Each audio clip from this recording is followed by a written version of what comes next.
What is going on, internet? And welcome to OnlyCops. I'm going to start stream real quick with this stupid little tiny image here. I'm just going to turn off the camera because it doesn't really do you any good to have it on here, and it's probably going to be really distracting.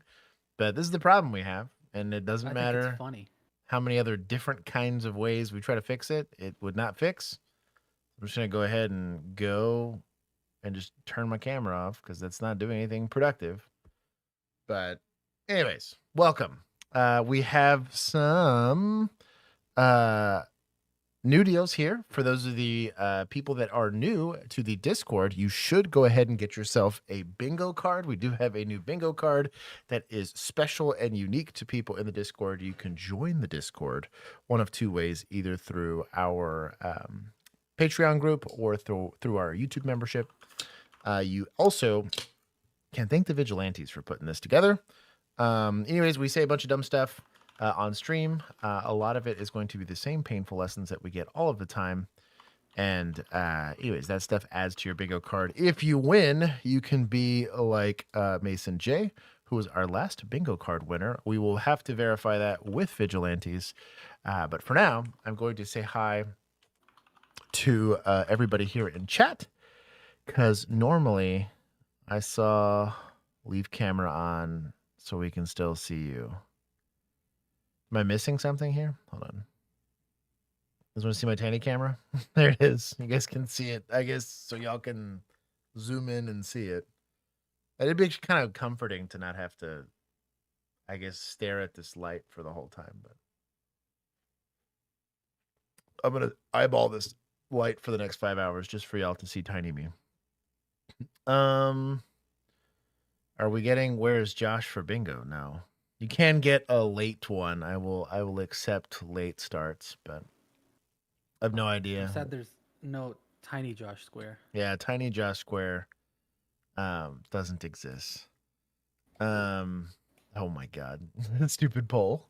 Anyways, I'm gonna say hello to everybody here in chat. Real quick at the beginning of the stream, if you want to skip through them probably just spending the rest of the day talking about Tiny Me for the rest of the stream, I will click away to the actual playlist itself, and that is how I know the stream has started.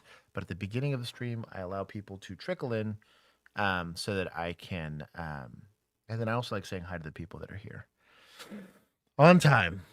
I can't see the top. I think it's Django. Bird Force is first. We will give first place to Bird Force. Thank you for being here early. Bird Force. Is it Bird Force 1? Just Bird Force. Bird Force. He did indeed get first place. Notorious Emu and Brave Django were here early. I can't see whoever else is below that because of the pinned comment in that. Short name, who is legitimately just shortened the name. It's short like how this stupid video file is small. I don't know why.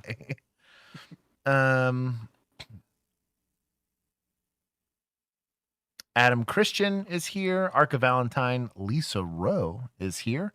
Ricky from Oklahoma with some underscores mixed in there. Good to see you. Peacekeeper Chris, Valkyrie, Dante Axel. Let's see. What's this?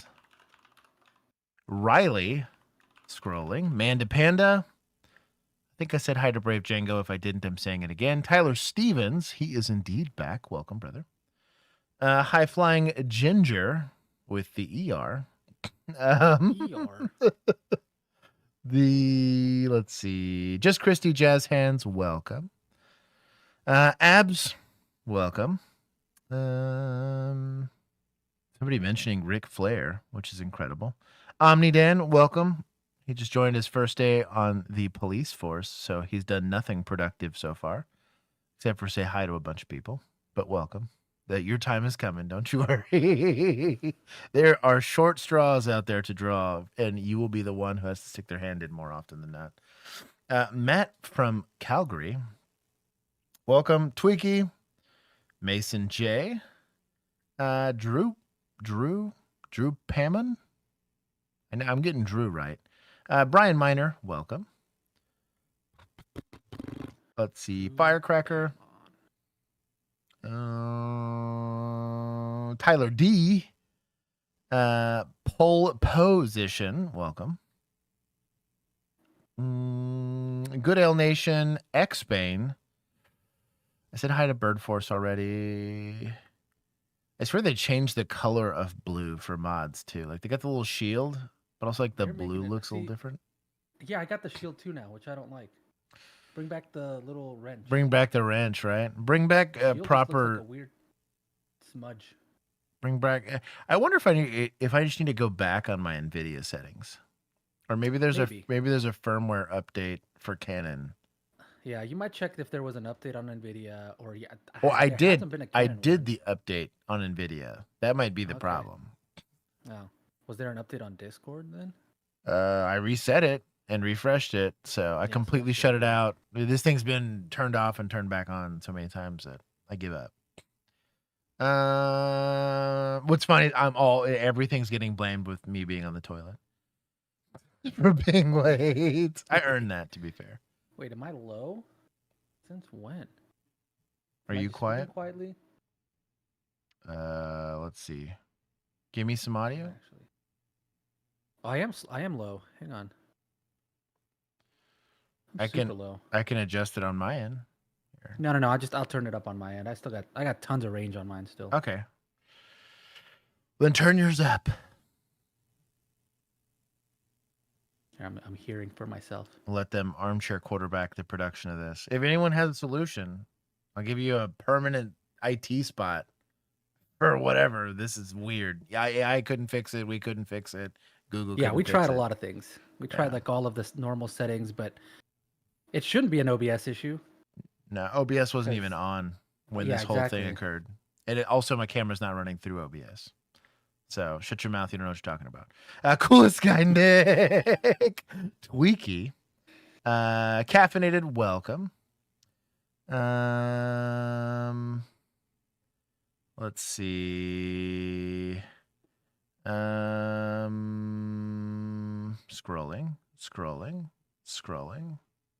Christian Halsey demanding for Blue Bloods to come out. Juan was working on work. I had him working today. So much damn, but I got it done. Did you get to watch it, by the way? I got to start watching it, and then I went to go try to solve this problem.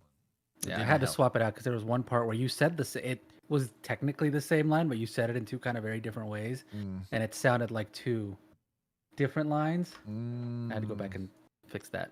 Other than that, it should be good. I said hi to Mr. Toastar. Hassan, welcome. Brian Rhino, welcome. And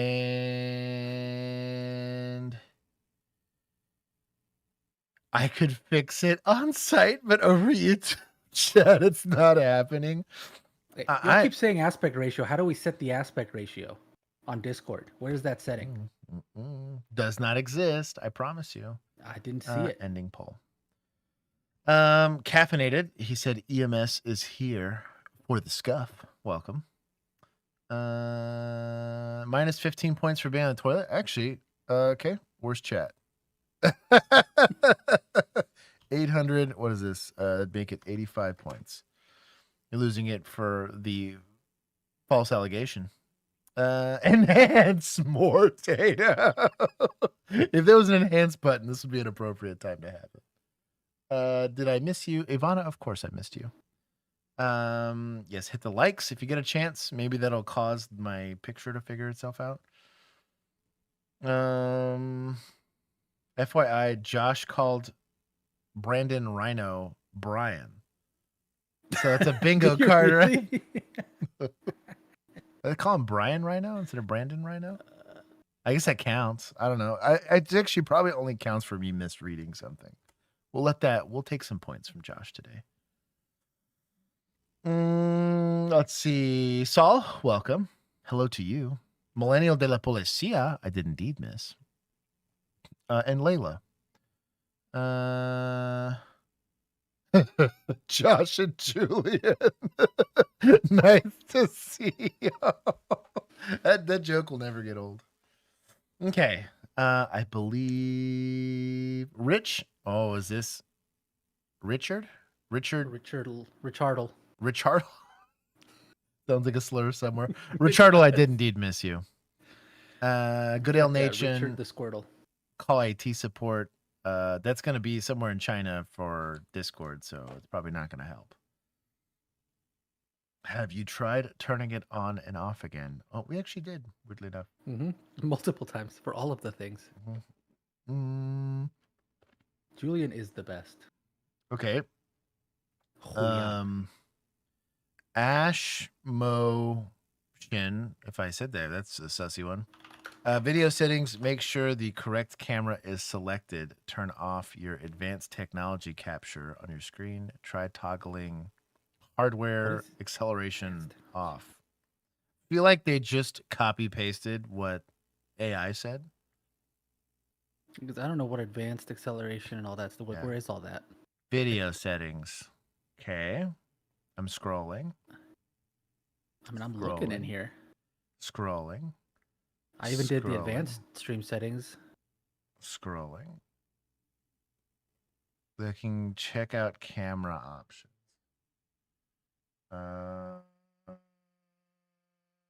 Advanced options.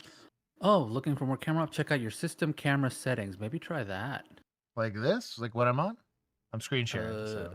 Oh shoot! You should be able. You should be able to. Yeah, see. Like in there. So advanced camera options. Where here? Look when I hit edit, it says nothing. Oh, because you got to close the applications using the camera. That's so dumb. Maybe turn off your camera for a second and see if it'll turn it off. There you go. Okay. Turn on basic camera. Maybe. And then apply media type. Let Windows choose. So apply. Oh goodness. Did we break it? I think I broke it more. Baller. Edit. And then turn it back on. Apply. Apply. Did I break it more? Maybe we fix. Maybe we fix.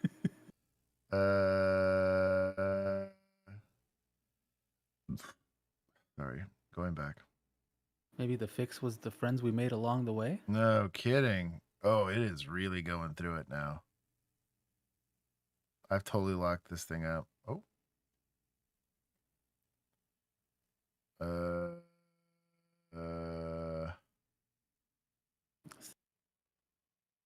No. Weird. Camera settings? The kitties were chewing on it, Lisa. 100%. No, the kitties weren't chewing on it. I heard audio of kitty cats and Josh yelling at them. Oh my god. No, they were just trying to sit in my lap. It was a really inconvenient time. Yeah, that's super broken. Whatever's going on there. Let's see. Did it fix it? Trying to turn it back on? Let's see. Oh, I broke it. Super broken. Good job, team. Good job, team.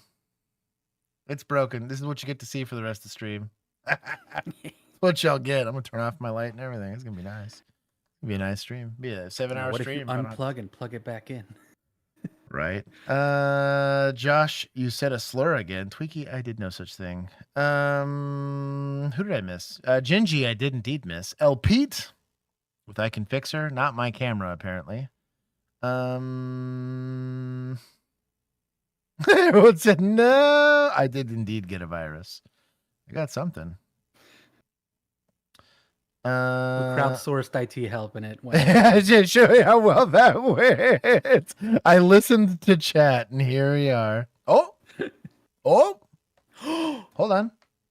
Oh shit! It came back. Look at that! I fixed it with no help from y'all.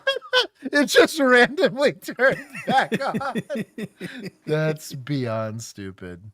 Look at that. Oh my goodness. Here, let me see if I can get this to. All right, I gotta do a poll. Do we want to bring back Tiny Josh? Go back to where this thing was. This was like, I think my camera's now crooked. I can't tell. I came back. Well, look at that. IT problem solved. Only 14 minutes into stream.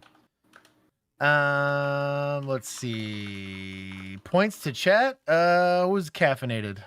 I'll hurt caffeinated where I know it'll hurt. Medical. Points do not go to chat. No disrespect for the power of chat. That fixed for no good reason either.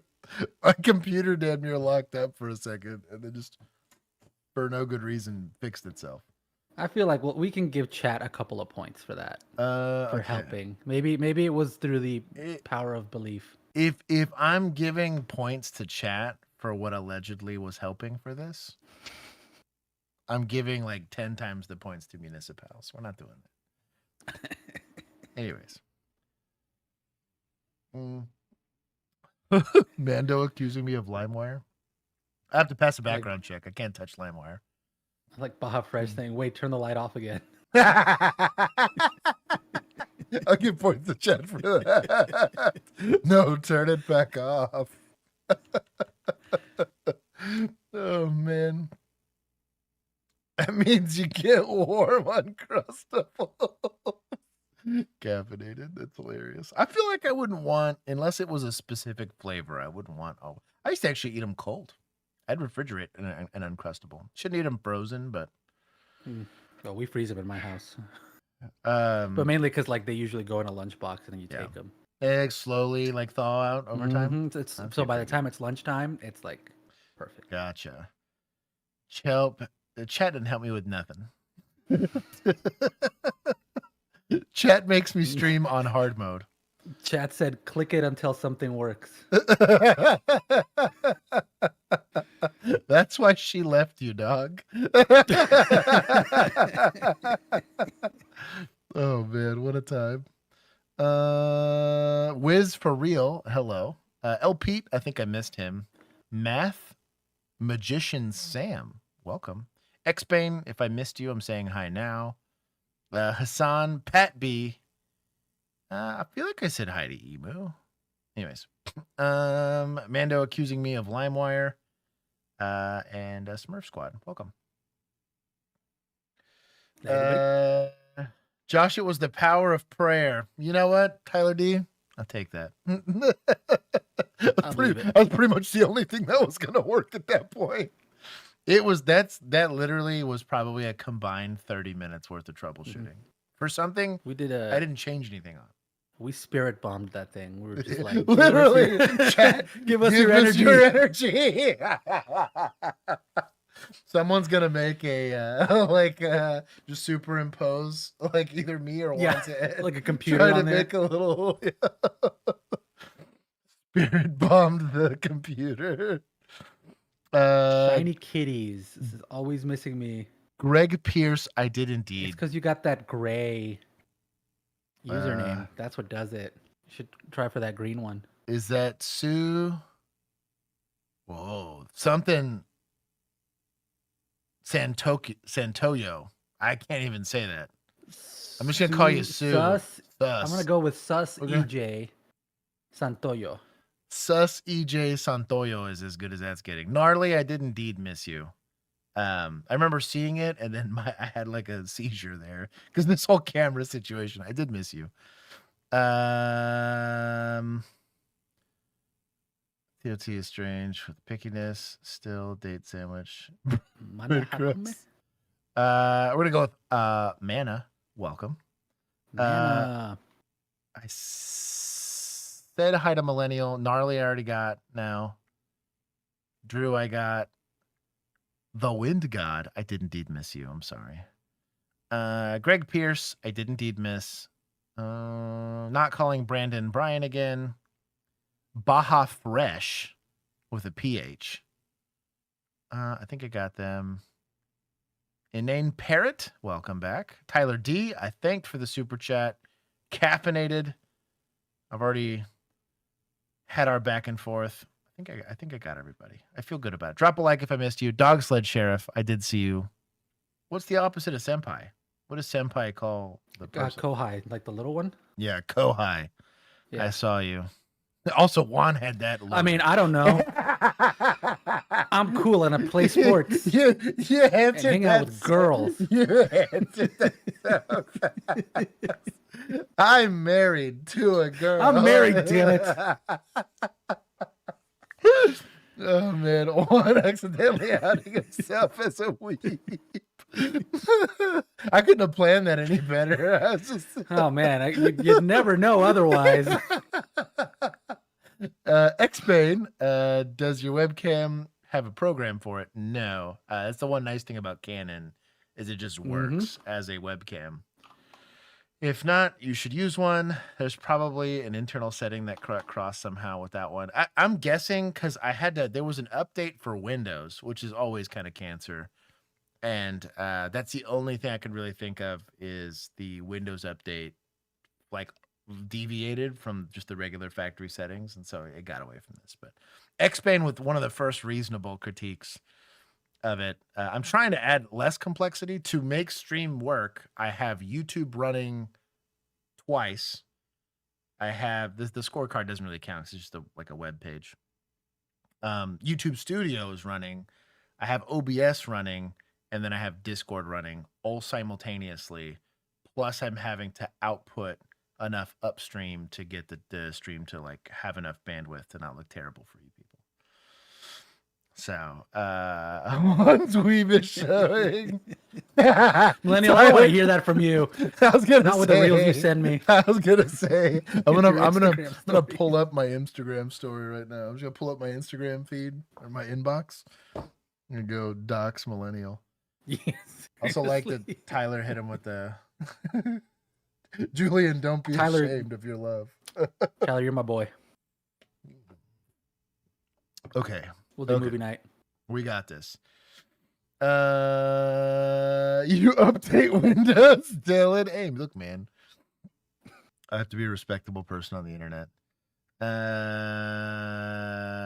Is it Shinny Kitties? Shinny Kitties? Sounds correct. Shinny Kitties, I'm pretty sure. Or Shiny Kitties, maybe. Psycho Squire. Hit us with both the Josh and the Juan. What's up, homie? It's Julian now. It's Don't use my, I've evolved. Don't use my second form. Don't use my government name. It's Julian. That's right. Don't dead name me. Don't. I'm sorry. Hold on. That's in 22 minutes. Somebody capture that. That's gotta be Juan's new like pop-in audio. Don't dead name me. That made my day. Okay, get it together. Dixel, it's good to see you. Or This has gone off the rails. This is really We need to bring it back. Okay, I promise we do stuff. We do law enforcement related stuff. We'll talk here. about policing at some point. I know. Somewhere. Anyways, the scorecard is the scorecard. We are not manipulating the scorecard outside of a handful of categories. 'Cause so far, honestly, deputies have been crushing more than anybody this year. Municipals, I think we've just gotten a lot of good stories, which is why they're as high as they are. State boys are suffering from a PR problem. Man, state boys have been going through it. Like a lot of just tab. Like it's not one bad arrest. It'll be a policy of bad arrests from certain agencies. Yes, it's been bad. It's been not great. It's a cultural. Yeah. It's institutional. systemic, as the academics will call it. The War Tato, welcome. Oh, he did. Oh, but that's just like tech advice. Let's see. I use OBS Bot Center just to set all of the webcam settings I need, and then Discord mirrors those settings. Interesting. Discord's also going to get weird. I'm nervous about whatever Discord decides to push with this whole verification thing. We'll see. Drew Pond. Josh Chan. Keith is here. Is Dad I don't know here? if you saw. Yeah. Dog. He said he's wearing pants, so Hey, you can't get on camera that's why like that. That's why he can't be on stream like that. Shannon, welcome. Did I say hi to Layla? I think I did. I just like the little so. starry Julian. The starry Julian. Julian! Julian! Amanda Panda. Also accept Julian as the soundbite for Juan's intro. Kaylin Barth? That's a name. Oh, Haven't caught stream in a while. Watching from a Stairmaster. God Shout out bless to you. you.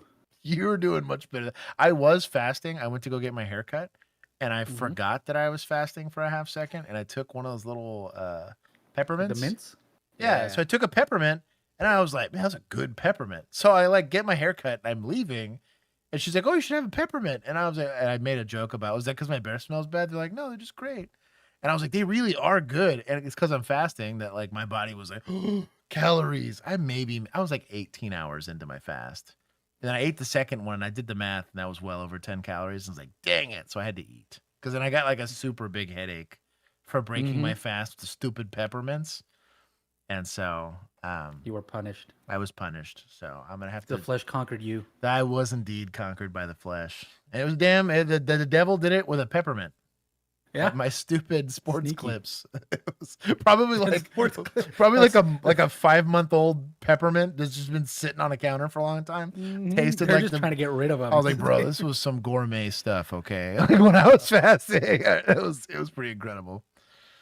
Clarify, Josh. Are you fasting? No, I am not currently. I ate the foods. It was delicious.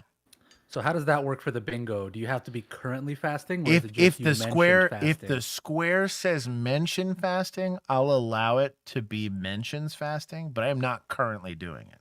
So if it's stating that I'm currently fasting on stream, that does not count. Don't you get for having stank? That's mean. I just come online to get abused. Anyways, I'm saying hi to everybody here. Riley, so Django usually pins the playlist for the streams after every single stream. Django or Emu or one of the vigilantes usually does. They usually do it in the chat and then also in the comments. Anyways, so if you go back to one of the older streams, you should see it up there, and then you can just subscribe to the vigilante channel. It is hard to find without that because vigilante channels. I'm gonna get started on stream. We are also going to do Thursday stream on Friday, just so that we can have a little bit of a buffer. We're not just doing back-to-back stream days. That is a lot of time. Also, because I'm working tomorrow night, so that too. Yeah. So, also I have to work after stream because I gotta go proof that thing, proof the video. Yeah, gotta proof that thing. Well, that means I gotta stay up in case I mess something up. I think it'll be fine. We'll look. Yeah. Anyway, stream has begun.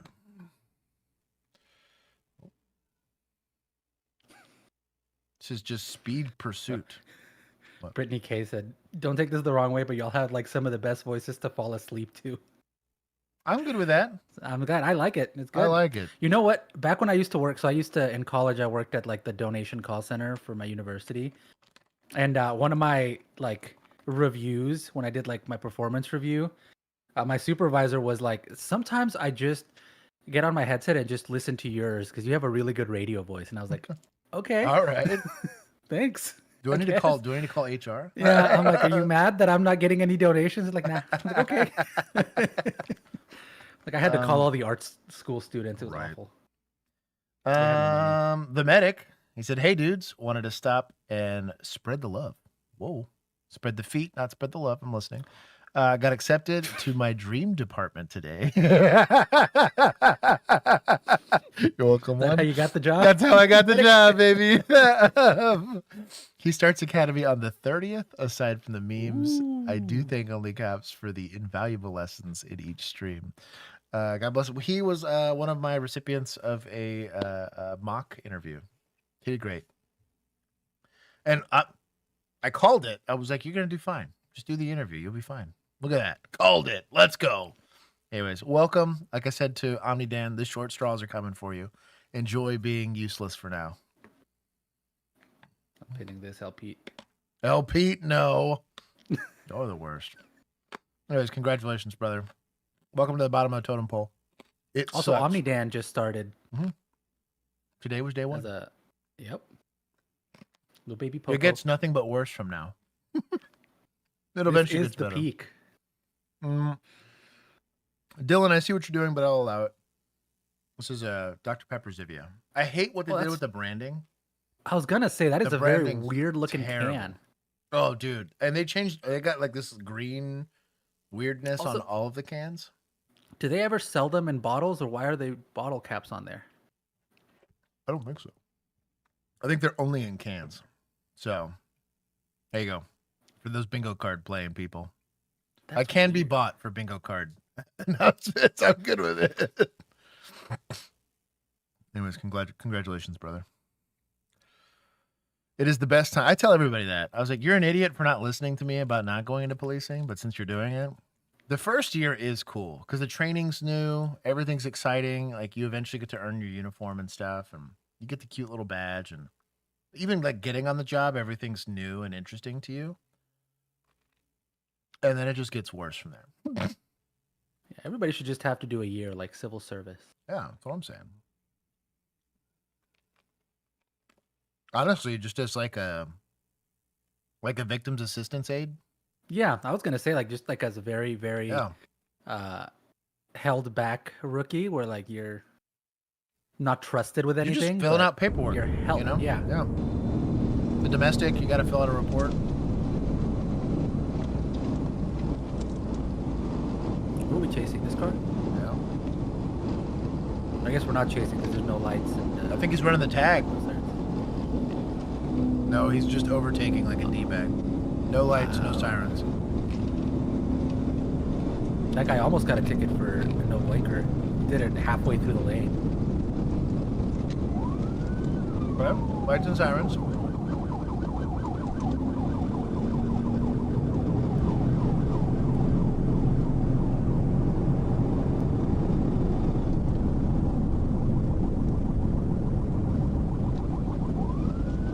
What the reason for the stop is? 66 around the So I'm guessing our target audience here. 40 west, 1.9, 40 tall, 156, 0 Henry, 156, CH. That's profiling, Josh. I'm saying. Dude, it's not profiling when you're right.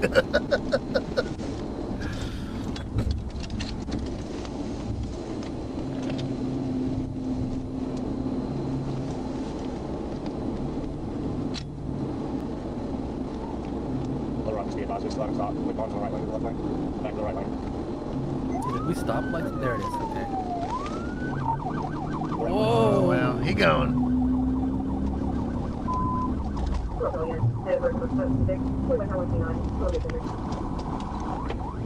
Failure to maintain a single lane. Alright, where's this car? Yeah.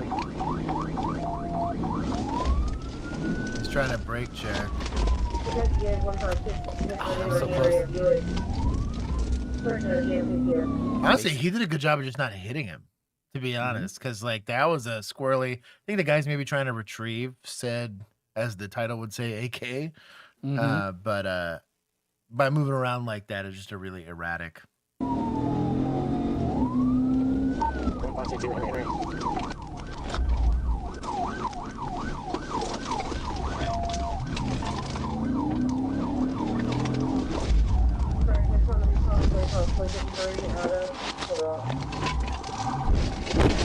Oof.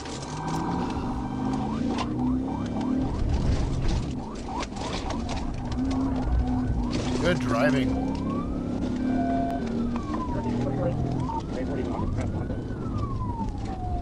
Get on the 40 eastbound again.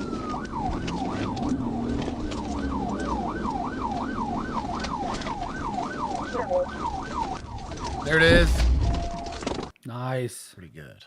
This guy did some excellent driving.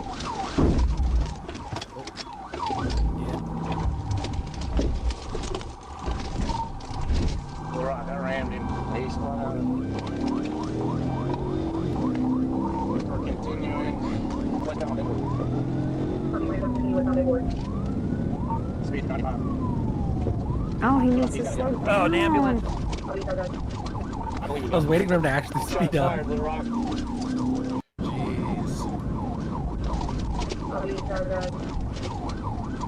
I believe he's going. Shot fired, Little Rock. Man, that's got to be sketchy. A dispatch casually. Copy that. Shots fired. Just know if you die. Crazy Hobbit. I did see that story, unfortunately. I don't think that we're going to cover it today. We might cover it on Friday, but yeah. Yeah, we need a little more information. It was still pretty fresh. Is there anybody close? Okay. He fired 2 rounds out of the back lap with a long gun. Looked like an AK-47.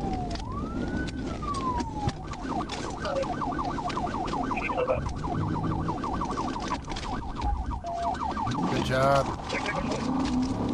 Hey, Warden, front up. Hey, Donald. Hey, he didn't fall for getting stuck in the opposite lane of traffic.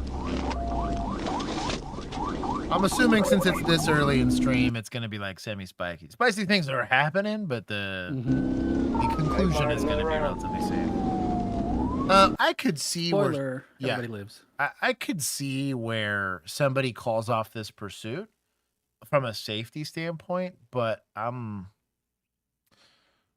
call me like the admin equivalent of Toxica. You shoot at officers, we're making sure you're going to jail. I was gonna say, like, if he hadn't taken shots, maybe. Yeah. Now he's taking shots. I'm like, I can't guarantee he's not just gonna keep taking shots. Well, and that like he's not motivated to do secondary crimes, right? We're gonna have other victims from this, so like that's I'm here for it. It's not like this car's gonna super survive all of the damage it's taken. So right. The issue here potential too, carjackings and whatever else. The sucky part here too is grappling this car. Probably not a great idea. Yeah, you now get I'm pinned just to it. locked in with a car that's got a rifle, right? Like that's a. You just gotta rifle him back. Fort Worth has ballistic, and it would tank a couple of those rounds, but I wouldn't feel terribly good about more than 3 or 4, even on a ballistically rated windshield like that. After that, it gets sketchy. I'm trying to get back. Did you say terminate? Cool, Skydick. No.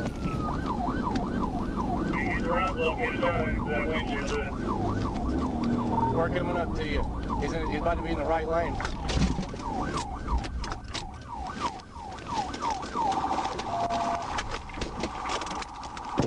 Oof. Oh, got it. Oh, maybe this is spicy. Man, what a bad time. Yeah. Honestly, from a use of force standpoint, that would be sketchy. So the officer shot back. This is round came from the officer. Having to make a quick use of force in the middle of shooting, turning around and having to realize that this is a non-combatant. That's a hard call. That is rough, but shout out to him.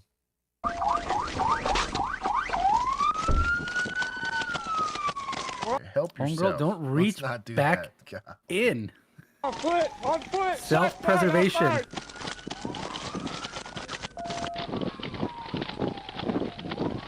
Now, the other problem with this call, too, is this guy has now retreated, and he is going to be able to take up a tactical position on you, right?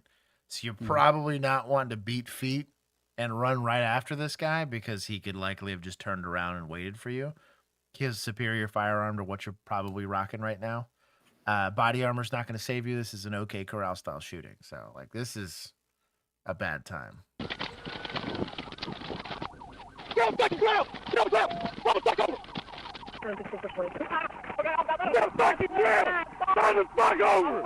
Turn it over! No way. This guy gave up. Get over! That guy's an animal. I tell you what.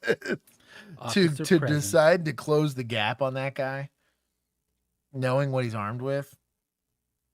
I'm not saying I wouldn't do it. I'm just saying it'd feel stupid the whole time. But shout out to him. He does have some exigency here. We have what's likely a populated neighborhood. This looks like someone might be home. You don't want secondary victims here, right? Shout out to him. Turn it over! Or put your hands behind your back! We're very lucky this guy gave himself up. You think he ran out of bullets? I think he made a business decision. What do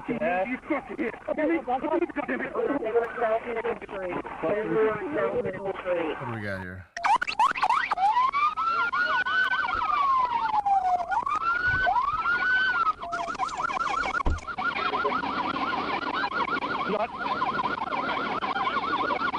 I think I'm okay. I gotta change my pants out, dude. Let's not leave him by himself. Yeah. even with the old timer. Look at this guy. Hey, he's still getting after it, man. It's gonna be me in like 5 years. I saw so apparently there was a dude, cop in Dallas PD just retired after 54 and a half years.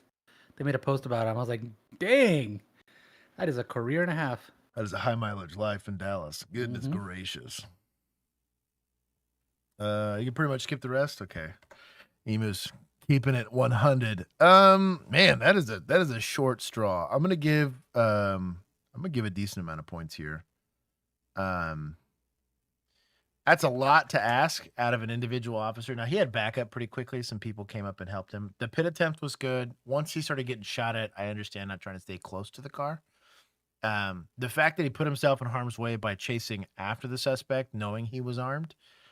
We don't know about the condition. We'll see. Did they? Of course, no description. They didn't explain anything. 79 subscribers. That's why. Downvote for not explaining anything. Yeah. We're not doing any research. It's probably a stolen. Officer presence is real. Tyler D gets it. Sometimes it works. I'll be honest. The things I would say, I was just a very different person. Like the few times that my wife got to listen to me threaten people on duty, like after watching a body cam, she's like, I've never heard you talk to somebody like that. I was like, well, I don't hang around too many people like this in my free time. So people don't threaten me that often. So, but you're not in this passenger seat like that chick? No, yeah. Buxom, my boy, said, quick question on cuffing. What is the 2-finger rule? That sounds sus. The rest of the question sounds sussier, so fair warning. So I don't know if it's a real question or not. Do I have handcuffs here? I think I do. So basically, the 2-finger rule is once you apply handcuffs, literally you just take 2 fingers and you just make sure that you can pass those 2 fingers into the handcuff while it's applied to the wrist. That's not like an official standard. That's just what's taught. ASP has that. You just want to make sure that it's not all the way. Show us on a flashlight, Josh. Stop, no. Show us on a flashlight. I swear I had a pair of handcuffs here before. I don't know what I did to them. Anyways. But that is the 2-finger rule to answer Buxom super chat, because I did miss it earlier. We've been on this video for a second. Just get your fit, Sergeant. Oh man, what a bad time. Let's see. Did I miss anything else? I bet it was over weed. Honestly, probably. Stupid, but that's probably the case. I gave points. I'm going to take some points from suspects because they unnecessarily escalated that call, and then a little bit from society because there's no way that's the first time he's made a bad business decision in life. I'm going to turn this traffic stop into prison. I wonder how many just like I have weed on me calls have gotten escalated like to that level just because the penalties for weed have been historically so damn high. Yeah, it's ridiculous. That like, yeah. I honestly, I'm not going to prison for 25 years over an ounce. So I have no issue with treating weed like alcohol, where we're going to be a lot of DWIs are going to come from that the second you legalize it, but it's a misdemeanor. You know what I mean? This is not life. It's not 20 years in prison, and we're not slapping felonies on people over a plant. You know, I have, as someone that made a lot of weed arrests in their life because I kind of had to, I'd have no problem with the decriminalization of that stuff. Decriminalize the behavior, not the substance.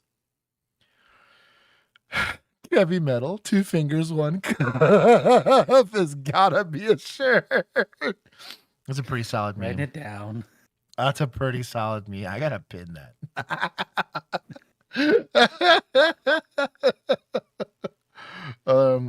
Municipals were there. I'll give them a whole 5 points for existing. They didn't help. They were there. There's a lot of places that are moving over to like 2 ounces or 3 ounces. Under that is legal. There's still going to be some caveats in like how you're possessing it and stuff like that. But To my understanding, Texas. Now, there's from a prosecutorial standpoint, like what they will prosecute you for. Most places are just going to blade you for it, which means give you a ticket for anything under like 1 ounce. But they can criminalize any amount of it in Texas, to my understanding. Buxom, you got to phrase this like, I don't know. Buxom? Maybe we're the problem. I'm going to go with that. I'm going to say I'm going to this. assume Buxom's a sweet, innocent young man. The whole idea is everybody's got fingers, right? So it's some sort of measuring device. Some people got fat fingers, some people got small fingers, right? The idea is you got to have some level of air between how tight the handcuff is and how it's being applied to the individual. That's really the whole point there. Phrasing. Of course, I read that, and then I read the words "fit for duty," and I'm like, okay. Oh, man. Can I get an amen? War Tato, you are indeed the problem. I'll give points to chat. You beat a bunch of degenerates. Oh, man.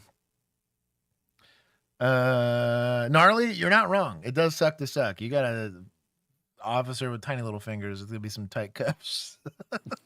And really, the whole idea with handcuffs. So the problem with handcuffs is that they will rotate if they're not tight enough, and if they rotate, they hurt really, really bad.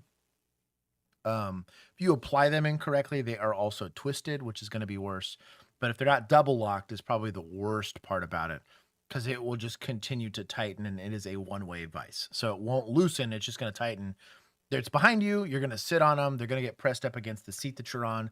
Slowly just continue to ratchet tighten. You can cause nerve damage to people's hands that way. So you got to be careful. So if you're that person stuck in them for like 2 hours, you don't want to be repositioning the cuffs all the time. Once you get them both on, I used to literally say, check, double locking and checking for tightness on my body cam. And I also wrote it in my report every single time I handcuff somebody, because we're procedurally just. Gnarly, I still have no idea who you are. No. I feel like it's Schmang. I'm on No. It's Schmang or Sarah. It's one of the two. It's the second one. Probably Sarah. There's an airplane on the profile pic. Oh, that makes it a little It's bit more Sarah. obvious. Yeah, that's true. Also, the he kind of gave it away. Thank you, and for the record, y'all are the problem. I just got handcuffs. I wanted to make sure I had the safety rules. I'm sure your partner will appreciate that. Right. Here you go, Sarah. One of the S mods. There you go. Who gets left now? There you go. Okay. We've given points. We've taken points. Here we go. I'm WRTV Investigates Kara Kenny. Indiana State Police is rolling out a new firearm, the Sig Sauer P320. We found it's faced safety concerns and questions across the country for unintended discharges. On a day with single-digit temps, WRTV Investigates bundled up at ISP's shooting range in Pendleton. Sergeant Scott Keegan is showing us their new service weapon, the Sig Sauer P320. And you said it's a little bit heavier? This is about a pound heavier than our original carry weapon. A pound? Why? What were you carrying That's before? Sig Sauer stopped making ISP's current gun, a model they used for a dozen years. We began an explorative. Wait a minute. Carry weapon. Were they carrying 1911s? That's mega And then based. they If they were, switched. yeah, they switched to not safe. Sig Sauer stopped making ISP. Are you wearing the hat? Take the hat off. You got the shirt on. I may have pre-watched the playlist. I just saw the shirt. ISP's current prepared. gun, a model they used for a dozen years. Oh man. We began an That explorative is a pretty looking 1911 though. process They actually, the Sig 1911 is actually pretty nice. to find a Is it viable actually a replacement. pound lighter? Not that a 1911. Hell no. That's not even close. seems Like that insane. seems like a lot. That would be a real thing. No. I think he just didn't put a mag in it. Yeah, without a like if you had a fully loaded magazine and not a loaded maybe, but that's crazy. Yeah. Why would you switch from a 1911? Where's mods? Mega base. Yeah, there's someone that knows the way to my heart right there. Anyway, sorry. Captain Ron Gallivis says ISP researched 7 different options from 3 different manufacturers and conducted all kinds of tests. No, you didn't. Putting probably thousands upon thousands of rounds of ammunition through these various firearms. In December, state police purchased 1,350 P320 pistols and holsters for $1.17 million. And the fact that they went with this optic of all the optic, like it's the guns are made for them effectively, but like why you would pick this over even an RMR or honestly even Hollow Sun options tells me they didn't test any of that. The TR1 I have no problem with. It's not like we opened up a Guns and Ammo magazine and thought that's a cool look. That's exactly what you did. You know how that's why you're saying that. Exactly. You know why too? Look at how dusty these boots are. They're not even tied right. Gun. I'm going to go to the website. You didn't shine them. Quantity 1300. Click. It doesn't work that way. Exactly what you Once did. they decided on the P320, ISP introduced it to a small group of SWAT officers and firearms instructors, including Sergeant Keegan. How many times have you fired this? Okay, so Tyler says he submitted this. He said they used to carry the P227. The P320 they got has the tungsten infused grip.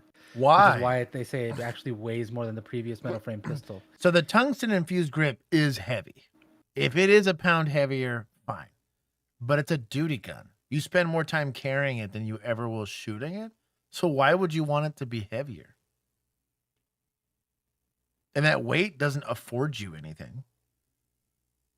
Also, the 227 and the 226 were arguably some of the safest firearms ever made. But I'm with Dylan. Yeah, the 227's way nicer. Like, I don't know. Dude, 860s. They probably got it for a little less on LE pricing, but still.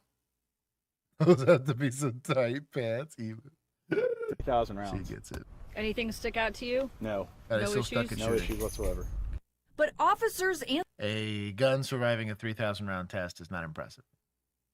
You have guns that go 3,000 rounds between getting cleaned, not to mention working. That's civilians across the country have reported issues. Tampa police officer Bob Northrup told our sister station WFTS he was hurt after his P320 service weapon fired by itself. As soon as I touched my gun, it went off. When it happened, I didn't know if somebody was shooting at me or what had happened. I have 130 clients who didn't want their gun to fire. Pennsylvania attorney Robert Zimmerman and his law firm have spent 6 years litigating more than 130 lawsuits alleging the weapon is defective. We are aware now of over 400 times where these guns have fired uncommanded. What kind of injuries did your clients experience? A lot of these claims involve lower leg injuries.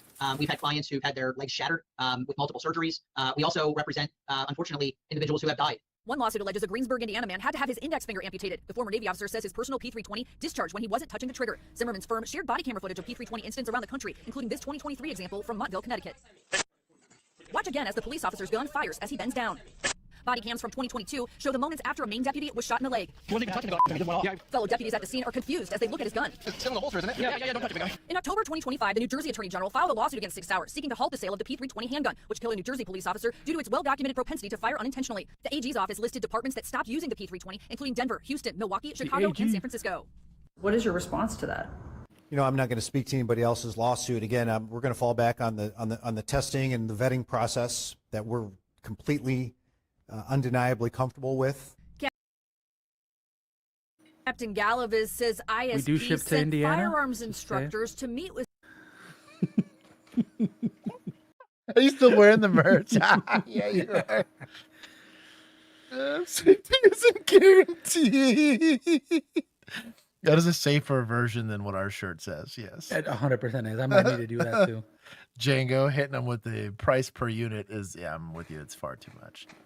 Yeah, that is crazy work. What's upsetting to me is specifically in this decision, right? 5th gen Glocks cost astronomically less and have none of the issues, right? I can argue that they don't have as nice of triggers. That's fine. These are duty guns. These aren't sharpshooting pistols, right? You already had a not defective pistol from Sig Sauer. I'm assuming somebody has a nice relationship with Sig, because going from a 226 or a 227 to this is quite a departure in both caliber and in like just battery of arms. Like, this doesn't have a decocker. This doesn't have a lot of stuff going on. It's a weird. I mean, it's got a decocker. It's a different kind though. But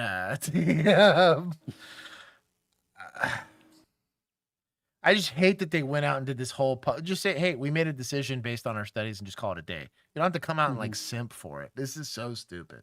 Well, they knew there was going to be pushback. That's why they did it. So dumb. Sig Sauer and the officers picked which guns to test. So we did our own independent testing and our own independent vetting. What do you say to people that are concerned about the safety of the public and your officers? Trusting the internal processes that went into the Wait, go back a second. And real quick. And just look at the top left corner here, a little bit back. Because we got to take, just play it, I guess. Firearms instructors to meet with Sig Sauer and the officers picked which guns to test. So we did our own independent testing When and she our starts own talking. independent vetting. What do you say to people that are concerned about the what Right the? there. It's like a. What is happening here? Like I a don't know masking what layer? they did. They warp stabilized this. You can tell because there's like the wobbly background to it. safety And in of doing the so, public they did and the your auto crop with officers? it. No. Or they didn't do the auto crop with it. They just kind of left it. One catches Auto scale, everything. but not auto crop. And it just, Yeah. Or I guess they were like, we'll just have to leave it, which is like I'm not watching any It's more not of this hard to BS here. ridiculous. Let's see. Lazy. You are a professional news station, WRTV Indianapolis. To this firearm, but have not experienced any issues. Indiana State Police will roll out the P320s to its officers over the next 6 months. What type of training will your officers get on these new firearms? See how shaky this is? Emergency medical training. So we're all going to go through a 4-day transition. Tourniquet application. From the previous to this new model, and that's going to encompass some 1,000+ rounds. Additional training will be required multiple times a year. We reinforce 1,000+ rounds. Additional training will be required multiple times a year. We reinforce those things so they become. It just seems stupid. Sorry. I'm done with that story.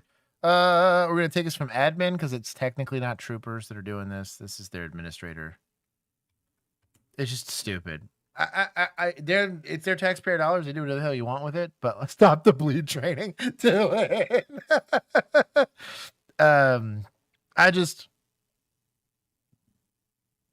It cost them more per unit, especially with the model that they picked and the optic that they picked to go with it.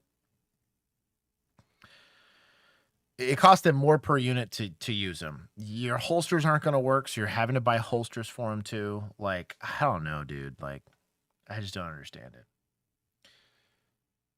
it. So apparently they also did the entire audio left ear only. Yeah. So Smokey's over here like, I can't hear the poor guy. video. Yeah. Like, take more points from media. That's ridiculous too. Yeah, millennial. I wasn't gonna mention it because I try to be nice to people, but to duplicate the audio.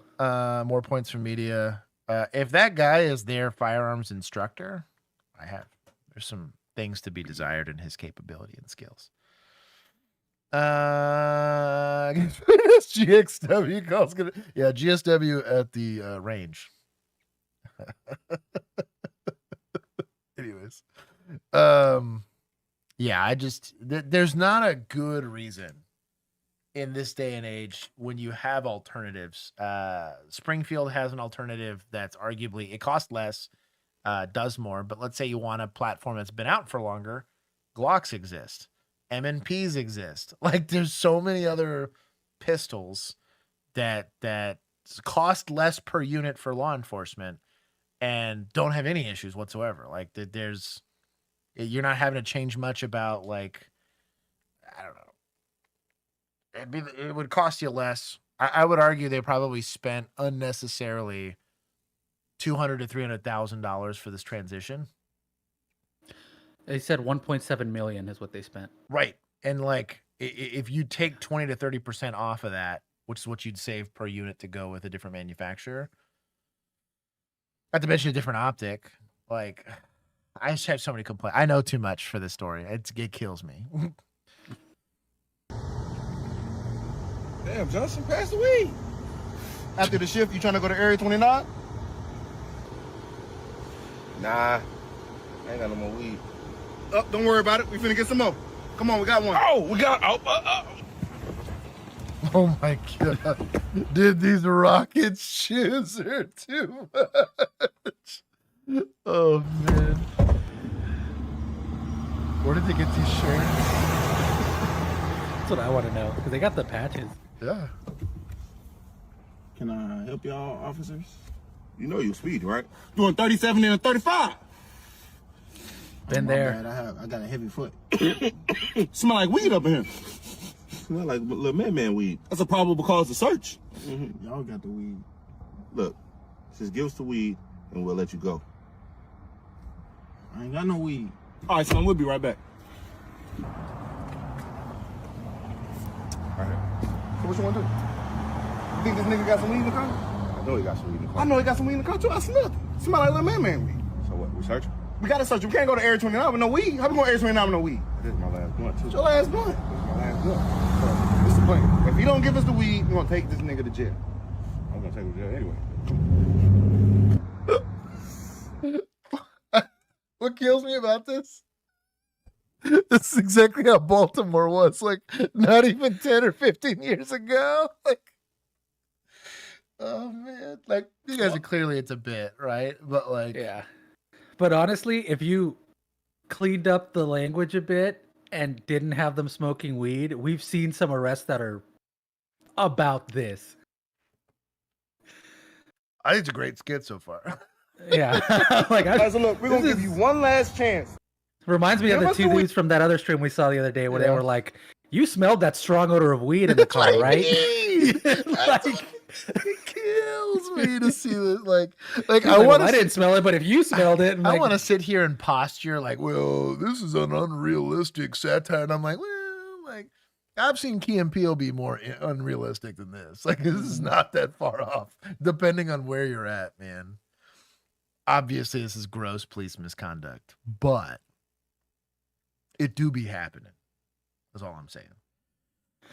Some random, I agree that a flintlock is infinitely safer. I'll show you my alternative. Also, Django's got a point. They need to be smoking meth for this to be realistic. Yeah, that's fair. If they were deputies and they were smoking meth, this would be or just on. PD in New Orleans. Yeah. Oh, Pete said try that in Houston. Also, Step Bro, my dog.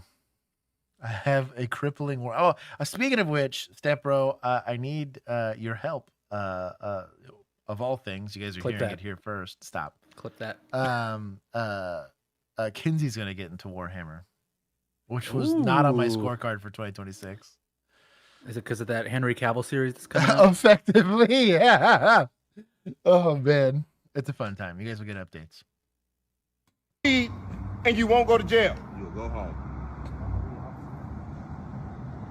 They got a weed right there. Get his ass. Get his ass. Get his motherfucking ass. Hey, what a weed at, nigga? What a weed at, nigga? Give him the weed, nigga. Take his ass. Oh, yeah, we probably should mute it here. That is incredible. Honestly. Oh, it's the Vigilantes channel. Yeah. So I found it on Instagram and I sent it to them because I couldn't find it on YouTube. That is incredible. They have other skits on YouTube. I will give them. We'll give some to the YouTube channels here for the Vigilantes. For Society, this was funny. I actually found this objectively funny. And then I guess media gets some points. That's about it. Yeah. But honestly, these Houston Rocket shoes broke me in a way. If you're from Texas, you understand. What a time. I don't even know how this happens. Just glad she's okay. Yeah. No, everything's I was driving. So, in general, if you see scrubs, I'm not saying run. That's not a fair thing to say, but there's clues. And then I saw her in the ditch. Apparently, she had to swerve because a car was in the road. What? Come off the side of the ditch and talk to me. Yeah. How did you end up in a ditch? Tell you what, she barely missed that bad boy. That would have been a time. LA crash unit circa 1990. You're probably right. Ugh. Rampart. Step bro, I love you. Or go with the guard. So you can throw 120 infantry units at people. I don't think meth. Scrubs don't mean right off the rip meth. For sure tattoos. For sure probably drunk. Maybe a little bit of weed. Definitely. I was gonna say daddy issues. That's not fair. Another car here that was literally merging was about to hit me, so I get over, and I literally just right here. I'm gonna say some Xannies. Sorry, I got over here, and then I went straight that way. Scrubs and drunk. I need a tow. Where are you coming from? Caffeinated chill. Y'all are, I would argue, lower on the totem pole for the dating pool. Y'all are sketchy. It's like y'all and then crime scene. Crime scene in like the ME's office. That's a sus bucket right there. We need to do a tier. We'll need to get Keith on this too. We need to do a tier list of dateability. Yeah, that's what I mean. For responder professions. Emu's falling on that sword for Tats and Zanny. Xanax for sure. From literally right North Miami. That's what were you doing in North Miami? Yes or no? I know, I was just hanging out with friends, but I just got off of my work shift. Where do you work? All right, man. No, I need a tow. All right, be clear. He thought he was my gonna guy's get a peacing date. out. He knows what's going down.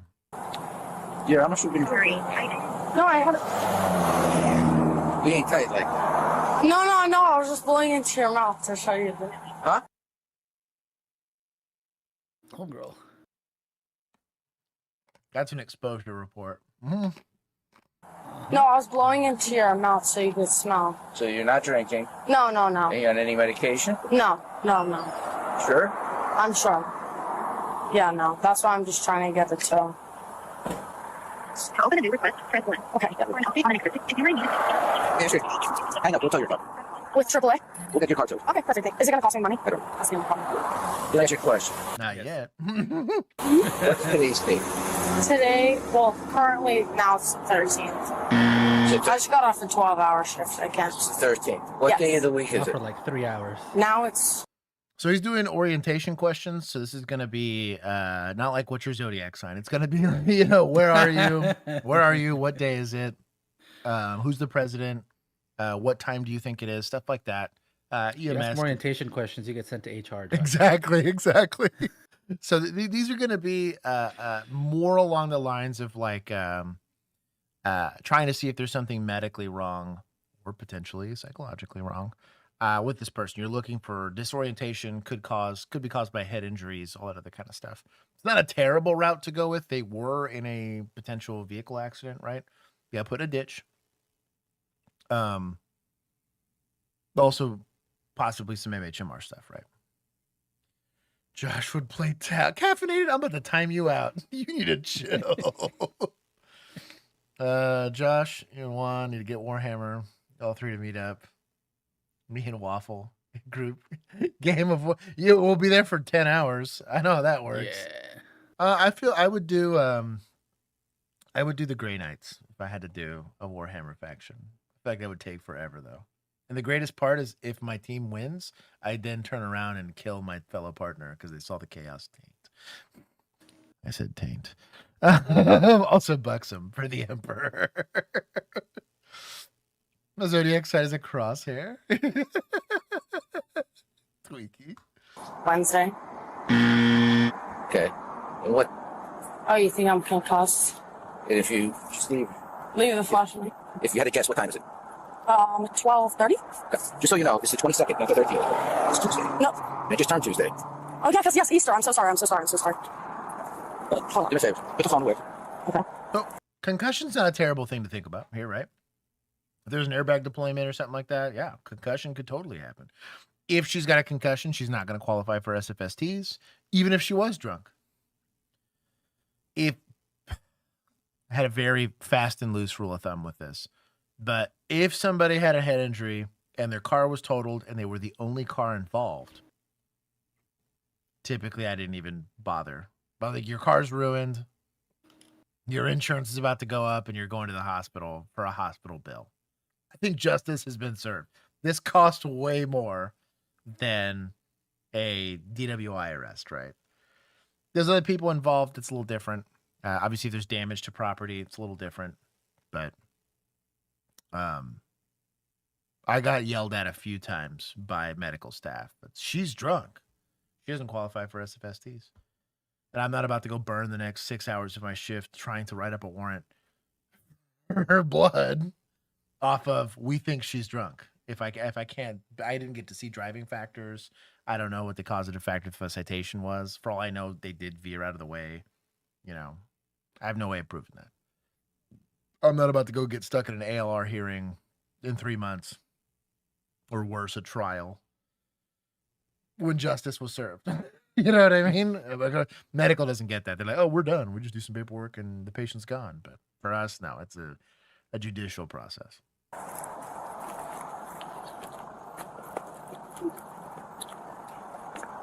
See my finger? Mm-hmm. I want you to follow with your eyes, not with your head. You understand? Don't with your head.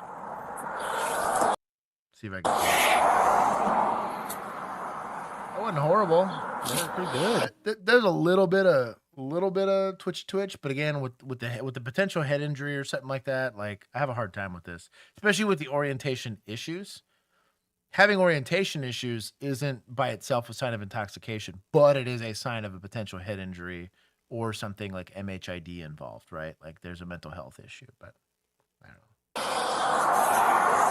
know. Fatigue could play a part in that.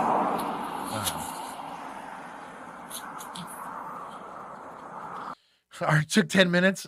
Dude, getting just a judge to wake up and get your damn thing. It was horrible. It was horrible. We got some that happened within like 20 or 30 minutes, but like 6 hours is an exaggeration. I'm just saying.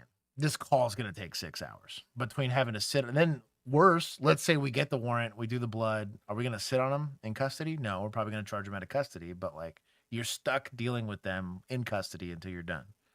I don't know. I'm not hating from outside the club on people that are going to go and prosecute, even if it's just a single vehicle involved accident. There's no damage outside of to themselves.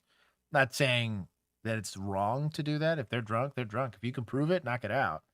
But in a jurisdiction where if I get stuck on this, 3 other people are going to be primary for domestics and other arrests where like clearly justice needs to be done there. And it's going to be traumatic and horrible calls. Like I'm not going to waste my time on this. But like having to triage pending calls is a rather unique situation to big city law enforcement, where like you're literally like, oh, okay, like I can either arrest this chick or I can arrest the guy that's, you know, molesting a kid. Like that's technically what's on the docket for you on some of these calls.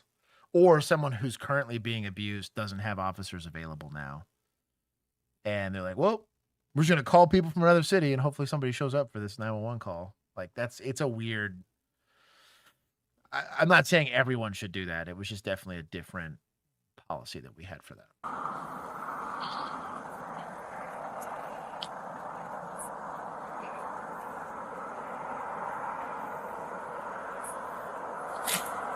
Also don't like the idea that he didn't ask any questions. I could have skipped over it, or maybe the video skipped over it. Didn't ask any questions about head injuries, prior medical history, you know, medication, anything like that. And we're doing HGN with flashing lights in her face. That could invalidate this test. So it's an important question. Now we're going to go up and down, okay?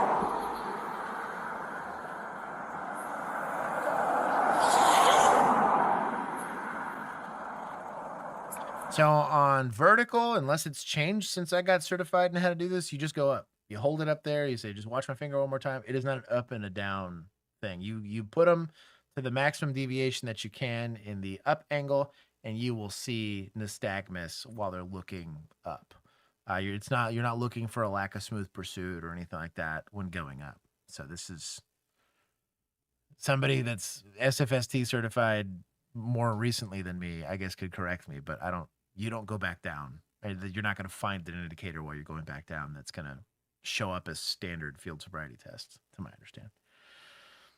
Was that free advice? Caffeinated? No, it was not free advice. So pay up. Yeah. Okay. So not concussed, right? No. Okay. But You your know that. eyes are doing this, and that only signals two things. You're either drinking or you use some kind of drugs. No, So which one is it? but Is that an accurate statement? It could have a pre-existing medical condition. I don't know what else. There's other things that can cause nystagmus, but generally the training you're going to receive is this is an indication, right, that you are potentially intoxicated. That's not proof. I paid my dues at Uncrustables. Oh man. Then maybe she's saying something personal. I don't know. I don't know why they redacted the audio. Okay. no, I did not. I'll take a breathalyzer test right now. See, how much medication did you take today? Only one of my pills. Did you have them with you? Yes. Oh, Zanny. Can I see? Yeah. Oh, well, look. Is it in the car? This is a White Claw jacket. I don't want you to go in there and get her. That'd be Yeah, hilarious. Ma'am. What's up? This looks a lot like It a White is. Claw jacket. Hey, wait, I don't want you to slip down the... I know, I Pretty sure just it is. don't. This is I'm like just that trying to one tell girl you that where had the it is. Budweiser jacket on when she was in the Yes. drive-through. It It's was- just such a perfect. It was like a Taco Bell drive-thru or something. Yeah. Yeah. What? So because of that video, Megan and I always just go like, because you say the words, "You're killing it, baby girl," and we just say that to each other. It's like our go-to. Is like, "You're killing it, baby girl." I'm sorry for introducing that to you, man. Yeah, it's been years now that we do that. It's a bit that keeps on giving. Yep. You're killing it, baby girl. Oh man. I say that to my cats all the time. Yeah. I have one that doesn't know how to cover up their poop in the litter box. They just scratch the side of the litter box. And every time I just hear I was like, you're killing it, baby. Like literally not a single like granule of litter will be like, thank you for just pooping on top of dirt and then scratching this, like to notify me it's there and then leaving. So dumb. Are you a medical professional, sir? Can you determine if she isn't concussed? Tyler D's asking an important question. You're killing it, baby girl. Oh, Pete. That's incredible. Hold on. Babushka keeps me safe. I feel like this is Sarah again. Probably. Either that or Schmang. One of the two. I mean, it's a mod, so it's probably Sarah. I vote Sarah. Yep. It is. Yep. I checked. No, the popsicle seat. You should be able to, or just press the. There's always one. What do you want to? It's in the. Here, unlock it. Where's the key fob? Yes, that's all. So, did we get consent to search, or are we going based off of probable cause for a search here? Like, she's not under arrest. Do we have open container? Like, why are we going through her stuff? Now, understand the safety consideration here. If I don't want her digging around in her car, there's a safety consideration of she could have a weapon in there. She could retrieve it, right?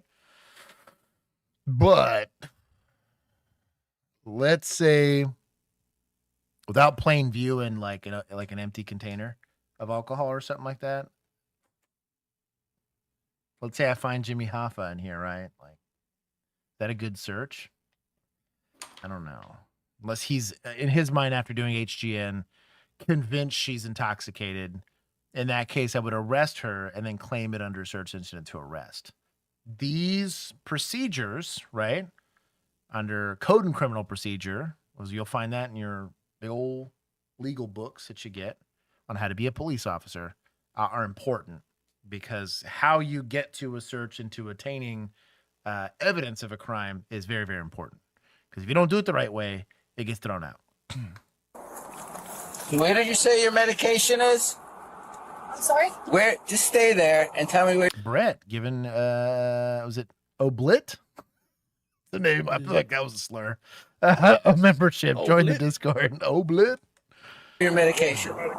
It's inside a plastic bag on top of the brown bag. Lincoln lawyer. You said you took one. You have one medication. There's 6 medications in here. I want you to know right now we're conducting a DUI investigation. You understand?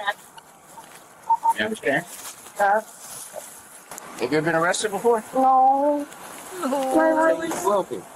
But put your bag away. Put your pocketbook down, please.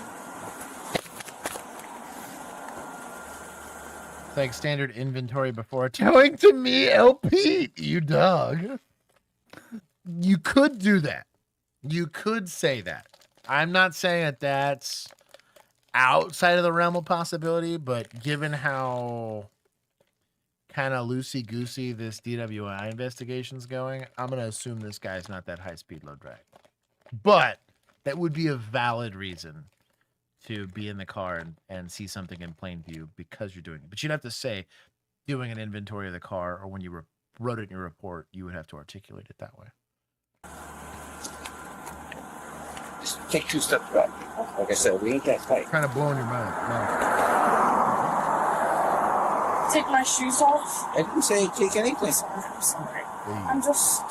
I'm going to demonstrate. Wait, I don't need any paramedics. Okay. You just tell them they don't need. Okay. I'm going to demonstrate 4 physical performance exercises to you, and give you an opportunity to take the. I'm going to demonstrate the exercise to you, and I'm going to provide you an opportunity to take it. Okay. I'm going to demonstrate 4 physical performance exercises to you. I'm going to demonstrate the exercise and give you an opportunity to perform it. Do you understand? I understand. All right. First exercise. I'm not going to ask for consent. We're just assuming based on vibes. She seems cool with it. So we'll write that in the report. Not to be a stickler for the rules, given that Right we're in the report, we are tight like that. Is he a DRE? I don't think so. I know he's not a DRE because he's doing well. He's not a DRE state trooper, so if he was, this would be a more specific and concise investigation. You need consent. This is a search, and there's no way to compel a search unless there's like implied consent, or I have convinced a magistrate to give me a warrant for something. In this instance, SFSTs in general are all done based off consent. Let's say he was a DRE, and he's doing exercises specifically to try to find signs of intoxication for a drug and not alcohol, or a drug that's not alcohol. Still based off consent. You need to give consent here. Get consent. This is called the standing balance exercise. What you're going to just watch me. Do not attempt to start the exercise until I finish explaining it. Tell you it's your turn. You understand? Right. Put your feet together without speed. See what you're doing. What I just said. You said put your feet together. No, I told you not to start the exercise until I'm done explaining. All right? You're going to put your feet together without space. Putting your feet together and your hands by your side is not starting the exercise. Sorry. This is your gas. Your arms will be at your side.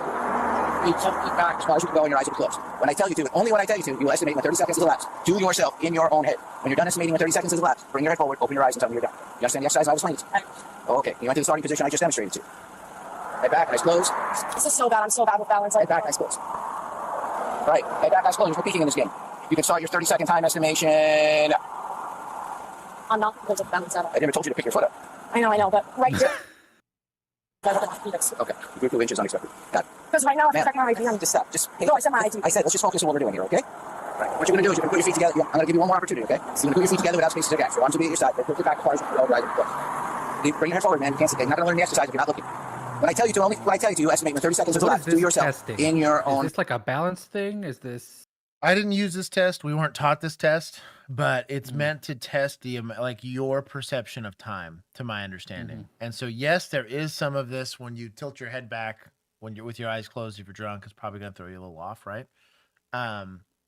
But they're asking you to get 30 without counting it to stop whenever 30 seconds happens. Some of that's going to be duration of time. I don't know because I didn't conduct this test, but to my understanding, that's what this test is supposed to show. I've seen some people do this sitting. Asking her if she's ever been arrested before. You probably will be before conducting this. You did say that. You did go. You probably will be. Yeah, I would. So what up, Jacob? Let's just say he's being snarky, right? Being snarky, though it could show bias here, the bias isn't being tied to her being a woman or her being blonde or a nurse. He's just saying, well, she looks kind of drunk to me, right? You might be drunk, but let's dispel some of that. I have no problem with that, legally speaking. Now, there's some conduct discussions to be had there, right? Where I could see an administrator getting annoyed with you for saying that, but it's not. The DA's office might paint you as an asshole, but that's not illegal, right? Worst that's going to be is a write-up with your administrator. That's not going to be a charge for official oppression. The issue here is conducting any and all of these investigations without consent. And then on top of that, if you're going to conduct these investigations and have them count towards indicators of intoxication, you have to do them in a standard manner so that they can qualify as evidence I can bring forth for why I did and developed PC for the arrest. If they invalidate any of this, they can invalidate whatever findings you get in a urinalysis or like blood labs. And if they knock that out, you have no evidence of a crime, they walk. Some attorney makes some pretty decent money. You potentially open yourself up to civil liability because you'll lose qualified immunity if they say that this is a PC-less arrest. You're opening the door for that. It's not automatic, but it does become a thing. Now, if I developed reasonable suspicion in a reasonable way, right, in good faith, and I followed the law, the letter of the law on how you're supposed to do that, and followed what CCP recommends that I do, right? It doesn't recommend it, orders me to do it in a certain way, a code and criminal procedure. No, not Chinese Communist Party. No, not them. They also order you to do it. Then you would be fine here. But because a lot of this is atypical, I could see where somebody might try to open that door for saying that this is just a really poorly, this is potentially a civil rights violation, and you will lose that qualified immunity you normally get when you're conducting lawful detainments and arrests, right?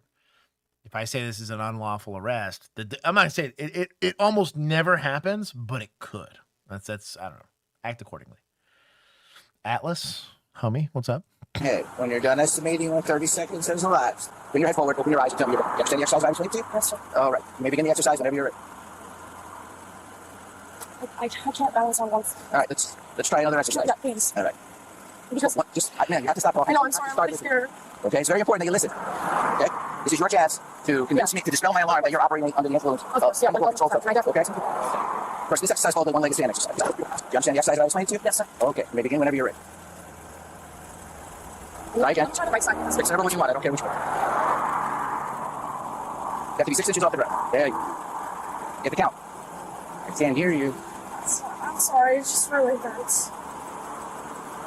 So even if it's a BS excuse, it does leave the door open to say that she doesn't qualify for the test if she's feeling physical pain on only robbers, right? Is an easy way to make sure that you don't have to get subjected to SFSTs is by simply saying I have an injury. That does disqualify you for this test. Now, could she be making it up? 1,000%. People lie all the time. But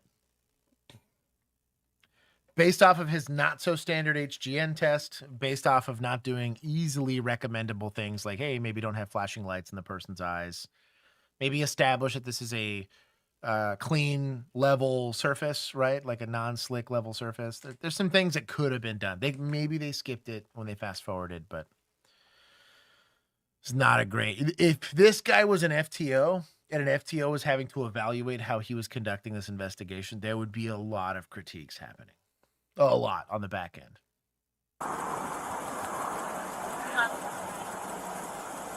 I wish I could show you why it hurts so bad. Millennial gets it. I agree. There's likely some lying occurring here, but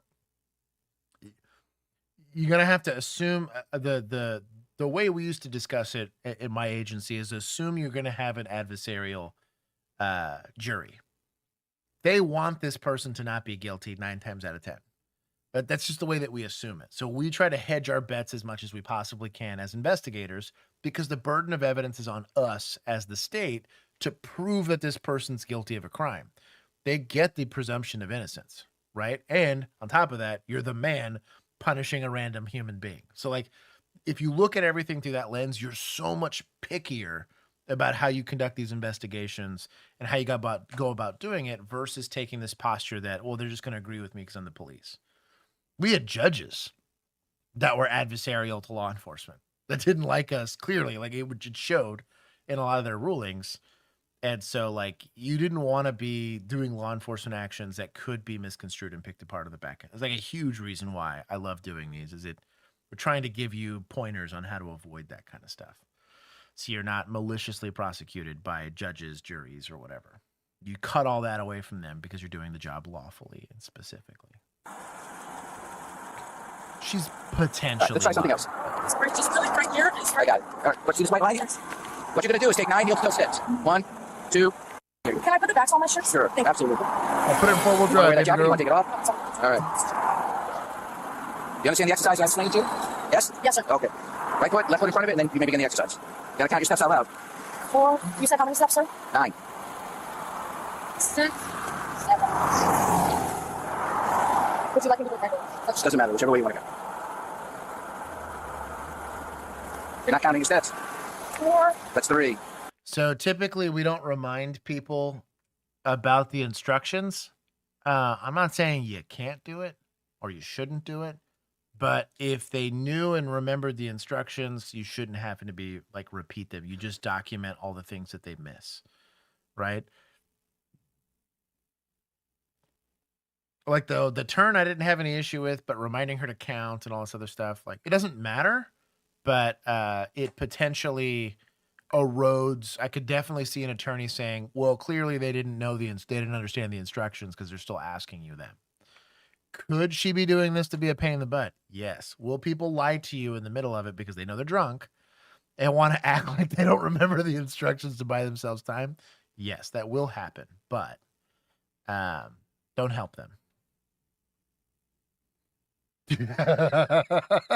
See, Millennial gets it. The more we're watching it, the more I'm like, I don't know that he exactly knows what he's doing. I'm just glad he's not PD. It's Broward County. I'll let this be half points. How many?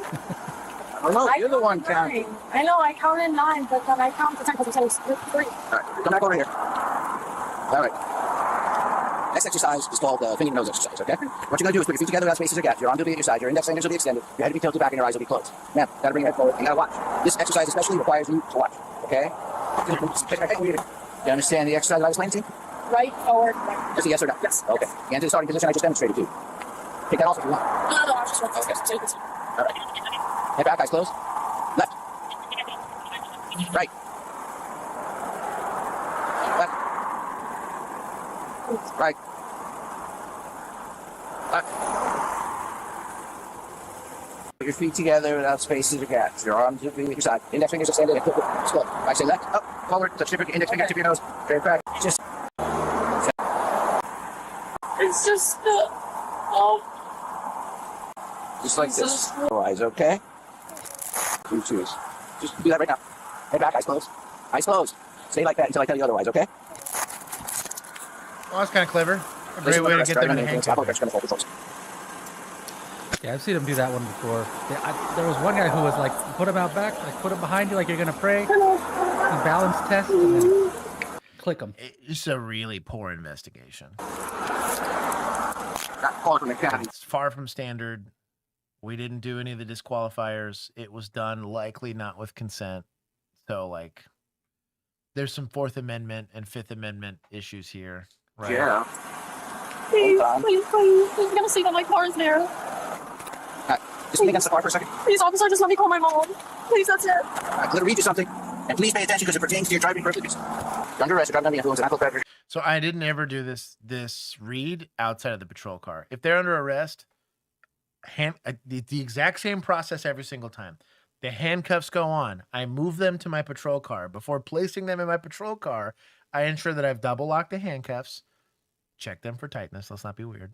Oh, hey, whoa, hey. Search incident to arrest, which is a full search, not a frisk. So we're going to look pockets, turn pockets inside out, make sure no weapons. Do the ask, hey, you're going to be going to jail. Do you have anything on you?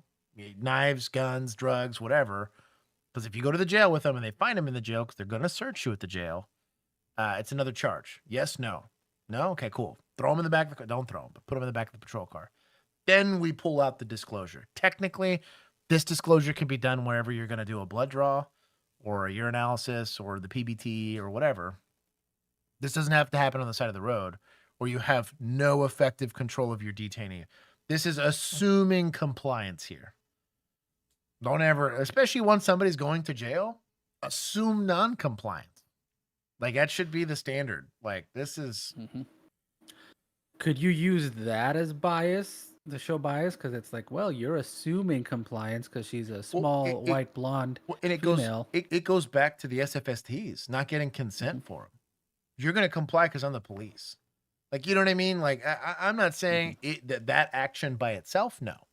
The just deciding that poor tactics isn't going to be used against you from a bias standpoint. It's just poor tactics. What if they're different? If it's like a methy dude. Well, that's what I'm getting at. Is now if a use of force, like let's say, in this exact same scenario, a week later, methy guy gets drugged on some pavement, despite not resisting at all. Exact same shitty SFSTs or whatever. And they arrest him, leg sweep him, and beat him up and hospitalize the guy, even though we don't have any real obvious proof that he resisted. Sure. It would help the meth guy. It's not going to help her. Because she didn't suffer any consequence. You're screwed, baby girl. Yeah, you're screwed, baby girl. Yeah. So, like, this is, she's not suffering any consequence. It's just a bad example of tactics. It's also not procedural in nature. So you could potentially show bias, but that bias is only going to, I'm not saying the bias is going to benefit, but the bias claim is only going to be usable to somebody that is suffering an additional consequence to arrest, right? I got beat up, I got shoved, my stuff got thrown away, like my property got damaged, all that kind of stuff. Well, they didn't do it to her. Why are they doing this to me? Which is why we treat everyone as similar as we possibly can. And if we deviate from that standard, I'm articulating each reason as to why. If I escalated force, if I didn't escalate force, like I've arrested a deaf 12-year-old, a 13-year-old before. I cuffed her to the front because I'm like, look, dude, like I'm having to arrest her in front of her family. She's clearly like hearing impaired or whatever. Well, if you cuff her to the back, it's a First Amendment violation. So right. She can't speak. Yeah, that's your scum. Worse, she'd be signing in Spanish, so I wouldn't know twice what she's saying. It was a bad time.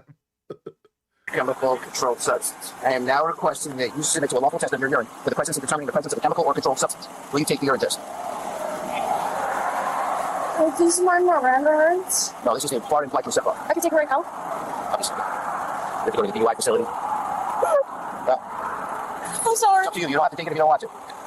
It's up to you. You can take it or not take it. It's up to you. Well, I just don't want to go to jail. I'm sorry. Go to jail. Tomorrow. Go to jail either way. Can I call my mom, please? How old are you? I'm only 19. Get over it. Ooh.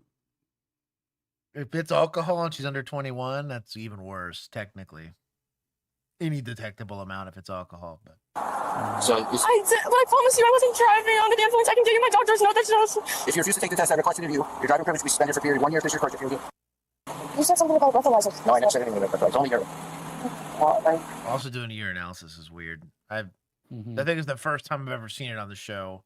It's not that you can't do it. Even Texas Penal Code allows for, I think it's Health and Safety Code, gives specific amounts for breath, blood, and urine, and like what percentage equals drunk. But I didn't ever do a urinalysis. Yeah, I only did blood, and we didn't do PBTs.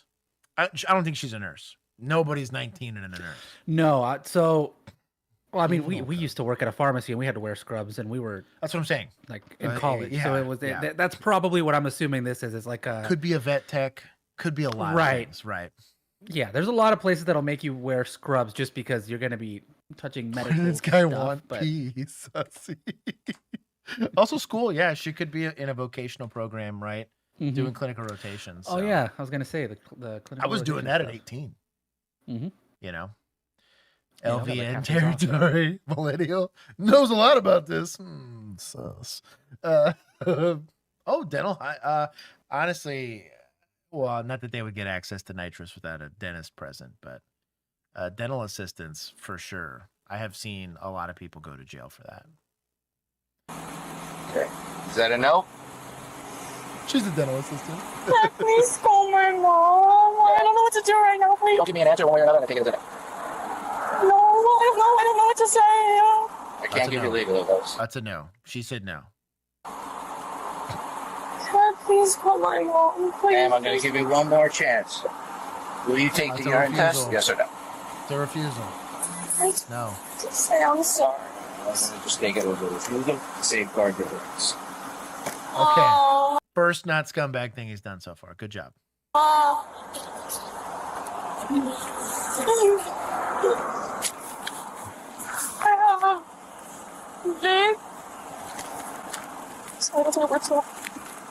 Yeah, THC. That's not THC. That's not THC. That's not THC. That's Delta 8. That's not the 8.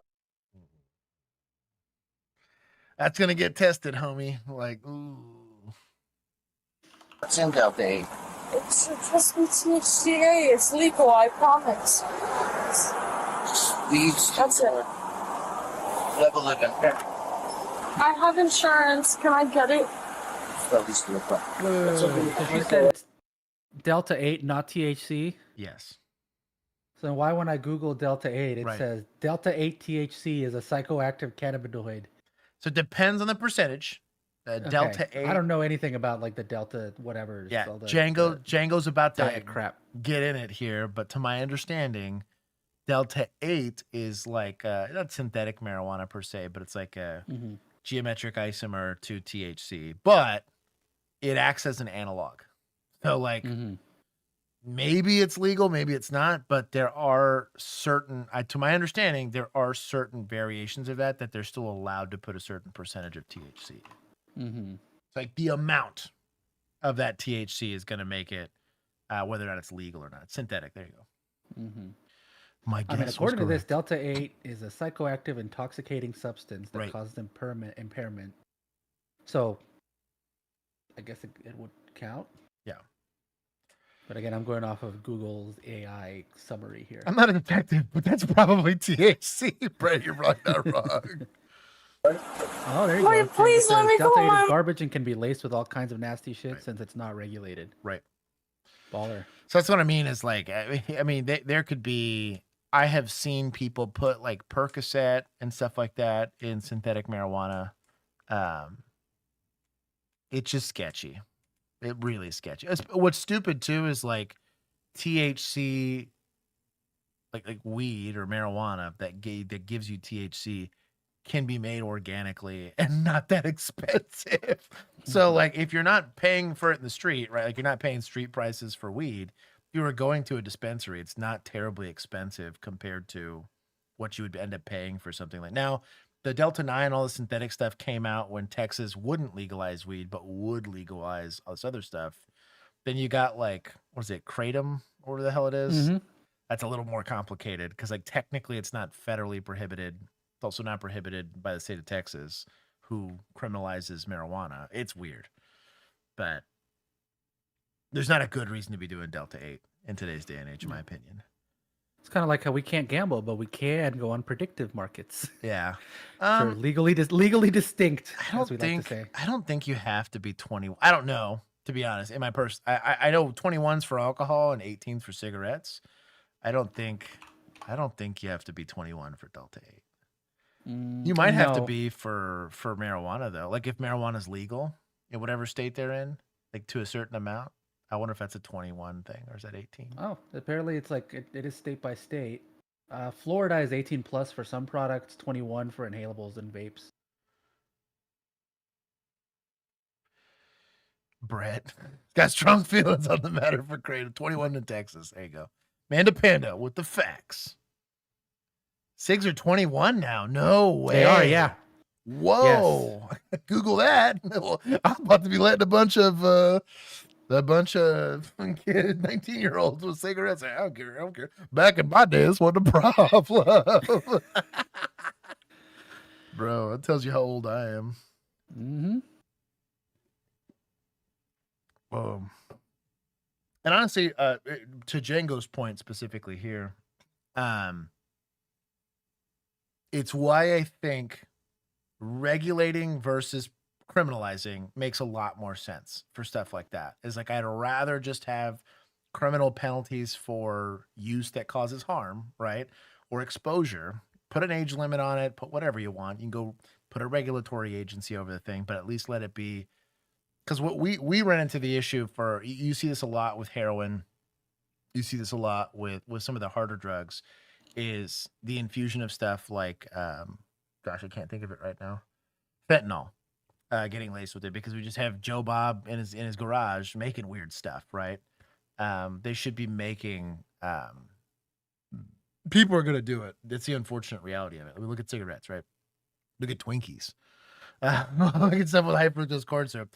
People are going to consume these type of products. Let's just try to find a way to educate people on it and then find safe, reasonable ways to do it. Gambling is a terrible idea. Payday loans is a terrible idea. You know what I mean? Like, payday loans to gamble is a great idea, because you could double your money, you pay it back, and you keep the payday loan amount. Title loans are a terrible idea. That is legal advice, but they're at least regulated, right? So that's, I don't know.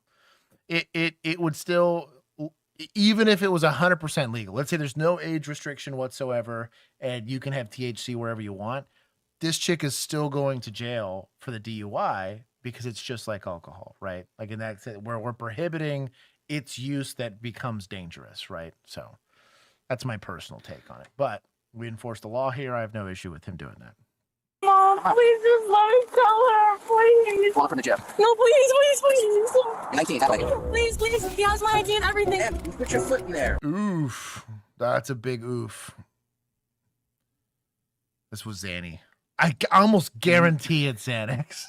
Like, it's either that or I've seen, especially with a lot of Gen Alpha, for me, it was Gen Z when I was in the street because they were old enough to get into this. It was Adderall. I saw a lot of people selling their Adderall. And I'd be like, oh, you have Adderall in a plastic bag. Like, you're going to jail. It was a whole thing. Pled not guilty. As she should. Yeah, she wrecked out. She was probably intoxicated. That is your right. It was terrible on the investigative side. Honestly, that investigation was trash. I'm only giving 5 because I think they did make a lawful arrest. They didn't abuse her rights in any way, shape, or form. It was just a very you're asking a lot out of your detectives to have to back this up on and then not to mention the prosecutor's office is going to be like, cool, I hope she can't afford an attorney because this is going to really suck. We're not just dealing with a public defender. And even a public defender is going to likely at least get this pled down. Right. They'd be like, I want you to drop the possession of a controlled substance charge. We'll plead guilty to XYZ. And she skips the felony, because your case was so bad. I get her to plea. We don't go to trial. Now imagine she's a certified gangbanger on her way to go kill her boyfriend. And you did this terrible of an investigation and they get out early because they could take a plea deal because be procedurally just. Be deliberate in your investigation. So when you need the charge to stick, it does. You're not opening yourself up to civil litigation. Be better at your job. Tonight, an extraordinary tool search for a missing Pensacola woman. Oh, it's so cute. A specially trained otter. Yes, an otter, you heard correctly. Pensacola police bringing in. Oh, he does little 5s. This trained animal yesterday as that search intensified. The otter can do what very few other animals can, and he's helped with missions across the country. Our Claudia Nichols joining us now. So with what I learned happened. that the reason that otters can smell underwater, which like no other mammals can, is because they do this thing where like they will create like a little air bubble that they like taste and smell underwater. So they like Interesting. It's like a whole thing, bro. That's why they're useful for this, as opposed to like dogs or something else. 'Cause they actually Interesting. can smell underwater. Interesting. Claudia was. And then she it was found? great because in the comments of She that, was they when he- very clearly said mammals, and people were like, "Sharks can smell underwater," and I'm like, "Cool."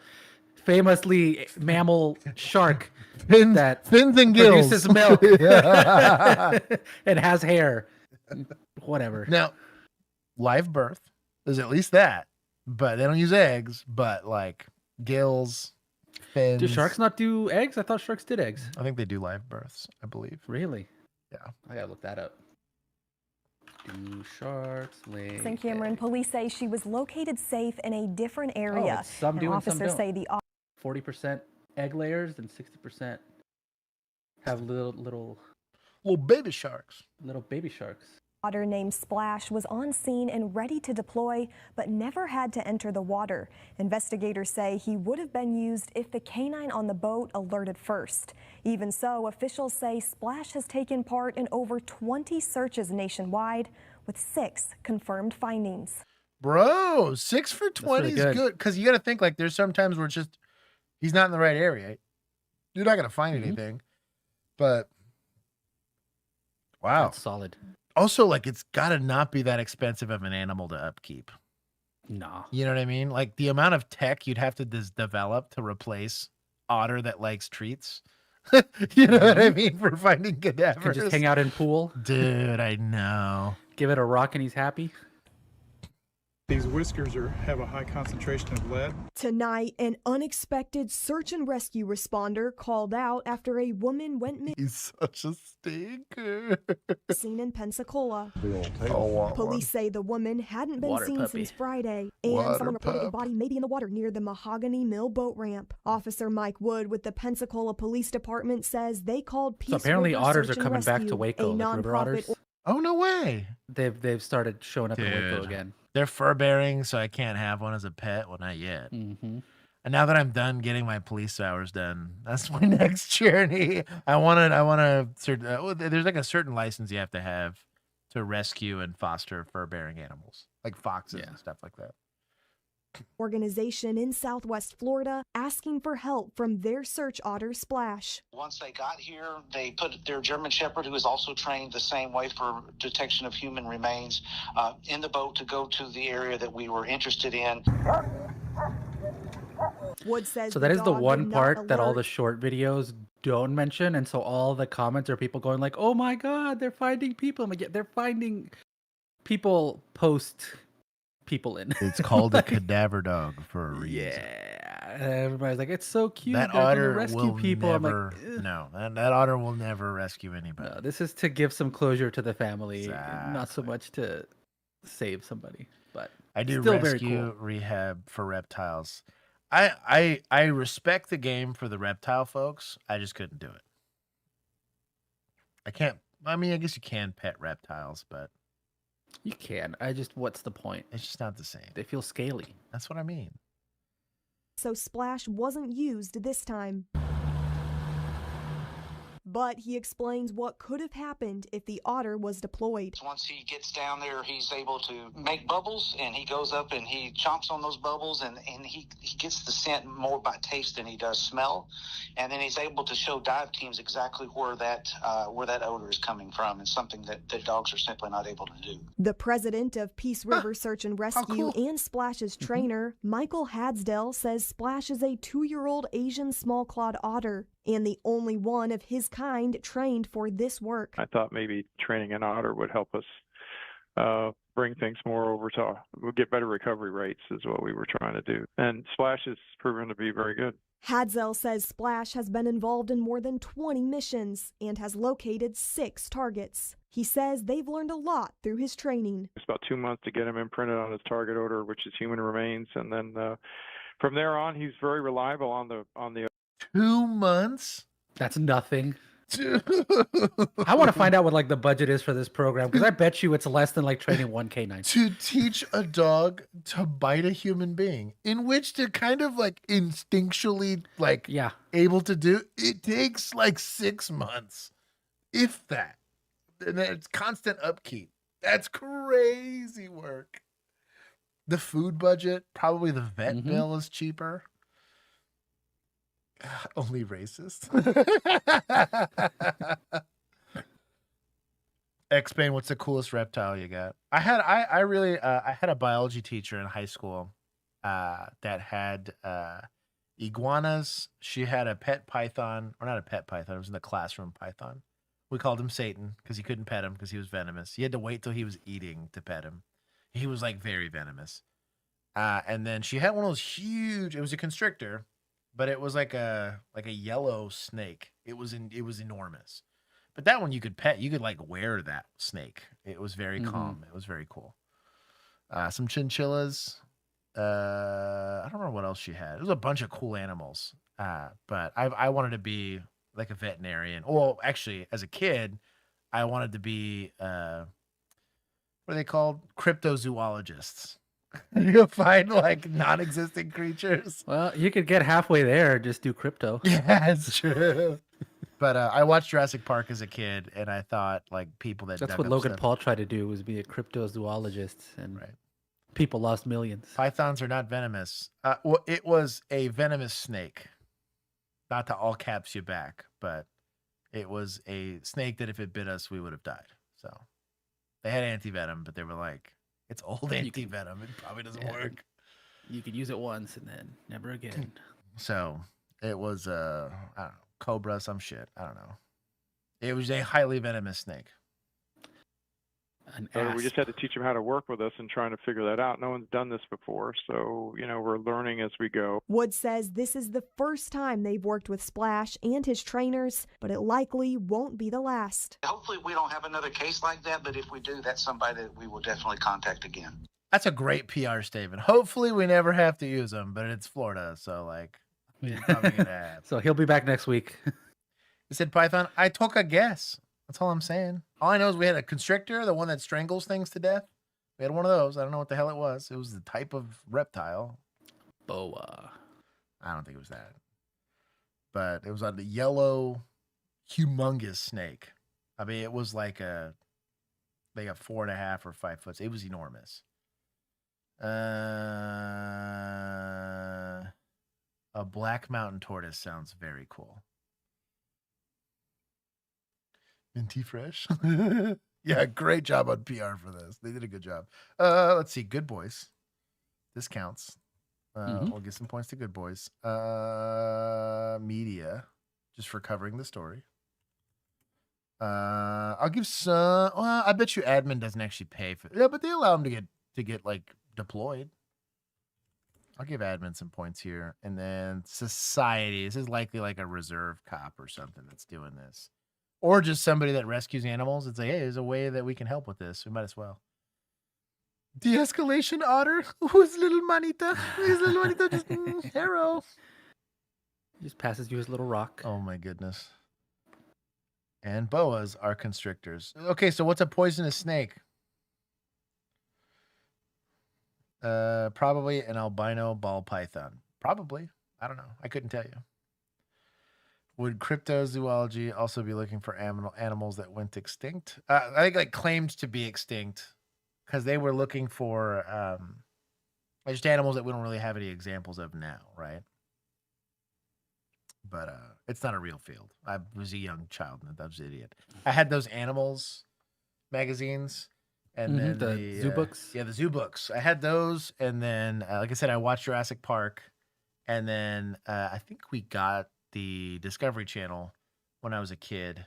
Like it became, I don't remember how we got access to it before. I think they got like satellite TV, and I just would watch like Blue Planet and stuff like that, or all of the old. It's not Ken Burns, it's somebody else that did all the like National Geographic stuff. I think my mom even got me the National Geographic magazines as a kid. I wanted to be like a veterinarian or something, but then I realized, I don't know. I guess I would have been bored, but I love animals. I have like almost 20 around my Yeah. I have a lot. Come on. I have a hard time saying no.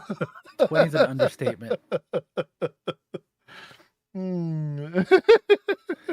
Christy keep Gnome multiplying. is indeed venomous. That tracks. No snake is poisonous. She attacks from a distance. Venomous is when it makes you sick, when it bites you. Yeah, snakes are venomous. They bite. Yeah. Oh, they say he said no snake is poisonous. Yeah, correct. We said venomous. Yeah. Yeah, we said venomous. Who are you correcting? I don't know who he's correcting. What color was the venomous snake? Wow, racist. It was like it had a pattern on it that it was like a almost like a dirt brown with a black pattern on it, and it had like spots. Had to be brown. It was brown. Yeah, it was a brown snake. Wow.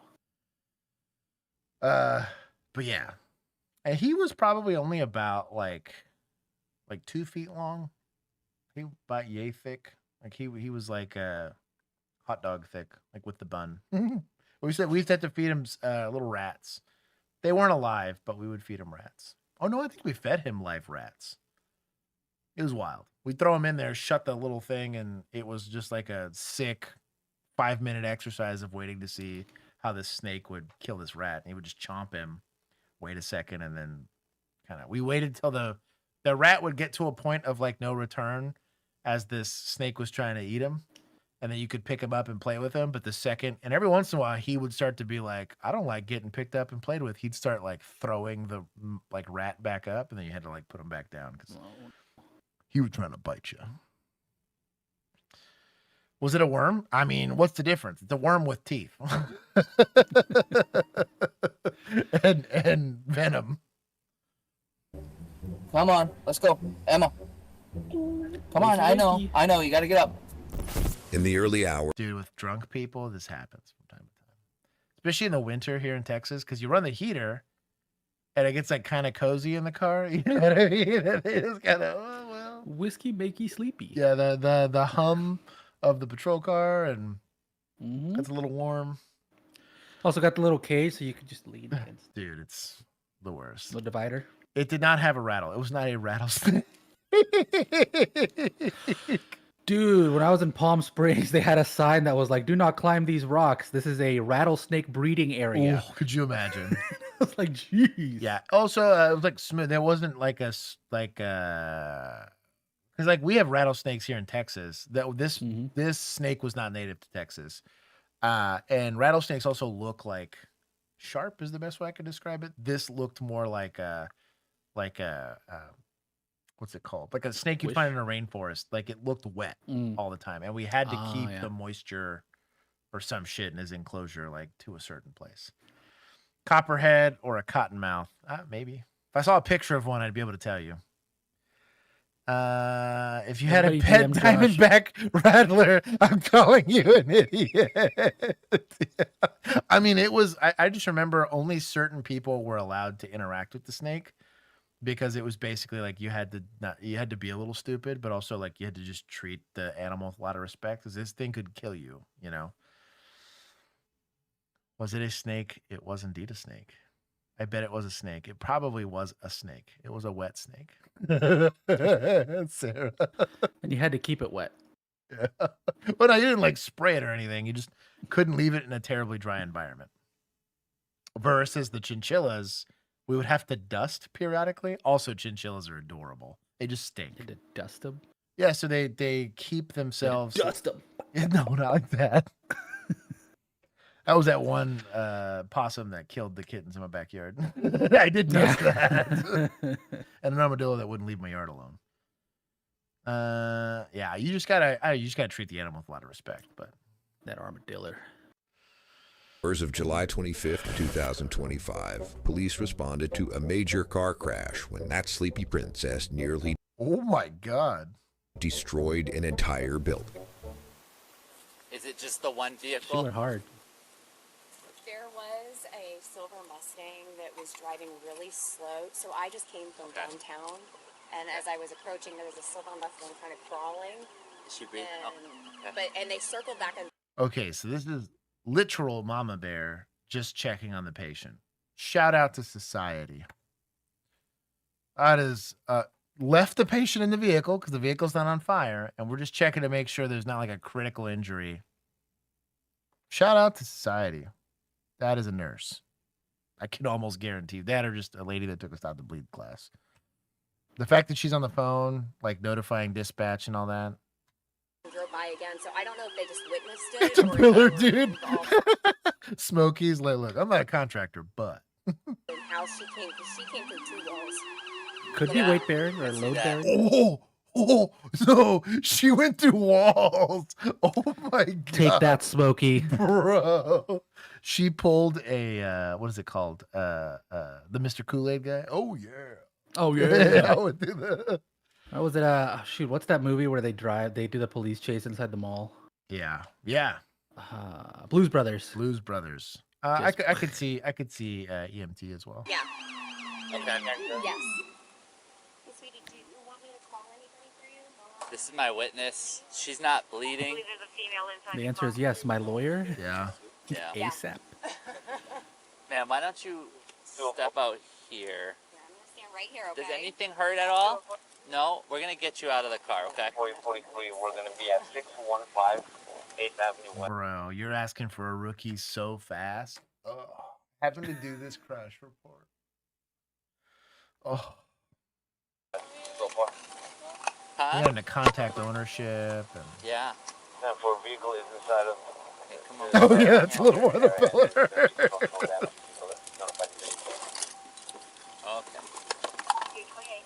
Okay, I got your arm, okay? I just need you to take a step. Okay.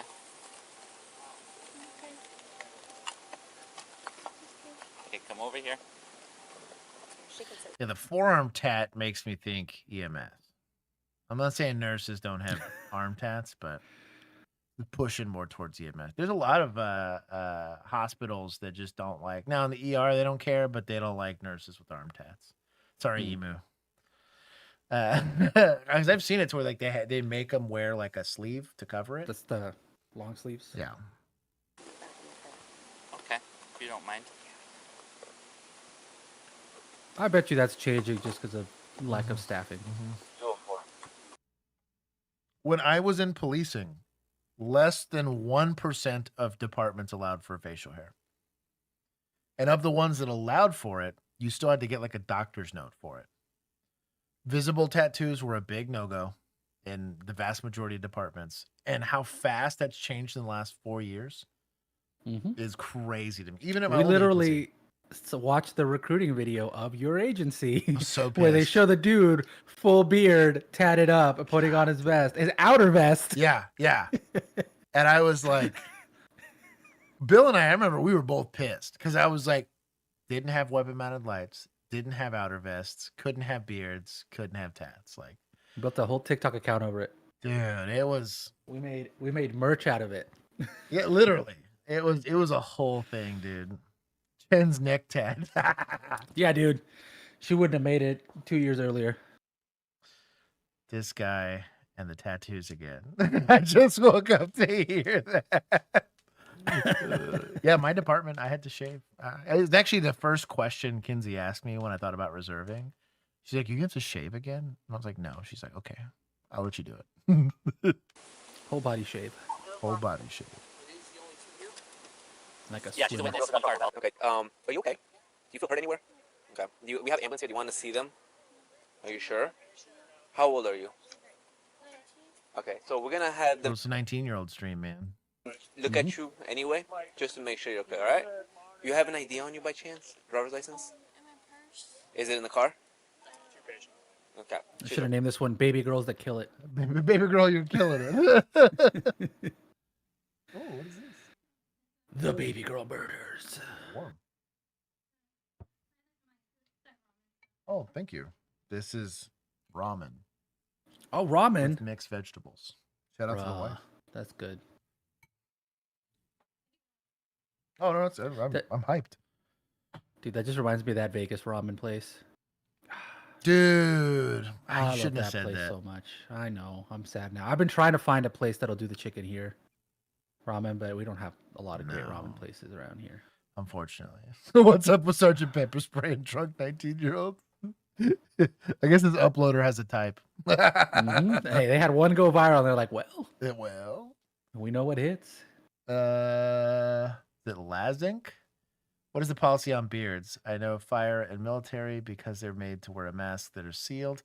Most police departments now, though, if you're in a large department, they do require you to get training on masks because we have to have gas masks for riots and all that stuff. Most of them, you're just allowed to have a beard outright. Because we're not dealing with like weaponized mustard gas, we're just dealing with CS. CS is very unpleasant, but it's not debilitating if you have a mask on, even if you get a leak. It's just going to be really irritating. And if you're getting it deployed on you, now I know there's a lot of SWAT teams that have different policies for facial hair because you kind of have to have like, not just are you going to get exposed to it, you're going to get exposed in an enclosed environment. So they'll have a lot of guys that they'll have to shave, but most patrol, they won't make you. Just because we're never around CS gas and we're never deploying it because we don't get issued it. If you're around CS as a patrolman, something terrible has happened. But that's the policy for most of those. That's a myth. You can seal a mask with a beard. So the difference is you can seal a mask well enough, right? With or without a beard. The problem with like a toxin, like you get exposed to something, it will kill you. And the only thing, if it's like a respiratory thing, like obviously if it touches your skin, you die, it's different. You're going to wear a whole mop suit for that. But mop with 2 P's. But that type of gas, you're going to want an actually good seal, right? Same thing for pilots. If you're having oxygen leaking out of your mask, right? That's going to be a problem when you're flying a multi-million-dollar jet. That's why they make them shave to actually have a perfect seal over there. There's going to be certain situations where you cannot afford to have any leakage, and so they just shave. Maybe you can get masks that'll still work around a beard like that, but that's generally, even if it is or isn't confirmed, that's just their rationale behind it. If it has a perfect seal, does it start a podcast? Yes, it does indeed. Write a book. Go find Nancy G. To 50K. Is this Megan? What did she ask? Yes. Nancy Guthrie, the Savannah Guthrie's mom. Oh, that's right. Yeah. That's kind of sus. Yeah. Like that whole random disappearance. Dude, the Ring camera was weird. Yeah.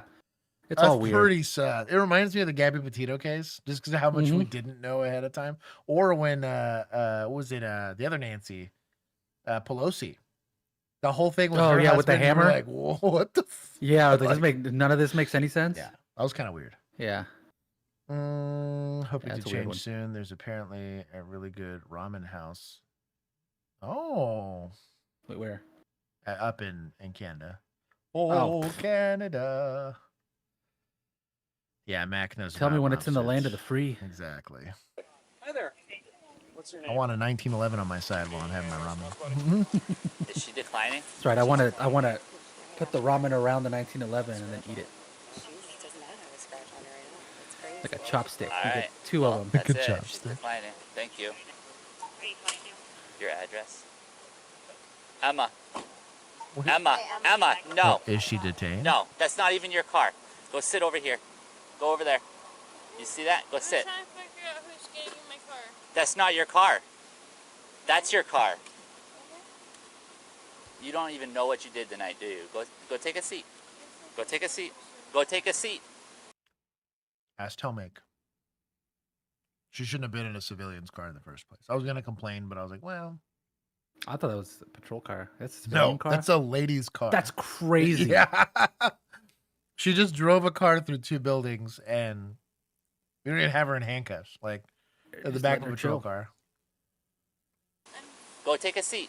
I'm standing. Can you figure out who the fuck is I want you getting to in my car? get her to sit down somewhere. Hey, have a Figure out who's getting in Or We're gonna figure it out. I just need you to sit on put her in a patrol car. the wall, and then we'll figure that out. Okay. Right there. That's perfect. Right there. Girl. Okay. I'm happy you're happy. No, we just want to make sure, ma'am, we just want to make sure you're okay, all right? That's all it is. You don't have to get upset.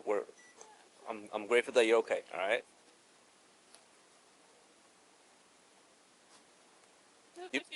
Huh? What happened? Who the fuck is getting my car? Is what in her car? I'm not sure. Can you say it slowly? Who the fuck is getting my car? The tow company. More likely, yeah. Yeah, you can't drive that. The engine's out of it. Are you like sending them right now? Oh my god! I just realized that this is where the bumper used to be. Yeah. The Oh my whole god! Front is gone. That thing is scrap. We got to do a couple of things, ma'am. Okay, let us investigate, and then we'll go from there. Okay. So what we're gonna do? We're gonna investigate for a DUI, and then I'm not sure if she's gonna refuse or Oh, not. this is spicy. But she's Delicious, already but refusing spicy. you guys. Okay. So, but once we arrest her for DUI, if it comes to that, then we're gonna transport her to a hospital no matter what. You guys are going to Yeah, we'll transport her to a hospital once she gets arrested, if it comes to that point. Okay. Has she been checked out by EMS yet? Yeah, I appreciate you guys. Thank you. She refused. Yep. Okay.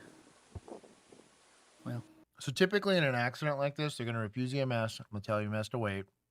I'm likely going to arrest this person. When I arrest them, we're going to take them to the hospital. I'm going to take them in an ambulance. I'm just going to handcuff them to the gurney and go with them. Just because I don't want the liability of having somebody that's potentially got an injury in my custody. I'm going to let a doctor clear her for injuries. And even the EMS is going to be like, well, I don't want to clear her medically because I don't want that liability.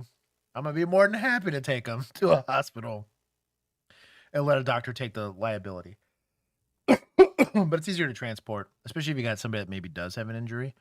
And also, like, provide the medical, because she could be concussed or not know what's going on or hiding an injury, right? Or just doesn't want to spend the money on an ambulance, right? Yeah, some people don't want to spend the money on an ambulance even when they're having an emergency. Right. And they try to fight with the EMS person. So, ask Telmake. You got to have some officer presence. But you're killing it, baby girl. You're going to the ambulance. Emma. Damn right. Emma. This is the last time I'm going to ask if you want to take an ambulance ride to the hospital, okay? All right, so I just want to inform you that we have completed our crash investigation and we're moving on to an investigation into drunk driving, okay? This is a criminal investigation at this point. You understand that? Okay. All right, so the first thing I'm going to do is ask you how many drinks you've had tonight. You've had 0? Who was drinking the Corona? Oh, there's a Corona there.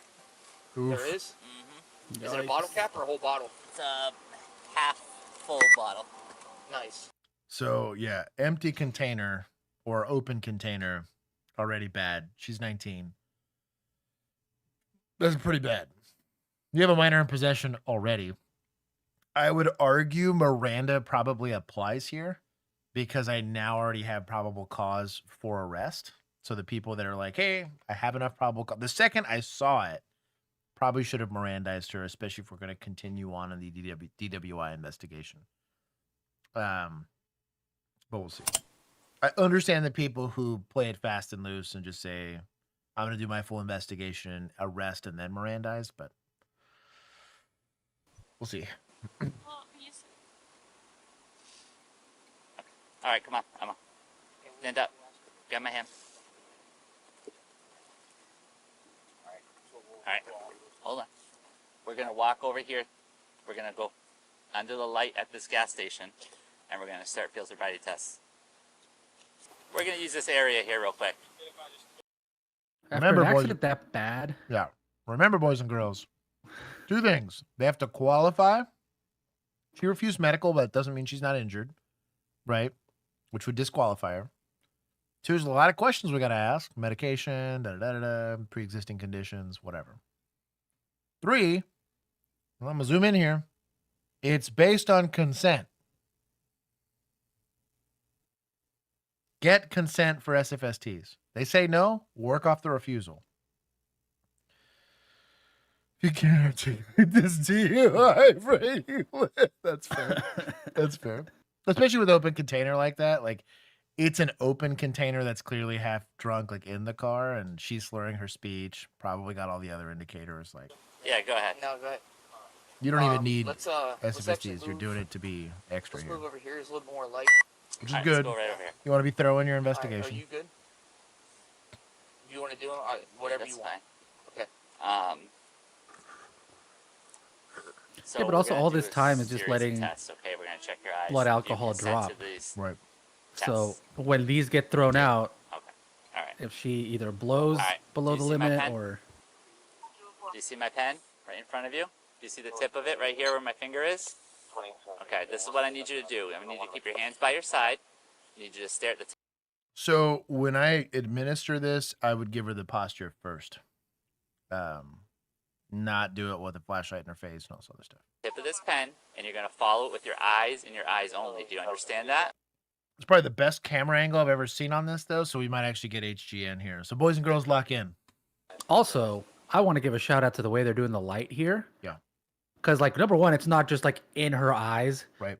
Which we get a lot, and you get a really clear view because this is helping the camera actually see everything and like light to her and not the ambient. Right.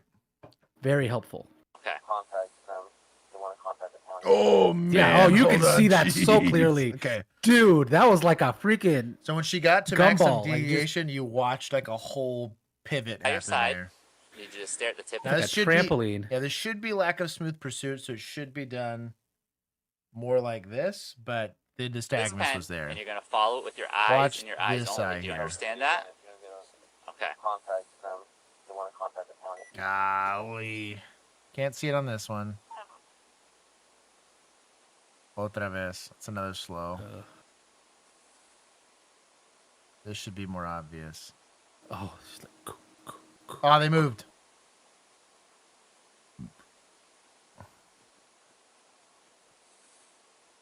Jeez. You're getting a couple there. Reason why we do both sides of the face is technically you want to see those indicators in both eyes. So when the pen's going to the right side of the face, literally your nose blocks your ability to see this. So you're really only testing this eye when it's on this side. So when you go to the other side, it's the same thing. I'm really only testing this eye. Technically, your eyes move together. But for the sake of legal specificity, you were trying to get indicators. It's not proof, it's indicators of intoxication.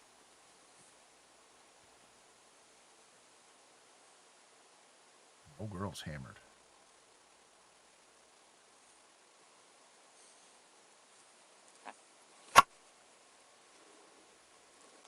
Okay, that was the first test. The next test is going to be a walk and turn. Okay, you're going to need to walk in a straight line. Do you have anything with your injuries, with your legs, anything that would prevent you from walking in a straight line? He's asking the questions. Okay, all right.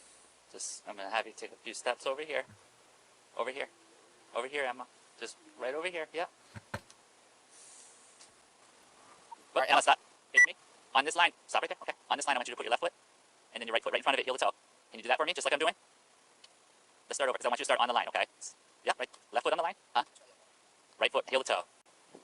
This is what I'm going to need you to do. The useless body camera angle. So I used to intentionally turn my body camera. Sometimes I'd take it off and specifically try to point at the line and her feet, because these are where most of these indicators are going to be at. This is kind of an unhelpful. I mean, you get the audio, I guess, and you can match it. You know, off chance something happens, but this is not a helpful evidentiary camera angle. But come on, Exxon. Yeah. Put on a little flip out screen so that we can get good angles. Dude, for real. Keeping your hands by your side, you're going to take a series of steps. You're going to take 9 steps down and 9 steps back. Okay, it's going to look like this. It's going to be heel to toe, and you're going to go like this. 1, 2, 3. You're going to go all the way down to 9. When you get there, you're going to take a series of small steps to turn around, and then you're going to go back. 1, 2, 3, all the way to 9. Do you understand those directions? Okay, you can start. That wasn't terrible directions. Notice he's not intervening and giving her any extra instruction. Let her go to 15 steps if she wants to. It's just, you're just going to document that in your call.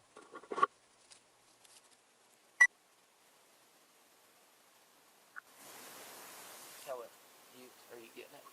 Huh? Are you missed every step? Every step. Every Yeah. time you fell backwards. Yeah. Oh, thank you. How many steps It's did you good though. I count had that it. It was delicious. That was like, I think that was like 11 steps. That This was like... It was yeah. scrumptious. This one was extra as well. Would you even go to one leg stand at this point?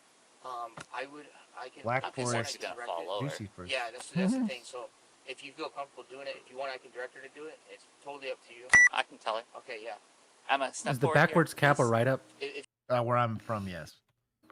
Here they probably don't care, but yes. It was like, I I think that was like 11 steps. That This one. was like, yeah. Yeah. This one was extra as well. Would you even go to one leg stand at this point? I would. I can. I'm if you concerned want, she's I can gonna direct fall it. over. Yeah, that's the thing. So if you feel comfortable doing it, if you want, I can direct her to do it. It's totally up to you. I can tell her. Was like a sergeant or what? FTO in here? What's going on? This is weird. Okay, yeah. Emma, step forward here, please. If she starts getting squirrely, just say, hey, yeah. Couple more steps. Couple more steps. It's either a sergeant or FTO. There's no other reason, unless it's just a senior officer being cool. Like, where I plan to reserve, effectively a lateral transfer, right? If I have a rookie in front of me that this is like the third DWI investigation ever, I'd probably hook a homie up. And he'd probably feel great knowing that it's like, I did one like a year ago, and I haven't done one since, and I haven't freshened up on like, you don't do them all the time. It's hard. We did hundreds of these. Like I forgot the S part of SFSTs. Right. And so I don't think it's unreasonable to have another officer just give you some reassurance on, like, especially this guy looks a little bit older, just to make sure they're doing it right, because they are trying to protect and contribute to a good investigation. So FTO wouldn't surprise me. Couple more. Okay. The next one is a one leg stand, okay? Just like you're standing here side by side, stay like this until I tell you to start. When I tell you to start, you're going to raise your right, whichever foot you want. Your left or your right, you're going to raise one foot up about 6 inches, foot flat, as if you're stepping on a Coke can, okay? And you're going to count like this: 1001, 1002, 1003, 1004. I like the instruction of stepping on a Coke can, because that gives you a much easier visual representation. Also of the like how far off the ground you should keep your foot. Right. Because, and I made this joke earlier, homegirl might have been lied to about what 6 inches is. Right. And right. Like you just might not have a good reference point for like what that looks like. Yeah, you're just trying to ensure understanding's occurring. Yeah, right? Coke can. Like, oh yeah, I've seen a Coke can. I know how far. I've stomped on Coke cans. I know how far. Just tell her the beer can you drank earlier. Yeah, they don't instruct. Imagine that on the ground. They don't instruct like when you're getting certified to do it, or an analogy like that, but it does help. And when it goes to court, it was effectively relatively close to 6 inches, right? But it's at least giving them a reasonable reference. If they're only an inch off the ground or they're a foot off the ground, is anybody in the court think that this is a foot or a 1 inch? You know what I'm saying? Like, you're at least giving a closer reference. It's more universally understood. The twisted tea can. Imagine stepping on that White Claw from your car. Jeez. 1005, and you're going to continue until I tell you to stop. Bob, I know. I'm just saying it's a decent reference for like, 'cause you're not gonna quibble over like 1 or 2 inches, but you are gonna quibble over big variations, which we usually get. It's just an easier visual reference than an abstract number. Have you ever done LOC? Especially for a drunk. LOC, I can show you. LOC? No. Yeah, I'll show you real quick. Just so you know, I mean, it's just training. So, hey, Emma. We are in training. So what I want you to do, you see the tip of my finger, okay? You see the tip of it? Okay. I want you to follow the tip of the finger and the tip of the... Dude, she's got resting nystagmus. Oh my God, look at this. Oh. Be looking right at the bottom of her eye here. Emma, so what I want you to do, you see the tip of my finger, okay? You see the tip of it? Okay. I want you to follow the tip of the finger and the tip of the... Oh, geez. That's skip there, huge. yeah. Okay. That skip is nystagmus. So come over here behind me. So Smokey, it's where it goes like this. Yeah. You see the eye just doing this? That's what we're looking for. Follow the tip of the finger and the tip of the... Jeez. You understand that? Okay. So come over here behind me. Because like when somebody changes like the direction of what they're looking at, that's a pretty big jump. This is like a steady, almost like rhythmic. It's almost like seeing their heartbeat in their eyeball moving. That's almost what it looks like. It's the best way I could describe it.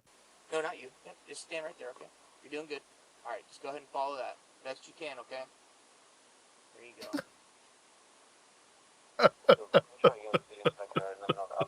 go. Ricky, this almost sounds like a compliment.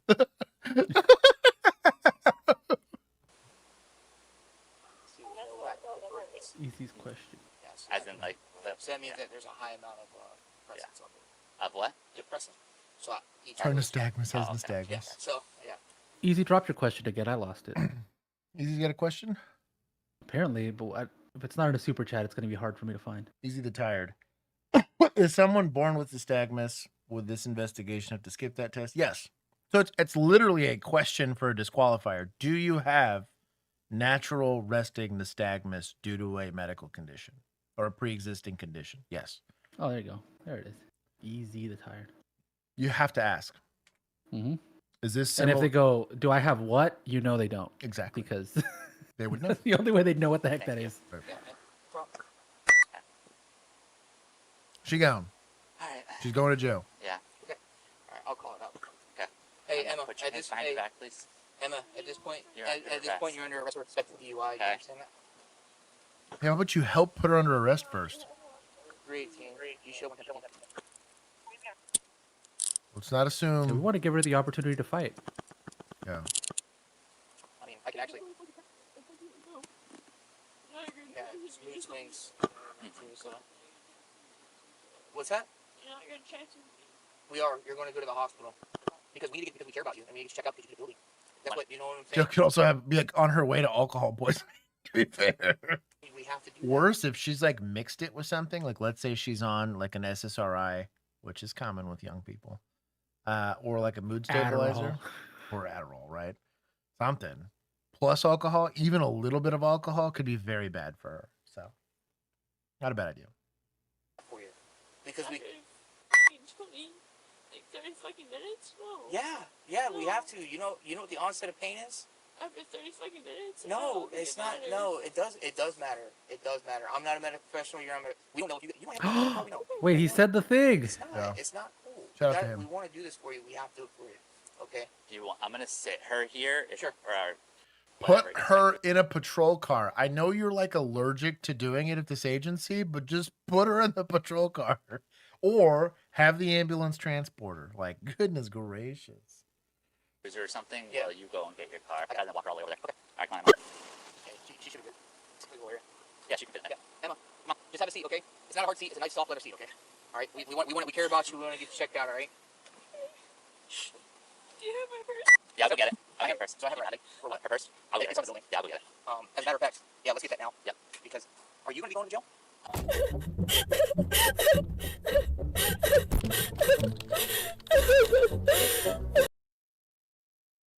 Oh. Wonder if she had a suspended like registration on the vehicle or something like that. That's interesting. Crazy. It's a bad plate. That's kind of sketch, to driver's be license? honest. Yeah.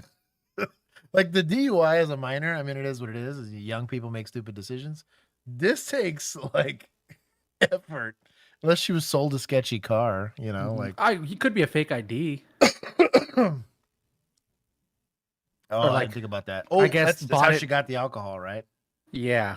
Yeah. I Bro. was just saying, like, you got to know somebody. Well, she made it herself. I mean, Etsy's a powerful tool, right? Yeah. Well, if it's stolen, she bought it from someone who stole it from somebody. And I think it's or stolen, so it's just okay. a catch-all. Blank, forged, or stolen. It's probably just forged. Yeah. X-Bane. Everyone's like, oh, you know, the things you do when you're a minor. I don't drink as an adult, so I never had to worry about trying to be somebody I wasn't. Everyone getting all defensive in chat for old girl. I mean, it was a way better DWI investigation. I think it took a little too long, in my opinion. The lack of control of the scene was a little sussy-wussy, but everything was done lawfully. I thought they were really respectful to her. Love you, Uncle Josh. They were respectful to her. I mean, she screwed up. It is what it is, but they didn't skip the charges. Also, like, legit went through 2 or 3 retaining walls in a building. So, like, we need to investigate this, right? Also, specifically with minors, or you have like a habitual offender, like we're dealing with single vehicle accident. Let's just say the damage wasn't there, but this person has 6 DWI arrests on their record. I'm going to take more enforcement action there because I can force them to do rehab and diversionary programs all that other kind of stuff. In Wisconsin, that's the first one that's not a ticket. Right. You're not wrong. That's a crazy part. Society. I gave points to society. I'm going to give more for that lady for stopping by and advocated just seeing somebody's another human being. Hey, we don't know what the circumstances of the arrest were. You know, we just want to make sure this person's okay. That's it. They did a good job. I'm going to say if this guy, he wasn't a sergeant. I think he was just an FTO. We're going. First at 10 tonight, federal authorities are investigating Cumberland County Sheriff Kevin Joyce. Good evening. Thanks for joining us. I'm Katie Sampson. And I'm Greg Lagerquist. This comes weeks after the sheriff sharply criticized how ICE was conducting the surge in May known as Operation Catch of the Day. Now, partners at the Bangor Daily News, the first to report this investigation, which came one day after agents arrested Cumberland County I swear, every time I see these arrests, I'm like, who's Who's hiring doing y'all? Who's trading y'all? Like, you're on your phone texting with your back turned to your suspect. Now, partners at the Bangor Daily News, the first to report this investigation, which came one day after agents arrested Cumberland County Corrections Baby girl, what are you doing? officers recruit there. That was caught on camera. The BDN reporting federal authorities have now demanded employment information about everybody who's worked at that jail since January of 2025, so a year ago. The sheriff says the county did comply. The reason for the subpoena is not entirely clear, but it does add a new detail to how ICE responded to the sheriff's criticism of its tactics. Joyce condemned ICE during a news conference on the third day of the raid, a day after agents arrested an immigrant from Angola who worked as a corrections officer. This encounter, who said that in the 3 minutes they got out, they pulled a guy from the car, handcuffed him, put him in the car, they all took off, leaving his car with the windows down, the lights on, unsecure, and unoccupied. They left it right on the side of the street. Yeah, what a trash is that, bro? Let's say the guy needs to go to jail, which I'm okay with. If he's violating the law, they're enforcing a law, they're being tasked with enforcing, fine. But that's like big if. That's some Bush League stuff, man. Like, that's so trash. Like, I'm gonna leave a running car like open in the middle of the day, like at least tow or secure it. I secured cars all the time. Like, hey, it's a domestic violence situation happening in a parking lot. We arrest the registered owner, victim leaves, and I'm like, oh, just lock the car and hand them the keys and leave it in their property. You can come get it later. But you don't leave it there to get stolen. That's what's gonna happen. Folks, that's Bush League. Oh, he said it, my God. Points to administrators. Points, yes. That's incredible. Where's admin? That's Incredible. legit. What? Where'd my hat go? That's incredible. In honor of the sheriff. He said that's Bush League, my dog. Policing. Hours after that comment, the agency began removing detainees it had been housing at the Cumberland County Jail under a long-standing contract between the federal government and the county. Dang, that's mega petty. He's like, yo, everyone we have in a detainer, let them go. I'm not sitting on these guys. I will say this. The sheriff, which is unique to the sheriff's office. So county, shout out to county guys for this. They're an elected official. So if there was ever a reflection, the most democratic way possible of your law enforcement being a representation of the people of which that you are swearing an oath to protect, the sheriff should be that in every single county. In America, uniquely, they also have rather unique powers within their jurisdiction to be someone that can tell the feds to kind of piss off. City agencies, because we're typically encapsulated by a county, and again, it's not an elected position. You apply for it. The city manager, I'm not going to say appoints it, but effectively appoints it. There's some nepotism that can happen there. I'm not saying it doesn't happen with sheriff's offices, but there is an election. They have to run just like the mayor does for a city, just like a county commissioner would have to. They run, and they have a lot of leash on how they conduct themselves as a sheriff's office. So it's an if you wanted, as a populace, to just be like ultra mega based and have a sheriff's office that would defend you from something if you feel that you're being unfairly treated by the federal government, counties are allowed to do that. It's kind of crazy. Like in a county, because all their money is paid for by taxpayers, a lot of times they'll get some money from the state. They get practically zero federally in most situations. And he's an elected official. So if people are happy with him, he could do some heinous shit and get away with it. And it's fine. There's going to be some still like a handful of legal considerations. You still have responsibilities to do stuff like reporting on crime data and whatnot. And obviously you can't do like illegal stuff. But, light goal reached. Let's go. Nice. Shout out to chat. I'm giving points. Thank you, Riley, for letting us know. Oh, the best. He is crushing. You can get your own. I'm going to give points to Deputaz. If it's what the people that elected him want, I think it's good to see. You're going to have some. America's a unique place to live. There are discussions around states' rights versus federal rights, right? We're generally always, I'm going to say, in conflict with the federal government. If you're a blue state and you're passing laws that restrict certain things, it is unfortunately the federal government, or fortunately in some situations, that tell you you can't do that, right? And if you're in a red state trying to place restrictions on things, it's going to be the federal government that's going to be at odds with that. There is discussions on where that line is in the sand. It is a constantly moving goal line. But like a lot of times when people say problems in America, it's like, that's a broad... That's just like saying, problems in Asia. It's like, well, what is Asia? You know what I mean? Like, that's a broad spectrum. Like the island Asian countries, or like it's interesting. So like we're from on a state to state basis, sometimes in a county by county basis. I was just driving. I haven't put the picture of the Discord yet. It's one of the like 2 or 3 highways that have a posted speed limit of 85. It's really cool. I'm going like 95 passing a cop with no issue. And I'm like, that's kind of rad. Shout out to Texas. It was, I'm trying to remember where it was. The tiny little town that I was in. But I go 82 in a 75. Yeah, God forbid, right? And it's a problem. Allegedly. Allegedly a problem. But they're allowed to do that. And even within a single state, you'll have dramatically different postures on law enforcement and the application of the law and the relationship between the government and the people. So I always kind of chuckle when people say, and I bet if you talk to Canadians, it's the same thing. You go from one province to another, they're literally speaking different languages and some other than others. And so I think far too often, if you're not from a place, it's very easy to just kind of cast a wide net over someplace. But if that's what the people want, good, more power to them. That's having the courage to go and step up and do the right thing, even if it's going to potentially cost you some political face, right? Watching you. We'll go ahead and search the car, take him into custody. We're doing it here. We're not letting him go. Oh, is this the Louisiana?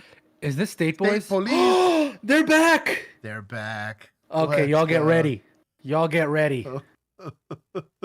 I was listening to the song. I was like, it sounds really familiar. I'm giving points to Vigilantes because I realized this was like effort from them. It's been forever. Secure back up, unload it, secure back underneath the front seat. I don't taking it.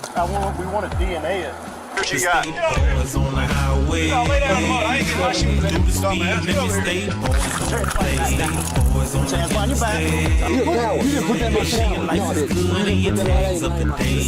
boys on the highway. The only thing you're running out here is fast. Speed. That's what you're doing. 85 and 65. Other than that, you don't run nothing. You don't chill me.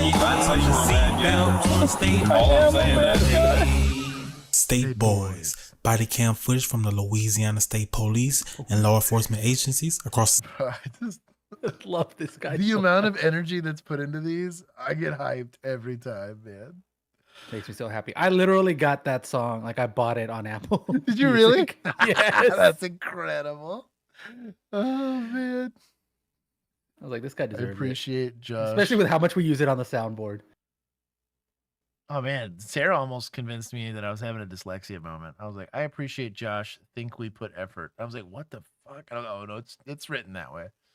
It is police, Garnt. Certain parts in the South don't speak proper English. It's fine. State of Louisiana. On this episode of State Boys, agents with the DEA working in the mail room at the United States Post Office intercepted a package containing a controlled substance. While doing surveillance, the agents would arrest the mailman for his involvement in the conspiracy and working with the dealers. What will the troopers find? Dude, his intros are so good. I love it so much. What would the troopers find? This is incredible. Where's YouTube channels? My boy's put him in the positive. Let's go. Oh man, what a good time. State Police. I'm also a TFO with the Inspection Service. This is the postal inspector. Listen to me, before we go anywhere, I know you know why we're already here, but there's something I gotta do, and I'm gonna give you a chance to tell your side of the story. But first, I do have to advise you of your rights before we go anywhere, okay? We're gonna walk out this door, and we're gonna get in a vehicle, and we're gonna go to my office, and we're gonna talk. And what happens there is gonna depend on what happens to you there, all right? I know you got time invested in the military, I know you've been working here for a while, I know you've had your ups and downs, all right? But we're gonna go, we're gonna get in a vehicle, and we're gonna go up there, and we're gonna talk. DEA is definitely federal. Hey, let me tell you something. So, this is DEA agent. How you doing, man? All right. So the realms of this is not just, we're not here for just BS. You understand? Okay. So listen, we're gonna go right across the river over here to our office. We're gonna talk. All right. So we'll meet you there in just a second, okay? After the UPS worker was arrested for delivering the package, the trooper would conduct a traffic stop on the vehicle that took possession of the package. Driver! Good job. Can you step out for me, please? Can you step out for me? What's up, bro? How are you today? Hey, my name's Trooper. Can you take your driver's license with? So a great way to control the stop is like, guys doing narcotics trafficking, let's go ahead and get him out of the car. Didn't point a gun. I mean, it's effectively a high-risk stop, but he managed to conceal that it was a high-risk stop by getting him out of the vehicle. Now the only place I got to worry about a weapon is on my boy, and he's going to have to chicken wing it to do it, and at least that gives me a shot. Versus he could just, like, be looking for his insurance and then dust me with the Draco. Like, we don't want that, right? Good job on that. Shaking your hand. Also, because we have his plug effectively, or like his part of his transportation chain currently detained, they won't be able to notify this guy to watch out that the cops are there. We can get this guy if we can figure out who's farther down the chain, because we're individually arresting parts of that chain. We might be able to broaden that net and catch more people that are involved in whatever this trafficking ring is. It's pretty cool. Oh, I'm sorry. You good?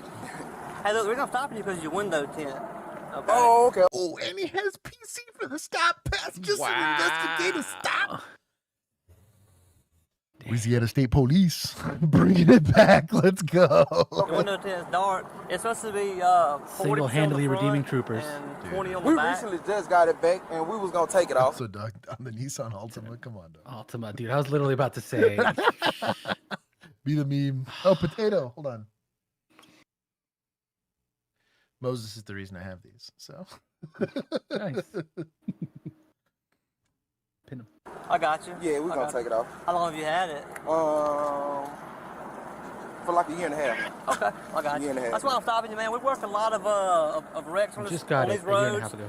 Yeah, I literally stay right there. You know. Distracted drivers, sleeping drivers impaired, window tint, obstructions, things like that. So that's why I'm stopping you. So anyway, take that back in your hand. I'm gonna get your vehicle information. Are you by yourself?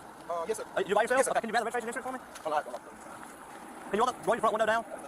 Yeah, that's dark.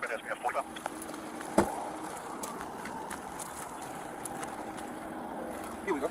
Thank you, bro. All right, man. Hey, is everything insurance, all right? Yeah, I got it right here. Is everything on your driver's license? I'm gonna take that out in just a second. Okay, take that right there for me. The trooper would talk to agents by radio about the traffic stop. All right, he's by himself. He said he lives over here nearby, so he's going back to his house. I'm not sure what his address is. His address on his license is in Monroe. Yeah, I'll copy that. Oh, what? Tato, you act like I see everything. Oh my God, here's the potato. My goodness. This is, hold on, I don't have an upset here. I'm going to turn up. He's going to war for that Tato. I'm going to turn this upside down. So it's like a frown. It's a sad Tato. It's a sad Tato. I didn't see the request, homie. Should have put it in a super chat. Yeah, it's an easy way to make sure I don't miss it. Oh, man.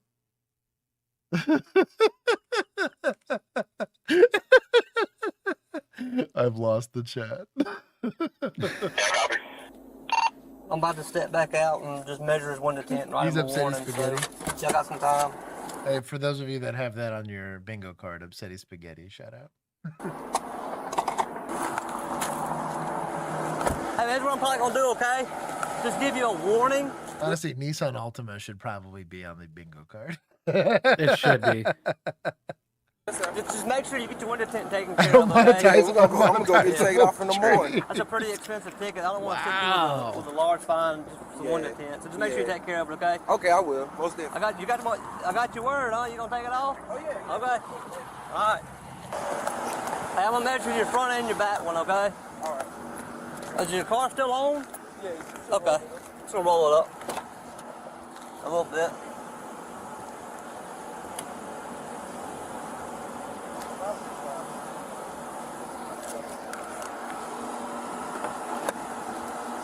That's 2.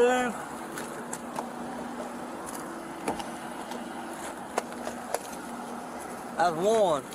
One. They're pretty dark. Oh my How many kids you got? I got one. I got one little toddler. I got you. I got you.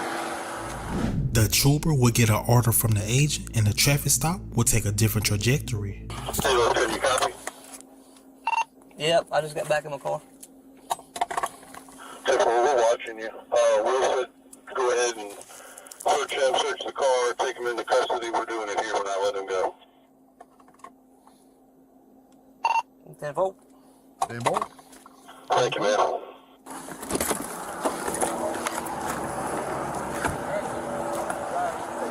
Let's see how he finagles this. Finally, Terrace. Hey, I want to ask you a question. I want you to be completely honest with me, okay? When's the last time you were around anybody smoking marijuana? It's been a minute. What's the last time you smoked in the car? No, we ain't smoking in the car at all. Okay. Well, somebody was around because I can smell it. Just be honest with me. No, I'm telling you, we haven't smoked in the car. Like, no, not at all. Remember, I just recently left my cousin's house, and then I came back to come work out. Okay, that's fine. I'm not accusing you of anything. I just can smell marijuana, so I'm just asking. No, I got you. Okay, well, look, this is a consent to search form, okay? I want to search your vehicle, but I want to see if you'll give me consent first.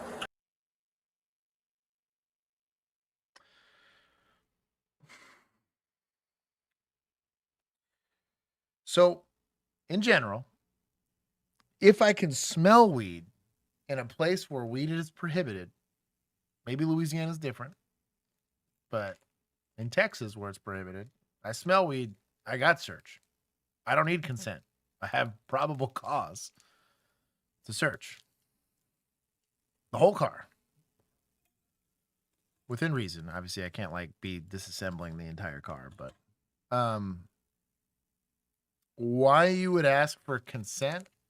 Because that consent can be revoked at any time, and you can't use the revocation of consent as like extra probable cause to do a PC search, right? Like I feel weird about him trying to get a consent form signed if he is alleging that he can smell weed.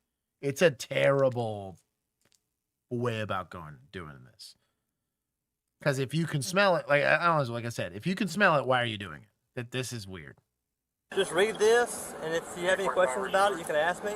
If not, if you allow me to search, you sign right there. If not, you don't have to sign it, okay? Just read that for me, all right?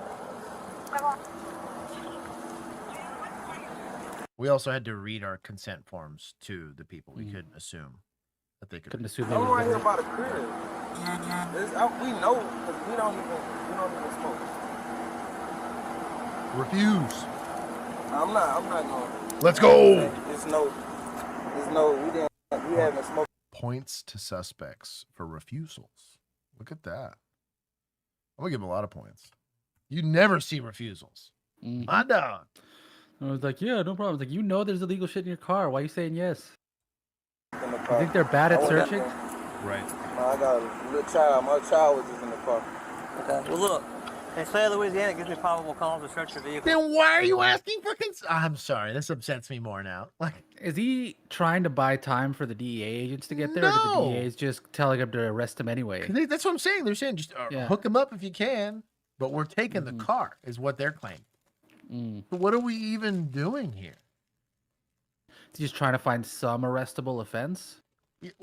So in Texas, on the window tint, I'd just go immediate disposition on the citation. You can do it. It's a scumbag move. But I could just say, you know what? We're going to take it to the judge right now. And I just arrest you on the citation. I already had an arrestable offense, right? So, like, what are we doing? I'm more pissed off that he's like, well, you refused, so now I'm just going to do a PC search. It's beyond stupid. It could be seen and portrayed as retaliatory in nature. Well, since you refused, it's kind of like why I don't like it when they ask for consent and they're just going to send the dog on it after you refuse.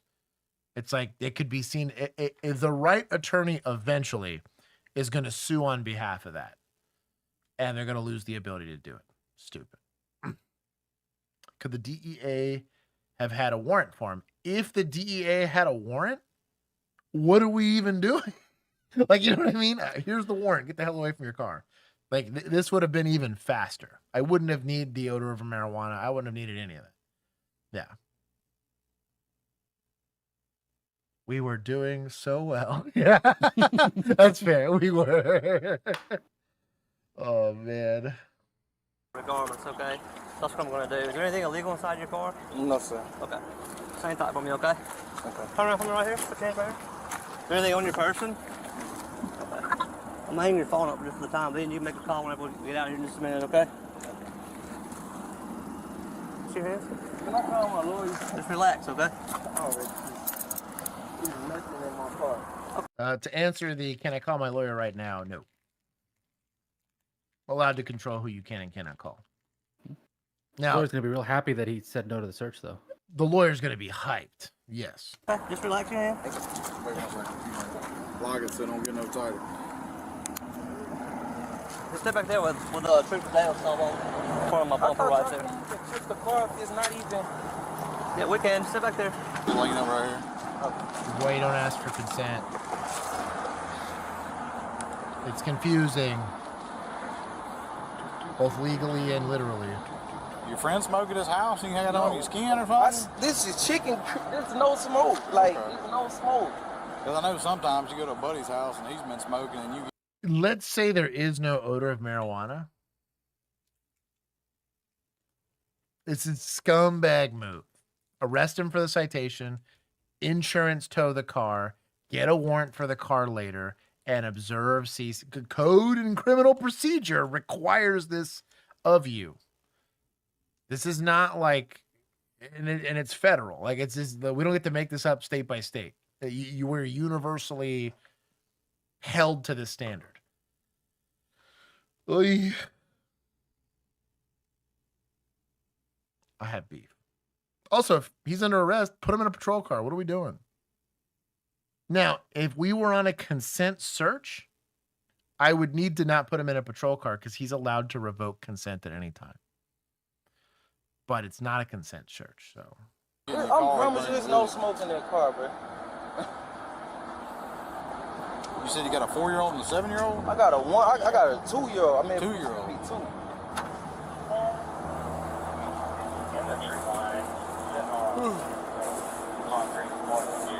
You can lift up the other part too. It's another department. It's another part in there.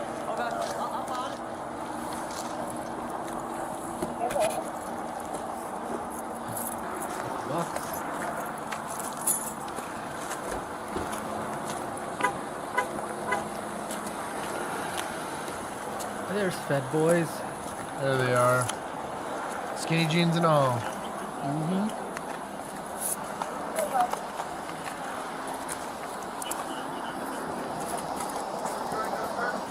So y'all said it was about a... Hey, mister, what's your address in Western Road?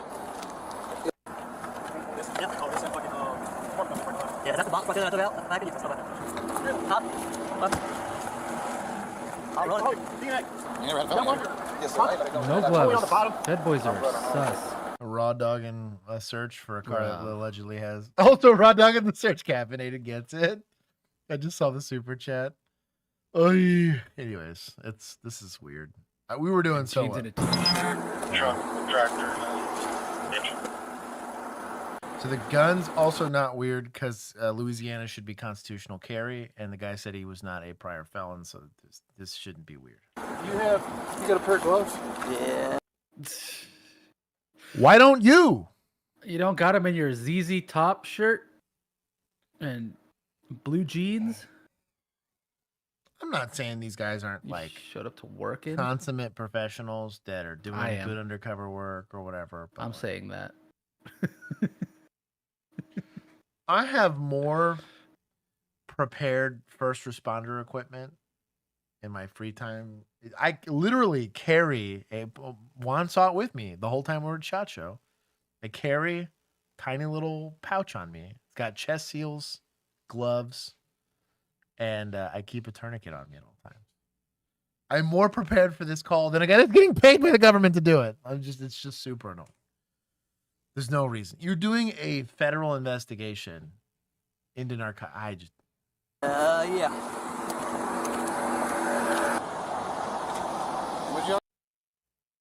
What do you tell him?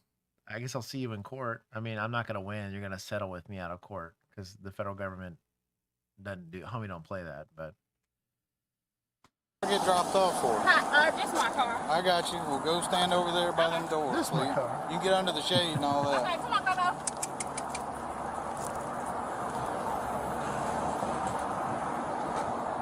I had a cat say hi. Yes, ma'am.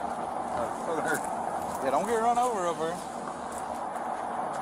Before the traffic stop, the agents at the post office intercepted a package that contained approximately 2.2 pounds of high-grade marijuana. The agents would take out the marijuana and return it back to the mail stream and make a controlled delivery. The mailman was also involved in 2 deliveries from 2022, where he delivered 2 packages containing approximately 10 pounds of methamphetamines.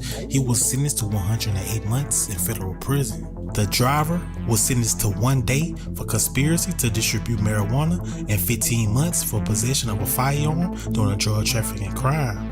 His sentence. Well, it's the drugs and the gun. That's the time. Yeah, here. that's still such a dumb way to sentence. Yeah, that really is. You know, 1 day for... Time served. Yeah. At least the feds have PC this time. They do, to be fair. Negative. Yeah, man, if you should give us a heads up on that. I'll try to call my boy.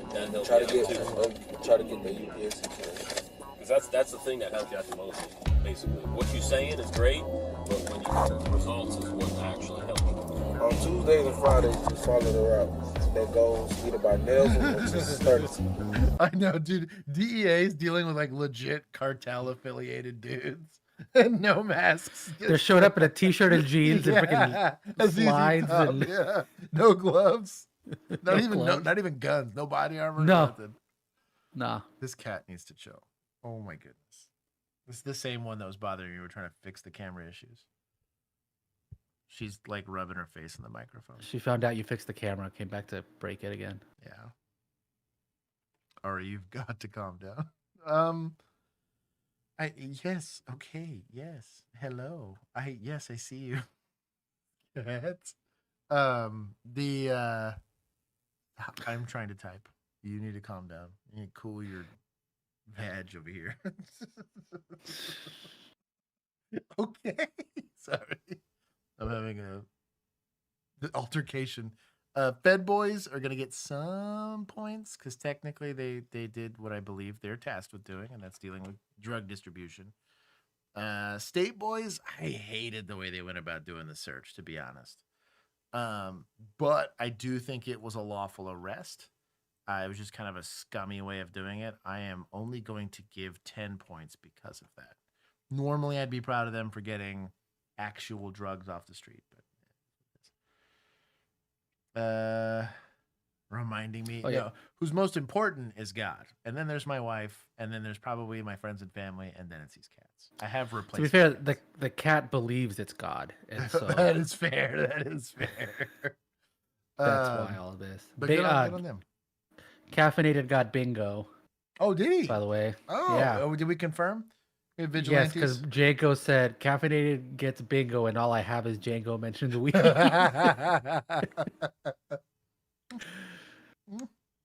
the cat. Okay.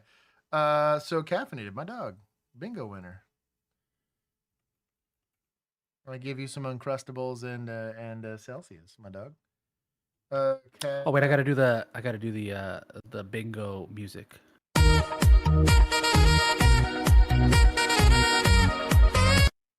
There you go. Caffeinated. Did I spell it right? Does he have a weird spelling for it? Caffeinated. I don't think so. Caffeinated. Oh, it's LD. Oh, he does. He does FIE instead of FEI. So FIE. Caffeinated. I before E, except after C. Caffeinated. Caffeinated, except for all the other times that it doesn't apply, because it's English. Yep. Ironically, it actually applies more the other way than it does with the saying. Right. There are more words that have I before E after C than the other way around. And knowing we could cheat death. I spell it dyslexia. That's incredible. On January 14th, officers from Kalamazoo Department of Public Safety are dispatched to a lake near the 3700 block of Greenleaf Circle after a man falls through the ice and is trapped in the freezing water about 100 yards from shore. With the ice too thin to safely reach him, officers call for the technical rescue team at Station 6. Actual nightmare. Actual nightmare. Whoa, is it second responders responding first? My dogs. I'm proud of y'all. You might actually get in some danger here today. Look at y'all. Ari, you've got to stop.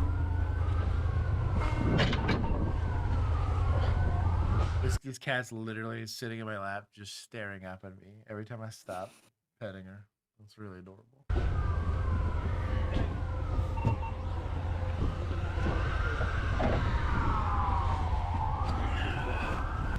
Let's move with some urgency, yeah?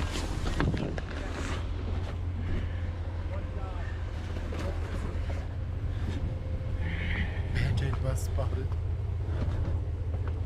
We got a throw rope bag, you said? Yeah, Melinda's got it. It must be nice. They have like a rescue suit and everything. Bro, if you're a cop, hey, take your vest off. Probably your gun, because it's just going to cause you to sink. Just jump in there. Go get him. It's a cold plunge. Whoa, be careful with that zipper.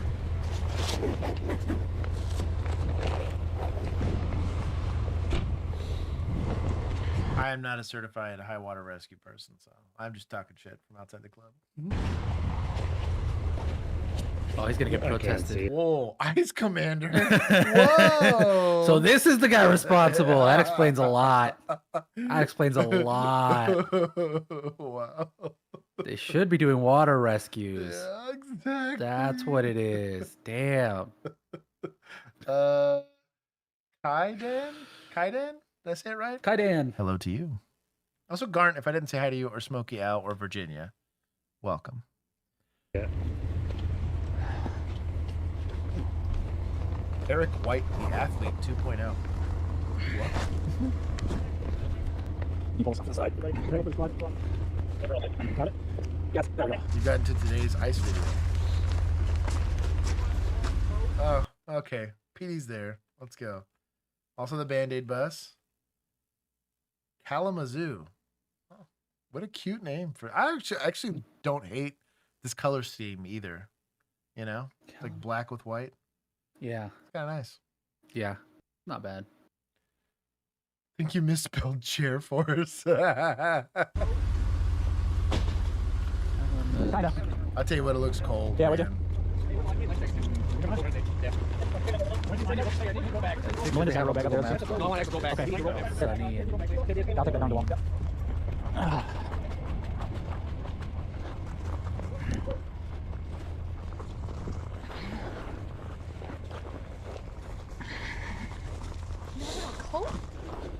Yes. Oh, Big Sarge over here helping. I just saw the sleeve. I also don't hate this patch, to be honest.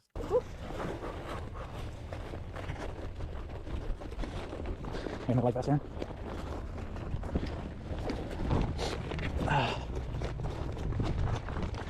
It's in Michigan. It's too bad Bill's not here to give us the inside scoop. All right. He's our local Michigander. Okay. Somebody up. You're getting the temp rest. They're getting the bag. I like the amount of urgency here is crazy. Yeah, to I mean, me. they're gonna go get the Otter next to be like, well, at this point, it's gotta... you guys got that Florida Otter? Mm-hmm. I'm gonna get that guy. Like, I give a lot of frustration to like modern police response to like active shooter situations and stuff like that. Cause like, hey, there's gotta be some urgency here, homies. Like someone's currently dying and you're the only person that can stop that from happening. So like maybe get after it, right? It's cold. I get it. We're doing something, but like to think seconds matter right here as far as hypothermia is concerned, or him just getting exhausted and drowning. Like, I don't know what the situation is. I'm not a subject matter expert in high water rescue, but at the very minimum, I feel like time is important. Again, that. What's that? The ice broke. That's okay. Keep breaking it. Keep inching. That's okay. Find a good spot. Make sure that this isn't getting caught. I'm gonna grab this. Okay, put this around him. Okay. Shout out to old girl. Somebody's pep talking the guy. I'm going to the other side. What? Keep kicking. I can't hear you guys that well. You're good. One talker. That's it. Keep kicking. They're coming for you, but I need you to keep kicking.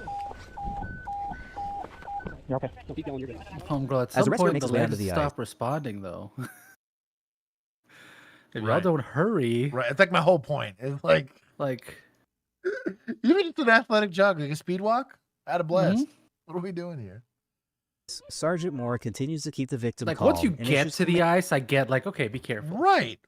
But on the way to the edge of the water, maybe a run. It'll also help you keep warm. Climb You a know. ladder, get to the top. Put my suit on. Don't they drill doing that fast? Like, I don't know. They're drilling something at that station, but I don't know if it's that. Bro, they're drilling buttholes, and that's about it. Bro, where's second responders? Taking my points back. They're just like... Don't give me the slowest, smoothest fast, dog. That's what I mean, man. This is glacial. Like, no. Where's This is not Chet? slow. This is. Where's Chet? Bro over here siding with Uvalde. Slow as smooth as fast. Oh my God. Where's Chet? Bro, you're losing some points for that. Be blessing this. Get out of here. commands to keep him moving and alert. You're doing great. Somebody's mom. I can't pull the tube. I can only pull you. I can only pull you, not the tube.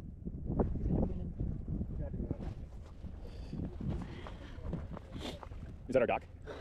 Pull!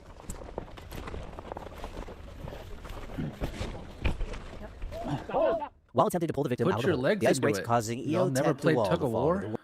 Do what? I said, put your legs into it. Like they're right. Just Give it a doing yank. it's like Give it a you- yank. body.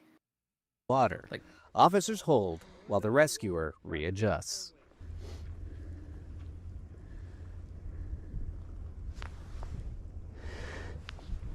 It should be thicker. Maybe he can get out. Pull!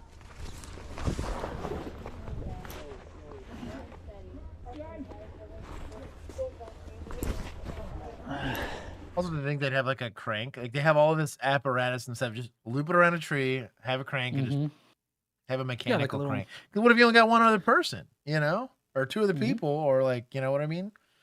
Yeah. Having a crank has got like infinitely Just- more leverage and pull strength than you do, you know? Or tie it to the damn car. Have like a winch, you know, something. Sliding on ice, you don't have to pull that hard. Django talking about not having to pull that hard. My dog knows a little thing or two about a thing or two. Michael, that was a dispatch tone. Yeah, there's another emergency occurring, but because we're all stuck on this one because we're taking our sweet ass time. Sorry. I should just sit back and have a crank. Yes. That's basically what they're Our doing. pace just a little bit. Hold on. Stop. No. Stop. Stop. We got it. Pull! I tell you what, it seems pretty organized though at the very Ready least. for him? Okay.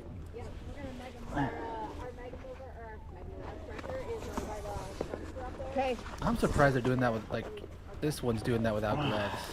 Right. If he's not able to walk, perfect. He's not gonna be able to walk. Pardon my the warmth to the grip. Pardon my French, but Mama just probably didn't raise a bitch here, right? Let's go. PD. Let's go. That's the I guess the I Mexican just feel like you eyebrow. can't Yeah. pull as well. Especially if this rope got wet. Oh. He's not gonna be able to walk. I wouldn't let him. I wouldn't let him walk. You want to start laying it out? Yep. Please and thank you.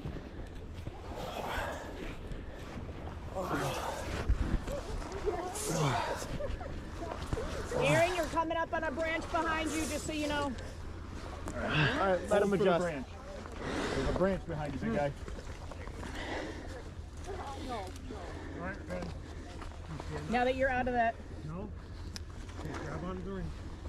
Hey, let's get that Megan to worry about her. Yep. I feel like we can help him at this point. I'm not a subject matter expert. I don't know anything about any of this, but like. Get the Mega Mover down there.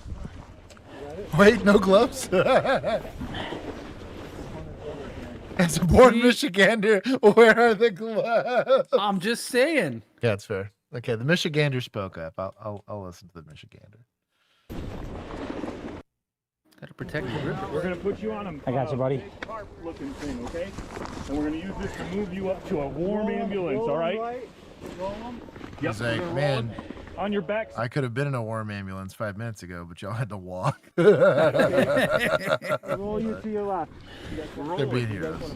This guy's probably having a bad time. I'm not worried about it right I now, understand Logan. why. You did a good job fighting through that, big guy. We're gonna have work, okay? You just lay here on this cool tarp. Bro, there's grab handles all over this thing. More people could get involved. Get him out of here, dude. What are we doing? Here, we got you, brother. A little bit. All right. Lewis emergency, like he's bleeding to death. All right, Ken, we're going uphill to the warm ambulance. Hey, shout out to Chelsea. Sergeant Kendall here, crushing. You're doing great, buddy. You're gonna be just fine. Sure. You got a good. You're gonna be okay. You're gonna be all right, brother. Talking to you, man. Also, another big Sarge getting their hands involved. Kubaki. It's nothing but Sarges here. It's all right, man. We got you. Can you see behind me? Yep, I got you. You're good. Going up a hill a little bit. Okay. Just straight back, Nico. I'll be your eyes. We'll get you warmed up, okay? Go to your left, Nico. So it is a little slick, guys. You got a root to your right. A root. Oh, that's red. I think we have space here. It's gonna be like a What's up that log? This space. I'm good. yeah. I'm getting caught. Got me? Thank you. How you doing? Sorry. Thank you. Grab this number. Thank you. That helps a little. Hey, Spencer. What's up? How are we doing? I'm good. Also, weirdly enough, not a single firefighter helped transport No. a patient. Not a PD arrest. This poor guy's like. I'm sorry, I'm being petty here, but like, this is the first person to come up and help, and this is EMS. This is the Band-Aid box. This is not firefighters. They gotta go help the ICE commander out of his little suit. I will give points to EMS for assisting. We're gonna give points to Big Sarge for coming in clutch here, and then to PD for assisting. Everybody else, go shove it. Yeah, we haven't secured the frozen popsicle man. You're doing great, man. All I want you to focus on is just your breathing, all right? Just work on that, all right? You gonna be okay? Yeah, you're good. We're gonna get you into the truck. We're gonna get all your clothes off of you. And we're gonna get some hot packs in your groin and in Oh, your... I take that back. That's FD right there. I take it back. Okay. Anyways. armpit and warm you up as much as we can. I'm just keeping a hand on. Almost there. How you doing, Nico? Good. We're gonna curve over here. You right? All right, hard Yeah, part. but they're also one-handing it. I got you. You're not going back. Yeah, it's like the least amount of effort possible. They got the most slack on their side. I don't know. Yeah. All right, I think they're you're fine, half-assed. buddy. You're awesome, man. All right. Step down. What a bad time. That's like This poor guy. Give it that flat. So you can come up real quick. This ladder is gonna be 2, 3. All right. Good job, guys. We're gonna cut all stuff up. I know. You want me to hold off on this and you guys have Yeah. Yeah. Yeah. Your shoulder strap. Fine off. Yeah. Okay. Just tuck this. That's fine. There's one over there though. If you want to tuck it, this way we can get hit. Go. We'll be here, buddy. Go up. All right, bring it in. Turn a little bit. Good. Amazing. Okay. Amazing. I always thought these were so cool. The way these little things like kind of they kind of move them once they're in. To make sure you don't have to like lift them up and shove them in there. It's so cool.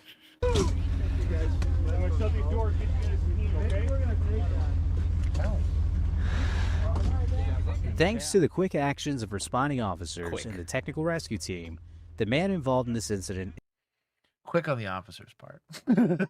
is expected to make a full recovery. Let's go. Just as importantly, his determination and will to survive played a critical role in making this rescue possible. Come on, Artie. Come on, baby girl. Notice who took the selfie. Mr. Firefighter, who also cannot have a beard because gas masks. Look at this kitty. The happy kitty. Okay, you're done? You're done? You're the one that molested me. Oh, you just want to sit in my lap. I see. That's it. I'm done with that one. What you are about to see is the full arc of an assault, a potentially deadly scenario that unfolds in seconds, but is something the public almost never sees. On this night, paramedics respond to a call for a drug overdose. He comes up like the little alleyway or whatever. As a rule of thumb, our EMS was not allowed to respond to overdoses by themselves. They had to have police escorts. I worked in the ghetto. He's screaming for help, help, help. Okay, we have to leave it on. Yeah, please. Tranquilo. Tranquilo. The police officer tells the man to remain calm as paramedic Melanie Kempf and her partner attempt to monitor vital signs. We're gonna put this on your finger. Here, kiss your finger. Don't worry. Here, kiss your finger. Don't move. If you move, it makes it worse. The officer asks the man if he wants to go to Her face. She's so done with this guy. the hospital. ¿Sí o no? ¿Sí o no? Si quiere ir para el hospital para que te sigan bien. You go. In the minutes that follow, the man becomes increasingly agitated. Paramedics attempt to sedate him, and in seconds, he erupts, flailing wildly, kicking and screaming. It's okay. Whoa, bro, please. No,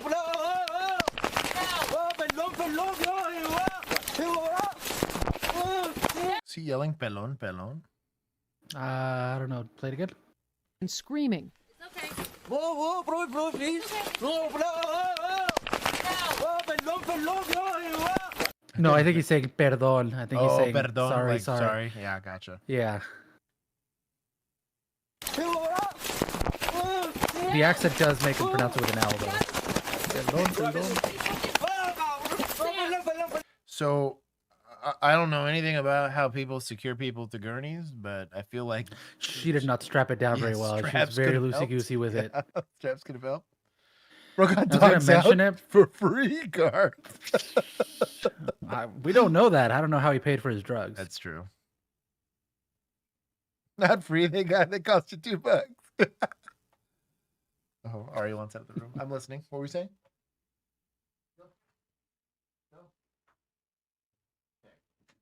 No longer getting molested by a cat. What were we saying? Oh, I thought you said something, Glenn. My bad. Oh, me? No. Okay. Thought you were still talking to Kinsey. No. Why you called firefighters grew mustaches to help filter out smoke fumes? Yeah, I want to put a little bit of the onus on EMS here. However, the rule of thumb in general is that if we are on scene security is our problem. So if someone gets assaulted while you're there as a peace officer, that's a failure on your part. I'd be curious to see how EMS and the chat feels about it, on whether or not how much agency you really have. I don't know that you can search people for weapons as EMS. I mean, you're not going to use it as a criminal offense, but I would recommend it if you gotta go deal with someone who's doing drugs. But I don't know how that works.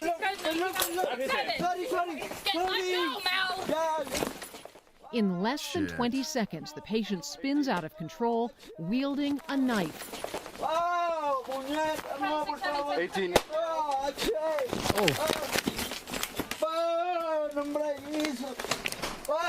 Let go! The police officer wrestles it away.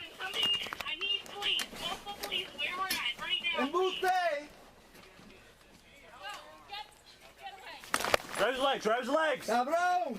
¡Es embuste! ¡Me quieren matar! I got the knife. But not before Melanie is stabbed multiple times. Mel. Mel, Mel's passed out from getting stabbed. are you okay? He got me with the knife. Where? In my stomach. Okay. In the chaos, the man also grabbed the officer's gun while it was holding. That's what that was. I was wondering. I'm like, I didn't see anybody. I thought maybe there was like a second officer that saw it, but then, narrowly missing Melanie why only one? after she was stabbed. Additional police arrive on the scene. Even sedated, it takes multiple officers to overpower the man and safely secure him to the gurney.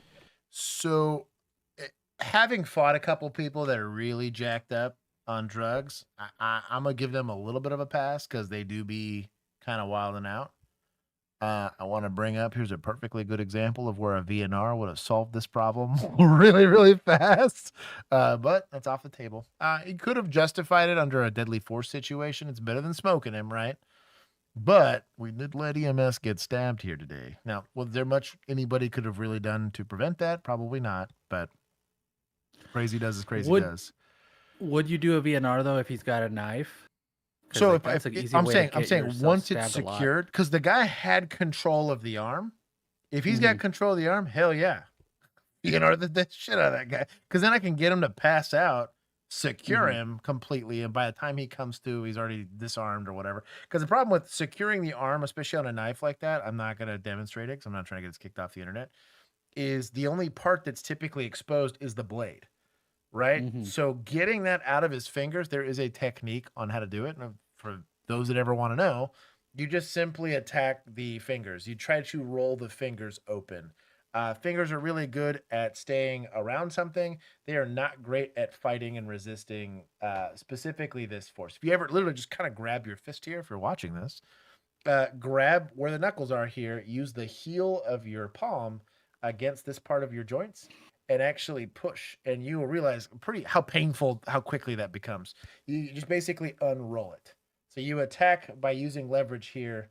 Just use the heel of your hand. The problem is you have to have that hand pressed against something, typically the floor, a wall, or something like that. If not, all you're really able to do is just kind of isolate that hand, and hopefully he lets it go.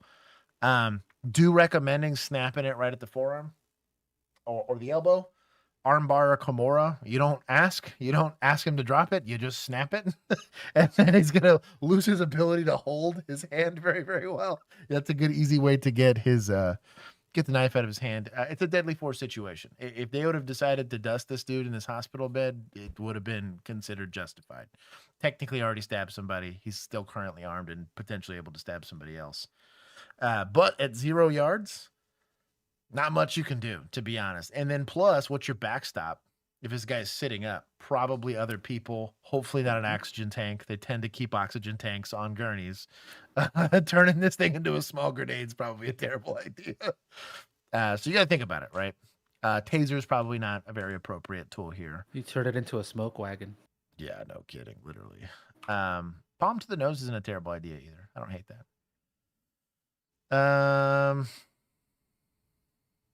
PD showed up after he was already ambo, unless I missed something. Yeah, they were there already. They were just kind of hanging out. They were not prepared for a confrontation. A second ambulance arrives for injured paramedic Melanie Kempf, who survived an incident that others in her position have not. I still have the scar. I have a scar from here to here, my abdomen. That's badass.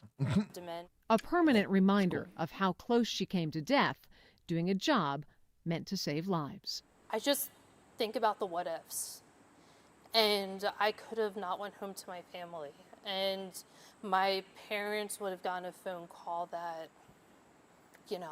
Making that call sucks, in case you're your wondering. kid's dead. She went to go help somebody and she's dead because she attempted to help somebody. For Spotlight on America, I'm Lisa Fletcher. Man, good on them. Shout out. I guess points to medical. It's not second responders because they were at home circle jerking it. They were first responded. Well, not fire. EMS was. Yes. I will give points for survivability there. PD eventually did something here. I think a little more probably could have been done on the front end. I'm just assuming guy that's high probably is going to be combative at some point in time, right? Might have some sort of tool on him. I also, so this lady's now fully recovered and whatever, and obviously still getting upset about the incident. I wanted to bring up this point when we covered the second ice shooting. It's funny because Juan now is getting residual trauma. High five to Juan. Probably Hell most yeah. of y'all here that are here all the time. And there was a huge complaint about people that were like, why are you guys laughing so much? We're talking about a guy that died, right? And everyone got like, there was a handful of people that got very butthurt in the comments about that. And I had to explain to all of them. Bill and I specifically have a little bit of PTSD of seeing this firsthand. And if you're getting exposed to this constantly, you have to desensitize because you can only feel so much before you get a little broken. I took the de-escalation refresher class. Shout out to T. Cole. It's 3834 or something like that. Had almost like 300 years worth of law enforcement experience in the room helping instruct. Really cool guys that did his Controlled Force, I think was the company. And they talked about that exact thing. So inappropriate responses to trauma was a indicator of PTSD. It was so funny. I was like, I felt very vindicated here. Thank you for someone said it. And I took it at a training class that, anyways, most of my comments to those people were, well, I'm grateful that there's people in your lives that have tanked that trauma so you don't have to. You still get to be super upset. There was one guy too who's like, well, my dad was in the military. I was like, he's not a combat veteran, or he'd be laughing too. Like, I'm not trying to be an asshole, but Your dad was a mechanic. exactly. Your dad did logistics. Yeah. And even then, like you get people that have no combat experience, no first response, but they've just experienced trauma in life, right? It could be something as bad as losing a parent, losing a kid, you know, heck, even just being assaulted, being robbed, being a victim of a crime. And you will either have like what she's having here. She's not in any danger, but she is now having to relive the fear of that environment. And where, you know, some people, you don't get to pick what your reaction's going to be to it. Unfortunately, Juan's and Bill's reaction to this is to laugh about it. I have laughed at inappropriate times on scene. I got better about it a little later in my career once I realized, like, hey, that's really traumatizing. Maybe don't laugh. But like the second someone left and body cams were off and we were just waiting for the Emmys office, the jokes were made. And it's coping. It's not really like, I don't find it funny. It's like my literal like heart, soul, and brain is like, I cannot have you feeling an emotion right now that is being upset. Because then you just spiral into, it's called a coping mechanism. So she is currently only expressing a fraction of how much she's actually legitimately upset about this. And this is how it's expressing with her, right? And even though she's in no actual physical danger, this is at the very minimum PTS, right? Where she's reliving that experience. Everyone experiences this to some degree. But when it's getting to the point where you're having a chemical, physiological reaction to no stress, like there is nothing here that should be causing that is PTS, or eventually, if it's long-term, it's PTSD. For those of you that don't know. Shout out to all those ignorant idiots in that comment section. You guys are laughing about someone that died. They've had wonderful, fantastic, sweet lives with no nothing that happened wrong to them. And that's great for them. And I'm so glad. Yeah. But like, it's a very real experience. I mean, almost dying and getting stabbed is probably a pretty traumatic experience. She's probably never, even if she goes to therapy, even if she's, you know, locked in with Jesus or whatever, there's always still going to be some level of physiological response to even thinking about it, is the best way I can describe it. So shout out to her for also putting the monkey suit back on and deciding that people are still, she literally almost died for the job and she's still willing to go to work and help people. That I think that says a lot. It's a lot of courage on her part to still want to go back and do it, because she could have quit. She didn't get paid a lot to do it. It's not like she's making, you know, NFL money here. Like she's doing it for the love of the game. And I respect that a lot personally. I really do. Shout out to your girl. Also, she has a cool scar, and she could lord that over. Dude, I really everybody would. else She's that got shows up so in that much street freaking- cred. Well, because like literally, I Yeah. can show up, rifle in hand, badge on my chest, and she's be like, well, did you have a stab scar? I'm like, I mean, I hit myself with a door one time. You know what I mean? I burned my face with some brass at work. Like, I have a couple of cool scars. It's not that. That's crazy. I got stabbed by a crackhead. Mm-hmm. It still took him to the hospital. Like, that's a G move. Your girl's got absolute Got street cred. a light stand pinched my finger here. Right. It went kaboom, and it hurt. That's so I got an funny. ouchie. Something I Little joke blood. about to my friends. Made me pass out in therapy. I prefer the laughing. That's kind of what I mean. Is it's a lot of I love the joke of like you're telling your friends a funny story from your childhood, and they just look at you in horror. yeah. You're like, yeah. I'm sorry yeah. that happened to you, and you're like, this didn't land Yeah. the way I thought it would. What? No, this is a funny It's story. a funny story. I did a funny laugh. Yeah. Yeah. Oh, damn you. But and even in reality, like even for you guys that are here every week, watching this stuff will eventually create a numbing effect to you. It's called desensitization, right? You can also get secondary stress response. Most law enforcement trauma is secondary in nature, right? So I'm showing up having to talk to a parent about something that happened to their kid. I'm showing up and having to arrest somebody because I just saw what happened to the victim, or there's a fatality or whatever. Like, you didn't get injured in a car accident, but having to put a tarp over 4 different pieces of a human being will cause some level of, even if you don't know the person, it is still a traumatizing thing. So, and same thing for people. If you're doom scrolling all the time, you are slowly changing your brain chemistry to topics. It's good to disconnect from this from time to time. But we're learning. We're being educated today. Security camera footage shows 2 Osaka police officers stopping a white car. Why by standing in front of the speeding car? It's an international. It's an international problem. Hey, in Japan they do this all the time. Without... Where's Frag to defend the boys? As it drove through a shopping street on No way. This is what and this is again. This is my point of the culture makes a very big difference in the police response you can have. Because here, that car drives straight through you and everybody else in this place. That is wild. Insane. The level of trust, dude. This isn't a road. This is a mall. This is like a shopping center walkway. I mean, that's... Bro, that's wild. He stopped late, too. Like, he didn't stop, like... And this cop has so much trust that, no, they're gonna stop because he sees me. Yeah. Security camera footage shows 2 Osaka police officers stopping a white car as it drove through a shopping Boy threatened that I'm car gonna take with 3 a steps back. clipboard and social shame.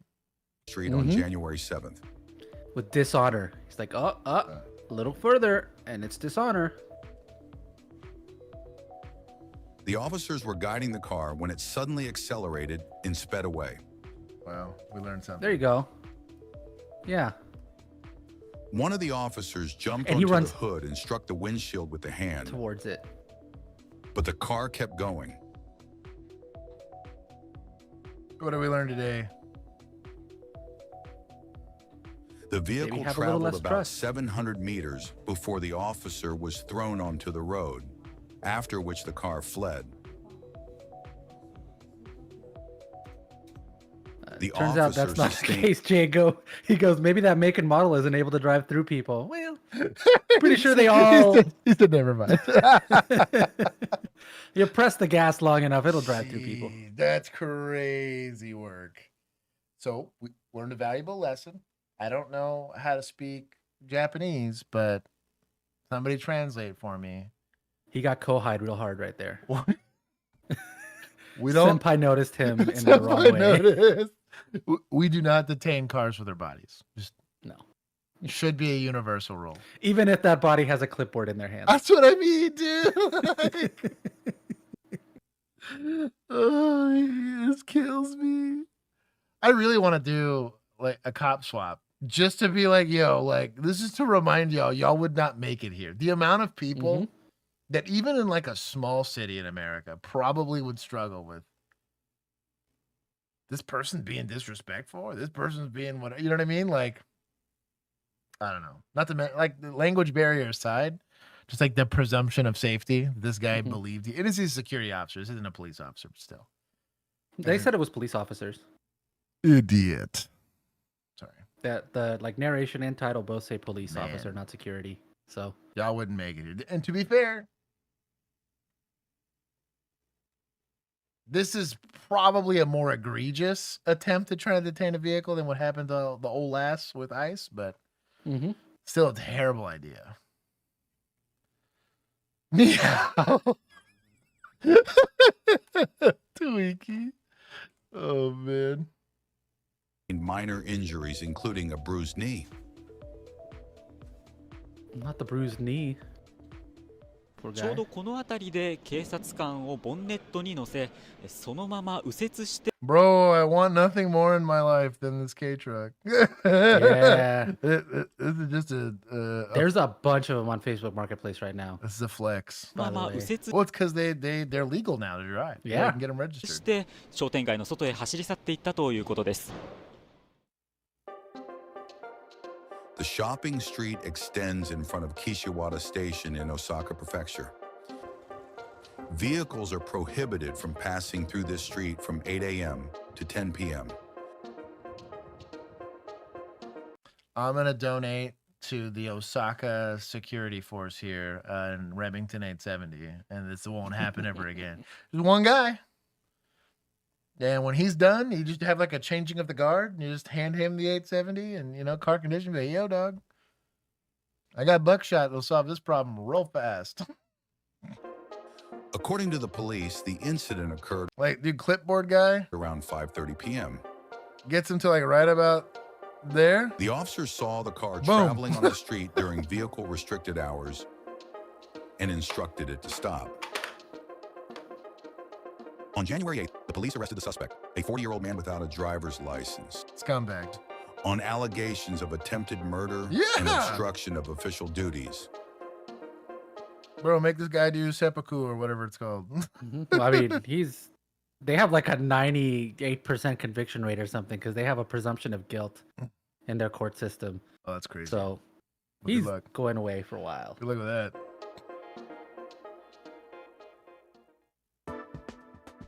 What is this animation? Or is Vigilantes? This is a good Give ad. points to media. That's incredible. This is a good ad. This brought up my mood. That's Woman amazing. believed to be in her 80s was in the passenger seat at the time of the incident. After fleeing the scene, the car was caught on another camera moving at a high speed. Another K truck, dog.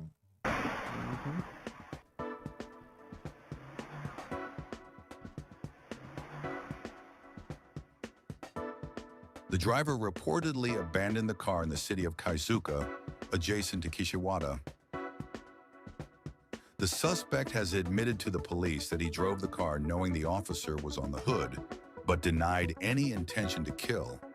Police are investigating the circumstances of the incident. What an idiot. He's an I was idiot in another attempting language. to flee. Attempting to flee. That's a good time. Oh, what is this? This is our spicy thing, I think. The notorious emus. The Notorious Emus. The most dangerous gang in all of Canada. You said it, Prez! Things get a little spicy up here, but that's how we like it.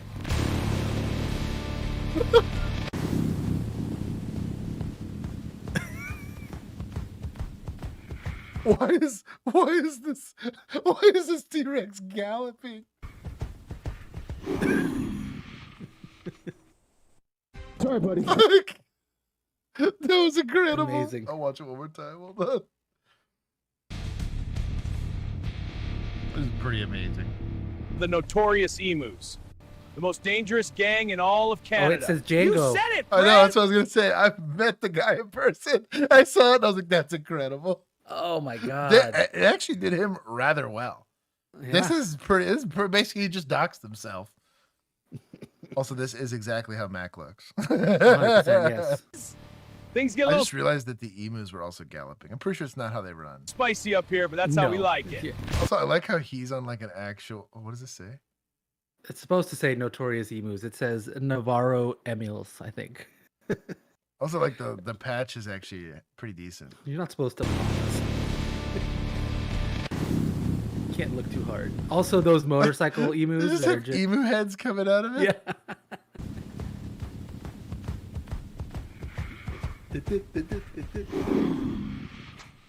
I like how the arms are also not in the vest. Like they couldn't make the vest come over the. They're pretty good T-Rex though. It's like a bandana style vest. That's incredible. Sarah's gonna change her name to the Galloping T-Rex. Anyways, that was a little. Oh, is that why they were at the Galapagos Islands? Mm. Oh. It's okay. Oh, that was a spicy warning. I know it was hilarious, but this is a spicy warning. Yeah, that is your warning for all of you who say we missed a spicy warning. I'm gonna hyper caveat this. I'm the one that included this video in here. I'm allowed to do it. I've had to watch. I've had to work a call. 2021 in Arlington. You guys can Google it. I was part of the first officers on scene to kick a door on a call where a I don't know if he's 3 or 4, got shot in the head. So it was a good time. Open the gate. Super spicy warning. New video capturing frantic moments. A Metro officer sprinting toward an ambulance with an injured boy in his arms. And Metro revealing today the boy's fatal injuries caused by his father during a tense standoff with police. Kind of. I'm going to get into this. Trigger warning. It's like all the chili peppers. So I'm only going to be able to show this once. And I'm trying not to show it ever again just to keep us on the internet for a little bit. But yes, ready for super. I can't believe they're laughing during this video. Yeah, well, that's crazy. Why are they smiling? You see that? Why aren't they did wearing you see that? What? Go back like half a second. For sprinting toward an ambulance with an injured boy in his arms. And Metro revealing today the boy's fatal injuries Oh, laugh. You're so stupid. You're so dumb. caused by his father during a tense standoff with police. Officers opening fire and traumatized, killing that Josh. Right. And at the same time, Metro Police releasing several pieces of body cam video and 911 call 2 days after it happened in the South Valley. 8 News Now anchor Sasha Loft is live near Wigwam and Maryland Parkway with more. Or is it? Denise and Brian, that shooting happened at this apartment complex here behind me in the South Valley. Now, that video police released today was difficult to watch. The assistant sheriff says the officers involved had milliseconds to make a decision. He just tries to kill It was seconds, not milliseconds. me. He's gonna hurt my baby. It all started with this 911 call. A woman saying her son's father was holding him hostage. Where's your son? He's in the house with him. Moments later, body camera footage shows officers arriving at the apartment complex. We know what the call is. We got a 911 call. We got information. Hostage situation involving people, right? It's domestic, armed person. We know he's armed with what? Let's show up with tools, yeah. Speaking to the same woman. He's upstairs in the house. He has a gun. He said that if you guys come up there, he's going to kill the baby and me. Fast forward to this moment. The man Skin in the 1911. identified as Quentin Baker is seen walking towards officers. So we have stimuli being presented here, right? This is the to start the situation. Let's I'm putting you in service, or I'm putting you in a scenario based training environment, right? So I was told the gun is real, right? The hostage situation is real, and that this guy had a motivation that he wanted to go and harm this person. Not only did he do us the favor of exiting the actual structure, because him being barricaded. Oh, Juan, I just saw your hat. I'm just looking at his iron sights here. Right. When trying to take this shot. Right. And thinking. I'm not saying you're not that guy, but you might not be that guy, right? Mm-hmm. So, but it would be helpful if they gave you some extra tools to maybe be closer to that guy. Right. The other thing you got to consider is that how long do I want to leave this kid at the mercy of this guy?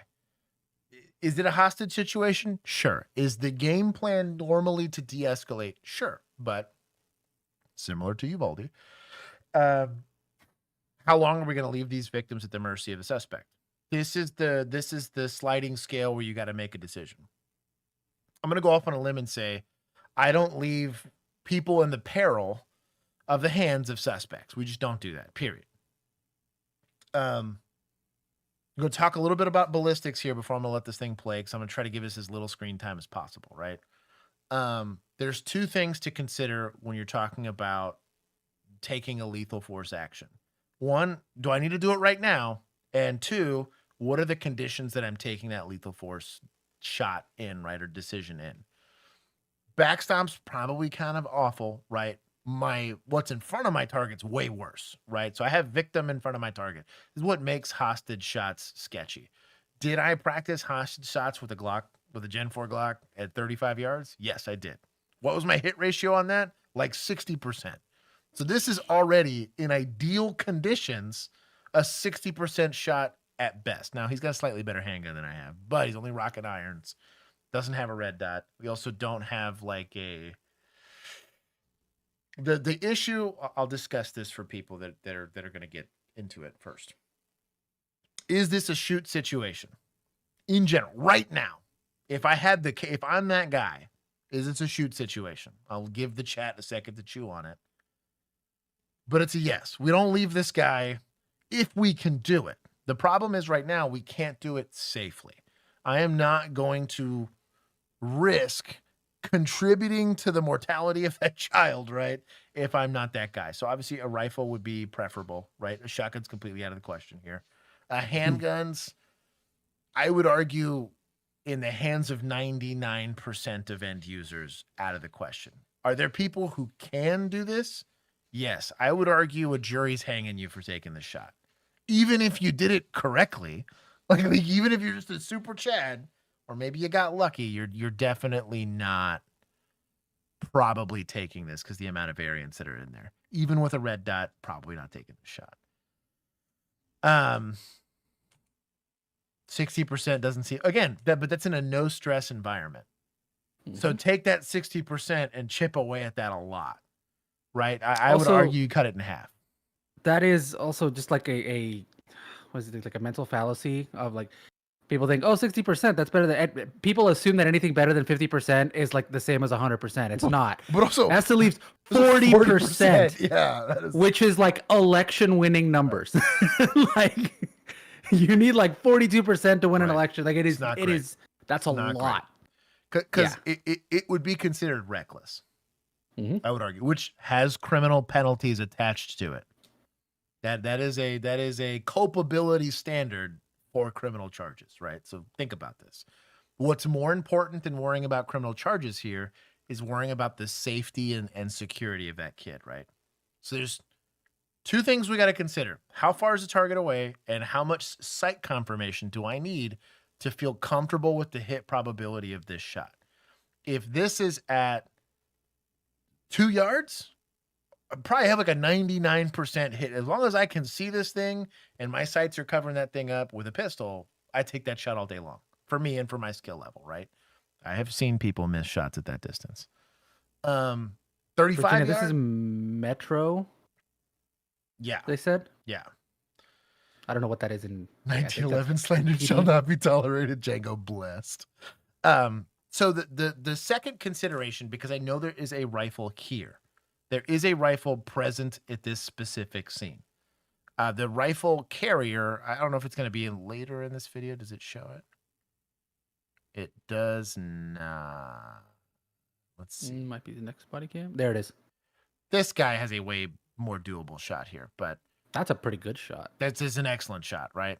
Got a rifle, got whatever. Hell, I'd take that shot and I suck. Well, and I'm going to discuss why this is still a bit of a sketchy shot here in a second, but I'm going to stick with the first officer here for a second. Okay, well then I won't take the shot, but no, you could. It's on you. You could easily do it. It's just you have to understand what's going on here. This is an education for people that may or may not find themselves in this situation. Omni-Dan, the kiddos that are deciding that they want to be cops, you're currently cops. Think about the circumstances here. On a pistol, point of aim and point of impact are dang near the same. As if you can see it, you're not really doing a holdover unless you're taking like a 100-yard shot or something crazy like that. But because of the hit probability, I'm either going to need to shrink the gap, which means literally running up to this guy, right? Potentially moving left to right. In this case, it would be left. Our left, not stage left, right?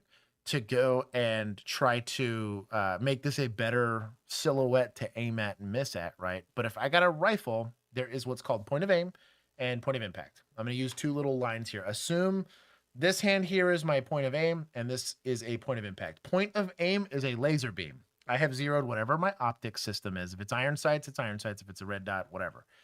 This point of aim goes infinitely wherever I left it. So until my eyes can't physically or optically see whatever it is that's in front of me. Point of impact leaves where the barrel's at. And the bullet's just going to leave and then eventually just hit the dirt, right? It's done in an arc. It's technically like a hockey stick, but the way zeros work, just listen to me here. Where you zero your gun is where your point of aim and your point of impact converge. That is incredibly important to have a discussion here because that is not at 0 yards, right? Also not likely at 30 yards. It depends on who you are and what you did. But I can't just put my red dot on where I want to hit and pull the trigger because that's not exactly how that's going to work, right? And I have to understand intimately how that works to take a shot like this. Secondarily, the issue is deadly force the best case scenario for us? Well, with the pistol, historically speaking, for what we know about ballistics, one 9mm round, if it's not in a very, very sensitive place in this human being, they're still ambulatory, which means they can still move and do whatever. Which means they can still injure this kid. So if I'm going to take a shot, I need this to off switch this person immediately, right? A rifle is a much better tool for that because I have a bigger hit zone where if I hit this guy with a rifle round, he just ceases to exist to a certain degree, right? And he can no longer hurt that kid. This is not a good shot. So understanding zero and what your point of aim and point of impact is, you're going to have some level of holdover if this guy's inside of 30 yards with a rifle, which means if just figuratively, if I'm trying to hit this guy right here between the eyes, I technically need to be aiming 2 to 3 inches above that, depending on where my zero is and what kind of optic I'm running. You have to be familiar with this. If you are a cop using a rifle in a civilian setting, the likelihood that you're going to get into a use of force inside of your zero distance is almost 100% if you're going to end up discharging that gun. In an apartment, everything's inside of 10 yards, right? So like, think about that. With pistols, it's a little less complicated. The problem is the terminal effect of the round is pretty subpar. But let's play. I brought all this up because it's important to know all these things ahead of time because that is how you make a lethal force decision here. I think we can all collectively agree we're going to risk that lethal force decision eventually to try to save this kid's life. We're not going to leave this kid at the mercy. We're not Uvalde people, right? We don't want to leave this kid at the mercy of this guy, but we have to take a reasonable and responsible shot if we're going to take one. Use a good tool and apply what you know about ballistics to make sure that shot counts. You're not allowed to miss. We don't do suppressive fire here. The man, identified as Quentin Baker, is seen walking towards officers. Stop! Stop right there! Stop! We're currently working on de-escalating here. I'm not saying don't, but that's one person's job. What is everyone else's job? Maybe scene security, maybe something else. Maybe you have time to develop an arrest plan, right? If I know I have a rifle present, hey, let's let 1911 guy holster and worry about maybe trying to rescue this kid if we take a shot. Somebody needs to take command here and not just have everybody pointing guns and trying to figure it out. It's trauma bonding. Yeah, be prepared for trauma bonding, boys and girls. This is a very important call, though. A gun is pointed at the child, who family identifies as 3-year-old Kentre Baker. Has he got a gun to the chest?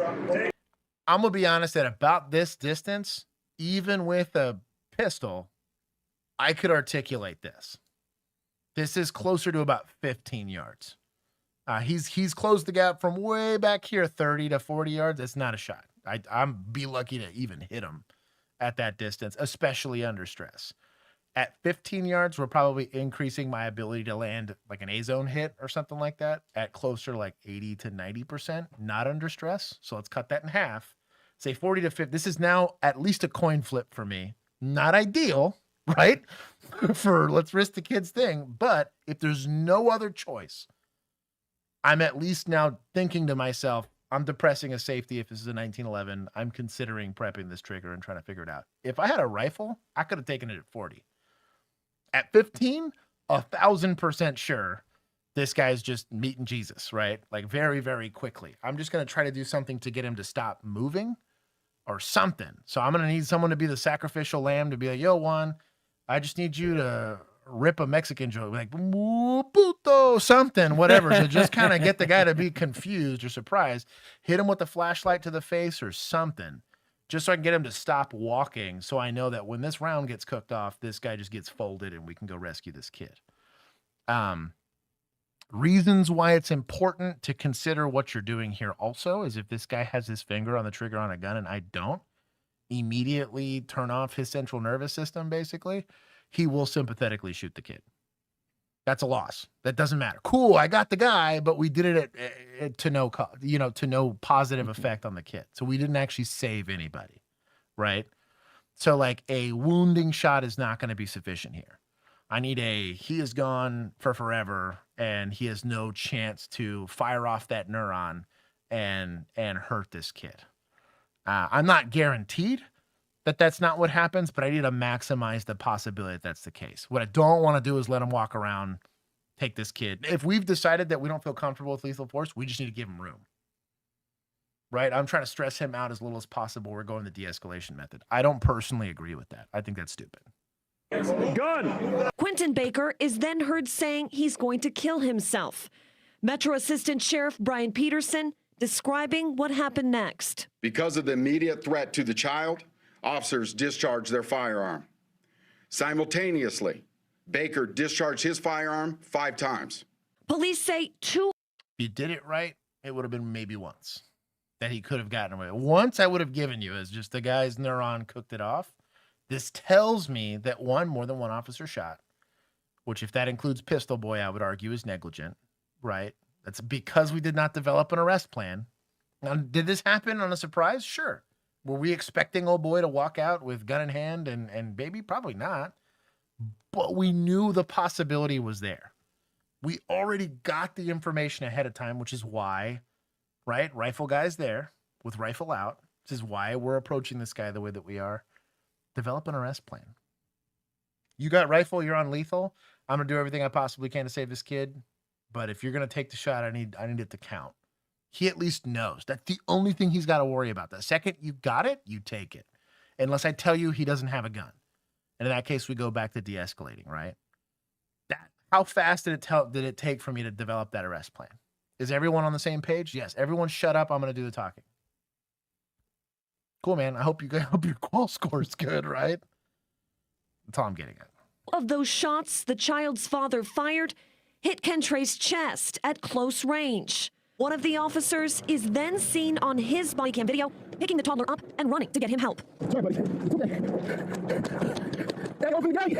The child later died at the hospital while Baker died at the scene. Assistant Sheriff Peterson speaking on the officer's actions in what he calls a tragic and So the reason I'm bringing up the second camera angle and the reason why I was really, really specific about this specific call is that not all of the rounds that hit this kid came from the suspect. Because one of these rounds did indeed come from an officer. They've had a statement that's come out since then, and it tells me one of two things. Again, the fact that any more than one round was technically even shot in this means that we were trying to protect ourselves. Which I'm not saying is unlawful, just saying it's unethical. Because my goal here is to rescue this kid. Does that mean I'm going to put myself in harm's way? Absolutely. For the kid, you're going to do it, right? Right here, we have an opportunity. Right? You're aiming like right there at this hairline. This dude takes a rifle round to the noggin. He just stopped. He ceased to exist. Maybe he gets one round off. The kid's likelihood of surviving one round versus 5 is a lot higher, right? Depending on what thing ends up landing. It's just like the fact that this decision wasn't made right here. Just whack. And call it. You just got to call your shot. You got to be prepared. They gave you the tool. You're given, this is not a hard, do I do it or do I not? It turns out the thing was a BB gun. Maybe don't hold your kid hostage with a BB gun in front of police, right? They're going to give you a pass on that. That's what qualified immunity is there for. But if you're bringing a gun into a call where the call text is guys willing to go harm other people, you're given the stimuli and you take a long time to make that decision, or you didn't develop an arrest plan, that is a failure on PD. Am I armchair quarterbacking in this a little bit? Yes, but we were given the information ahead of time. If this was a surprise, like let's just say we're here working a loud noise disturbance and this guy randomly comes out of a back room like this, I totally get it. We're having to figure it out on the fly. Is this real? Is this guy cracking a joke with us? Like, is this a crime? You know what I mean? Like, you've had the 911 call, had the information. The victim, firsthand party, gave us the information. Do people lie to us? Sure. But the lady says that that's what we got. The guy comes out, makes some statements to you. You understand the posture. I don't think this is a complicated call. Around here or around there, pretty much stops this immediately. But because this guy was, and the fact that anyone other than this guy took a shots, it'd be their last day working at my police department, in my opinion, because that's bad judgment. This guy takes it and he whiffs, I'm going to give him a pass, you know? Hey, this is a tough shot to call. We're just going to talk about range time, but at least you took the courageous shot, right? And try to do the right thing. But like, I don't know. I have issue. He's also got it like propped up, like on a bipod. Mm-hmm. Like this could have been done. Imaginable situation. That whole time. Is this milliseconds? Died at the scene. Assistant Sheriff Peterson speaking on the officer's actions in what he calls a tragic and unimaginable situation. They made a choice to try to save. We saw at least 4 seconds.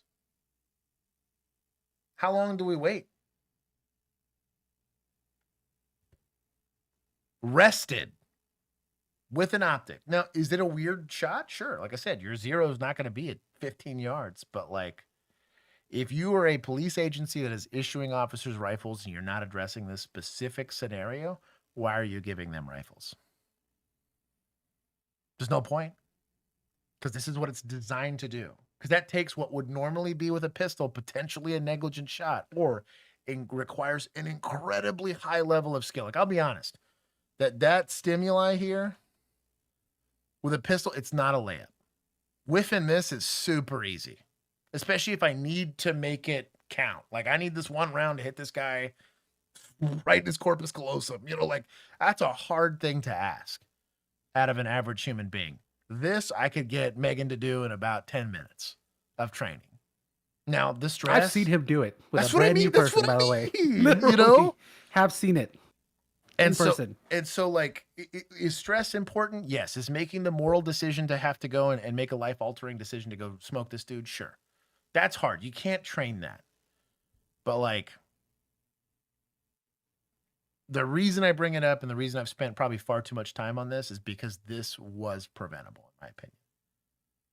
In that 4 seconds, we had one guy, and he's going to live with this for the rest of his life. I'm not trying to dog on this guy, right? He's going to have way more PTSD about this than I will. I was not given this opportunity at the calls that I had to work where a kid got hurt. Friendly advice from a cop with a little bit of PTSD. You get an opportunity to step in and do something about it, do it. When the call is this straightforward, this deadly force being threatened on a child, there are not too many courts that are going to go hem you up for that. But you have to have the tools, you have to have the training, you have to have the discussion, right? You don't get to get the Gucci stuff and not decide when we're going to use it and not examine these environments. Like this decision would have been made ahead of time. As this guy rounded that corner, I have body cam of this with Bill and I. Hey, you're lethal. You figured out I trust you. I'm going to talk to this guy. And all Bill had to worry about in that moment is, do I smoke this guy or not? And that's his decision. I don't have to worry about that. I'm just worried about trying to de-escalate or distract him or whatever. Anyways. They made a choice to try to save that child's life, and the father of that child chose otherwise and shot and killed his own child. Pure evil. Right. And I get that. And I respect him as an administrator sticking up for his guys, but one of those rounds did come from PD that hit that kid. That, so far as I understand it. And that is a clear failure on their part. You hit the hostage in the hostage shot, and that is a failure. That fails you on quals. That'll fail you in a video game, right? That's going to fail you in real life. I don't think charges come out of that, but it's just a judgment decision. Is it hard? Sure, but I don't know. I'm going to take points. Was the guy a scumbag and it's his fault? I'm not blaming the officers for the outcome of this. This guy presented a terrible situation and these guys just didn't have the skill or they weren't prepared for the problem, right? We had that guy that right after a pursuit, was he like in Portland or was he in Canada? No, I think he was in Ohio. Stops mid-pursuit. Guy runs in and takes a lady hostage. Random lady hostage. He has to kick a door with a pistol and almost immediately start firing on this guy. Didn't hit anybody else.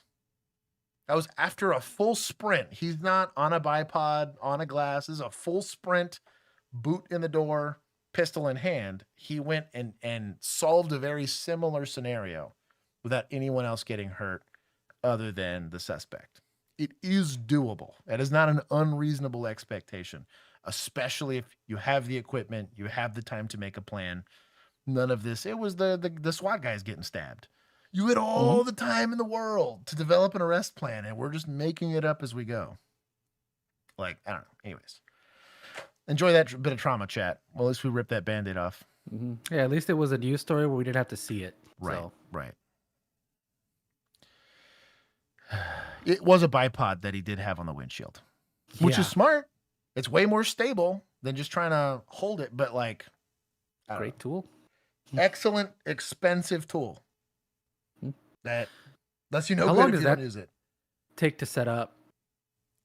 I do it on camera, but I would argue 5 seconds. Bloop, bloop. I didn't run a bipod. I would just run a sling. And I would have just squatted and put it on the car. You can easily do that too. And it creates one stable plane. So all I got to do is worried about pivoting behind it. But all of these movements are so much more controlled than just hoping my static muscles can hold it still while I get tired. Oh, actually, yes. Suspects, they're going to lose a lot of points here. That's a scumbag move. Ultimately, the onus of this incident is, and I'll agree with that administrator, the onus of all of this is on the suspect. These officers they were given a very short stick, but I think if I was the training staff around them, I'd be very upset that I did not prepare my officers for that situation. Because that's why. That we weren't able to create a positive effect of the situation because we didn't have the skills necessary. That's why that happened in Uvalde. I'm not comparing this to that. They were at least there to do something about it, right? But had the suspect not pushed the envelope, clearly we were just going to sit there and watch him do it. That was the plan. And I would argue that this is a side effect of de-escalation training and the emphasis on de-escalation versus control. The goal should be peacekeeping, which can either be done through escalation or through de-escalation or done through a quick escalation of force to create de-escalation. There's not a lot of happy mediums there, and there should be a line in the sand. And they talk about this in de-escalation training. Don't draw a line in the sand. Do everything you can to de-escalate. I was like, nah, dog, we don't let scumbag Steve decide when this thing's going to pop off. If I can intervene, especially when it's a clear-cut case like that, if I can intervene and make a difference, I do it because we don't want to leave victims at the mercy of suspects. Like, I could beat that drum all day long. It's a big reason why I'm going back. I want to combat this idea that we can't step in, but the expectation is that law enforcement shouldn't step in. Because you have calls like these, and these poor officers probably were not, they saw this as a barricaded person or as a suicidal subject, and they've worked this call hundreds of times, probably. I guarantee you a supervisor was there. Hey guys, we're just going to try to de-escalate, okay? Remember your de-escalation training. And I bet up until shots got fired, there was a lot of de-escalation teachers that are like, they're doing a great job trying to talk to him and whatever. And me the whole time, I remember when I first saw the video, I was like, smoke this fool. Like, what are we waiting for? Like, you got a shot, take it, homie. Anyways, I'm done with this. I have a little bit of PTSD, if you couldn't tell. If I was presented the opportunity to have prevented me from having to work that scene the way we did, I'd have been thrilled. Would I still have PTSD? Yes, but I'd feel better about it. And there'd be a kid that's maybe alive today. Anyways, welcome to the shitty situation that is law enforcement. He means kneeling.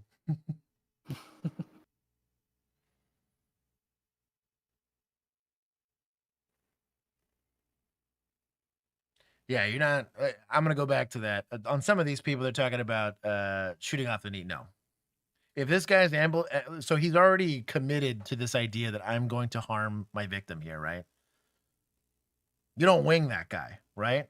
The whole goal here is to make sure that this guy cannot harm anybody.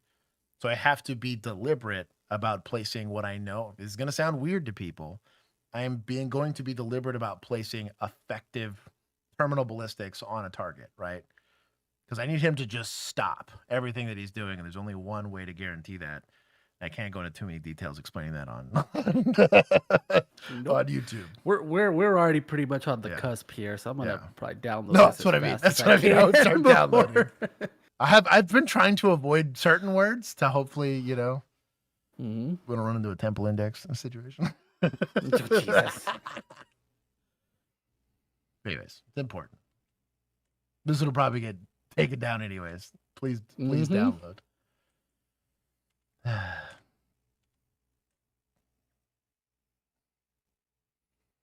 Initiated a traffic stop after observing Morgan's vehicle swerving the roadway. The PC for this is going to be DWI factors, right? So swerving, failure to maintain a single lane of traffic. You're gonna see also a lot of times in this is like stopping at inappropriate places. So like they're stopping in the intersection or they're stopping like well short of it. There's stuff like that you shouldn't see when somebody's intoxicated.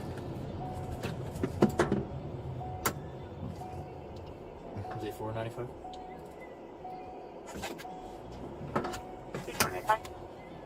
Call the plate out before you turn on your lights.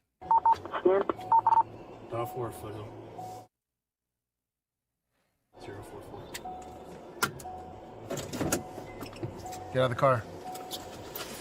There's a clue here, boys and girls.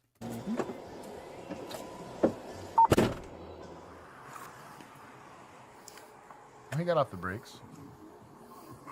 Hello. Hey, how you doing today, man? I'm good, brother. How are you? I'm blessed. Thank you for asking. Dude, I'm blessed. I love this guy. Thank Let you. him Do you have go. your insurance Give him a registration warning. with you? He's chill. Where are you coming from, my man? The hospital. I just left my girl and her mother and grandmother there. Okay. From Sutter or Kaiser? Yes, sir. From where? Kaiser. Kaiser. Okay. That's Kaiser. Great job on passenger side approach. Don't say anything. Just show up. Good job. Right down the street. Yeah. Where you headed to now, man? Going home. Back to Tracy, champ. Back to Tracy? Yes, sir. You got insurance, man? Yes, sir. I do. I don't have the card, but but You got like a picture of it on your phone or something like that? No, I do not. You don't? No, I do Okay. not. And you say you live in Tracy?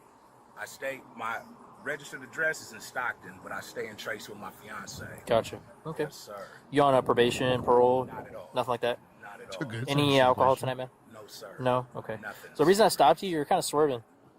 Yeah, because I didn't know who was behind me. It was just Okay. blacked out, so I'm like, who the hell is following me like that? Okay. Yes, sir. All I'm right. very paranoid like that. Fair enough. All right, man. Take your... Wonder if there's some field training going on here. That was weird. She's like looking to see what she's seeing. It is weird that two of them showed up at the exact kinda same swerving. time. Yeah, because I didn't know who was behind me. It was Like she's looking Yeah. for reassurance here. Like, am I seeing what I think I'm seeing? Like, it probably. just Okay. blacked out, so I'm like, who the hell is following me like that? Okay. Yes, sir. All I'm right. very paranoid like that. Fair enough. All right, man. Take your registration. Hang on to that for me. Thank you. I'll be right back. Just stay in the car, okay? Okay, so I understand field training is important and giving information is important, but if you're the backup officer, you need to be. I don't even make eye contact with the primary officer. My job is to look and see inside of that car to make sure there's nothing that officer can't see that's going to be a danger to them. I'm not saying never. Like, I don't see anything sus, and this guy wants me to help him run people. Sure, I'll look up if he asks for something from me or whatever. But like, we're trying to stay as locked into this car as possible. Let's not get distracted here. Because in this moment here, if this officer's writing something down or he's currently preoccupied, you're the only potential safeguard that he has, and you're not doing anything by looking back at homie back here, but she's new.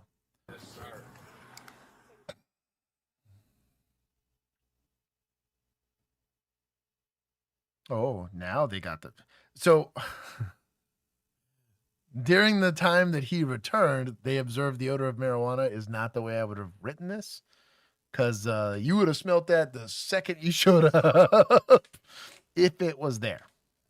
As someone who knows a thing or two about a thing or two. Mm-hmm. Also, yeah, because another officer observed, not you observed. Right. I have issue with this statement. I haven't broken any laws. Okay. I'm not smoking marijuana. I'm not under the influence. I also want to make sure that you're okay to drive, right? Because you were swerving. I just want to make sure you haven't smoked any marijuana or anything like that before you drive it. Okay. I want to make sure of that, though. Okay, I was saying that, but I'm not going to allow you guys to search my vehicle. You take the marijuana. I haven't done anything to All right. have y'all search my vehicle. I'm going to have you hop out real quick. Okay? Go ahead and hop out. Just when you hop out, man, face your car and put your hands on the back of your head for me, okay? I'm just going to pat you down for weapons. So if someone's getting out of the car, as a free tip of somebody that's had to extract a few human beings from cars, right? I try to give them as little information as possible about what I'm going to do. A lot of times I actually paint it as, I just want to talk to you outside of the car. I'm having a hard time hearing you. I don't care what you say. You're allowed to lie. It doesn't matter. Scene safety is paramount here. If as I'm telling him, he's already taken off the seatbelt. He's already shown an indication that he's going to do it willfully, which is the goal. Compliance is the goal. That there's I don't remember who I saw this. Don't make a happy kid happier is the joke. And in that analogy, they're talking about if a kid's having fun playing in the mud with a stick, don't try to take him to Disneyland. That's stupid. The kid's perfectly happy what he's doing. If you're trying to change anything about that, like, you're missing the point. Here, if he's already complying, don't tell him anything else. Wait till he's accomplished the task you've asked him to do, whether it's take off the seatbelt, get out of the car, whatever. If he's accomplished that task, don't add extra instructions to it. Go one step at a time, because now we have him second guessing whether or not he wants to comply because we gave him additional stimuli. This happens all the time because what? We assume compliance, which is stupid. I'm going to pat you down for weapons. That's how I get everybody out of the car. It's just safer that way. Rather than you digging around with your hands and stuff. I'm not digging around with nothing. I'm not saying you are. Doing nothing. I'm not saying you are. That's just how I get everybody out of the car. It's safer for me and my partners, right? And it's safer for you, right? All right, man. I appreciate it. I appreciate it. Trust me. Just face sure. See how much we had to walk that back. But he's already escalated now, right? In his mind. Mm-hmm. Yes, sir. Interlace your fingers on the back of your head for me. Yes, sir. There you go. And then I'm going to have you walk back to the trunk for me, okay? Just slide over this way. Slide this way. That's all. That's all. Keep going a little bit. Get in the Keep going a little trunk. bit. Shut the door. Perfect, man. Widen your stance a little bit for me. You're a little taller than me. He won't. Appreciate it. All right, man. So you're just trying to go to Tracy, right? Yes, sir. All right. I'll get you out of here, man. I'll get you out of here. Trust me, I'm not trying to harass people. I'm not trying to go through your shit. Door, but if Nothing you're like a that, secondary man. officer, Shut it. just Shut the door. It makes no sense. That's not. Shut the door. Take the keys. This should be like taught in academy. Like, we'll teach high risk stops. Sir, exit the vehicle. Sir, with your left hand or with your right hand, open up the car door. This is wild. What do we do? It's not what I'm in the business of, okay? Okay. Just relax. I have a seat in my car right there, okay? Or on my car right there, just where the lights are on at. Okay. You said just the jar, right? Just the jar. Okay.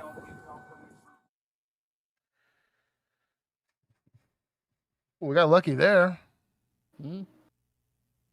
So my boy had a loaded gun with the weed, which in most places is going to be UCW, right?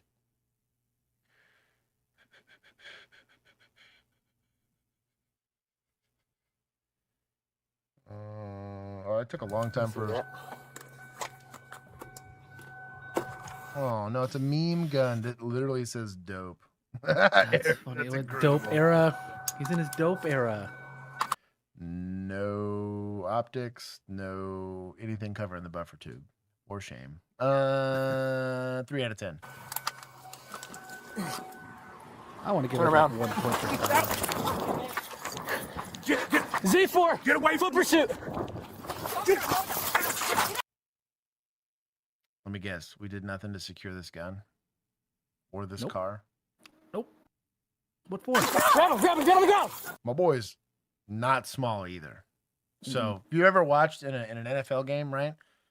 Quarterback snaps the ball, he starts backing up, and these poor little offensive linemen that are just sitting there just basically fighting grizzly bears. A defensive end will shove a 300-pound man just to the side in one motion, because it's just physics after a while and technique.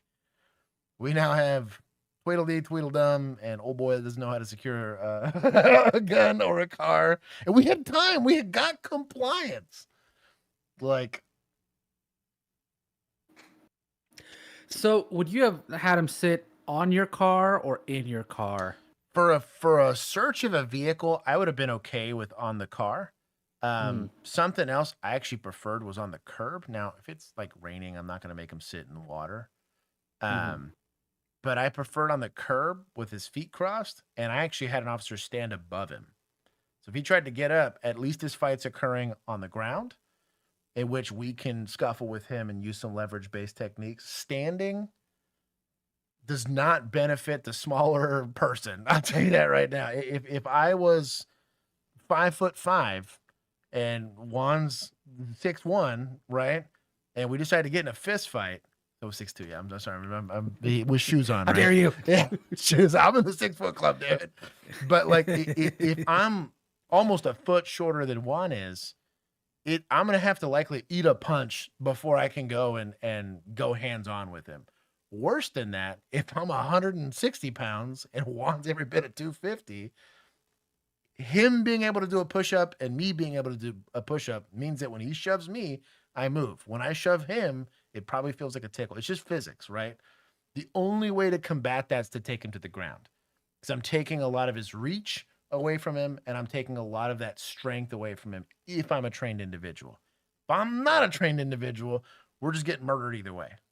Like, you just got to think about that, right? 5'5" gay.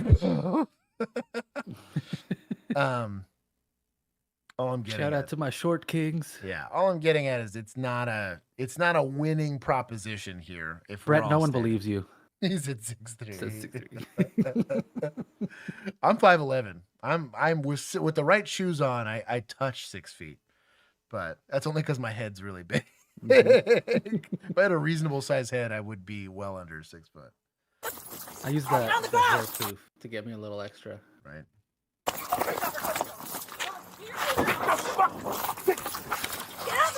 Get on, get your taser! Get your taser! No! I'll be honest, a taser's not going to help you here. We're dusting this guy. We're dusting this guy. Now, in every shot. Now I want to bring this up. So this guy went back to a firearm here, right? I'm not going to show this again, but this is about I would argue is probably a 12, maybe a 15-yard shot, right? With a red dot, with a pistol, and he had time to plant his feet and take the shot. He took, I talk about sight confirmation, right? I had to see that my optic is on there and utilize good firearm technique, right? The closer I am to the target, the less I need of all of that, right? I could hit my finger with a hammer and just kind of vaguely have the gun pointed in the right direction if we're at 0 yards. But at 15, I need to see the target, see that my sights are on the target, and then actually utilize good marksmanship fundamentals. None of that happened here, so our split times were blacka, blacka, blacka, blacka. You know what I mean? Like, the likelihood that this guy hits the target's pretty low. Then you're adding the stress of it. Kind of goes back to that other call where I'm like, I don't care how good you are with a handgun. Outside of like 10 yards, this gets to be a very low percentage shot. Also, terminal effect on target, terrible. Let's say he connected with even half of those. Cool, he's still perfectly ambulatory and able to move and do whatever he's doing. So, argument number one for pistols are terrible at doing this kind of thing. Before shots fired! Shots fired! Get on the fucking ground! Get on the ground!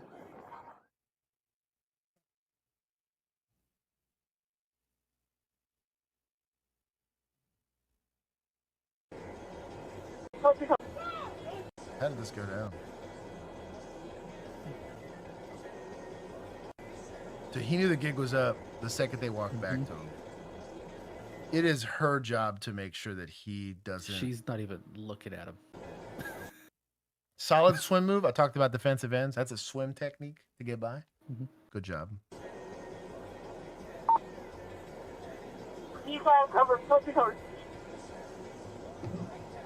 Nobody went for his waist. No, I was gonna say, you decentralize it, he goes down hard. She has kind of the right idea on trying to make sure he doesn't at least get to the boom boom stick or the car. But look at how quickly this was just. Well, I'm saying, yeah.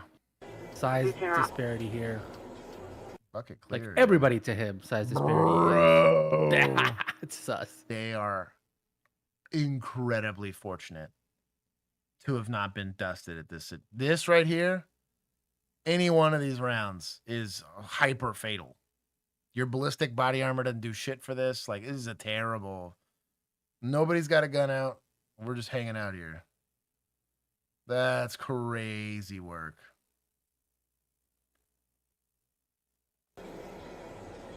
She got a taser in her hand. Oh, boy's got an AR. Also, they're not even looking at him. Still. Oh, I think it worked. Oh my God. I think the taser worked. Did it? Oh, did she fire it? Hold on, look. Taser worked at the last second. It just dawned on me. She had kicked off a bunch of taser probes. Watch his posture here. They got him in the back. He's struggling to lift his arms up.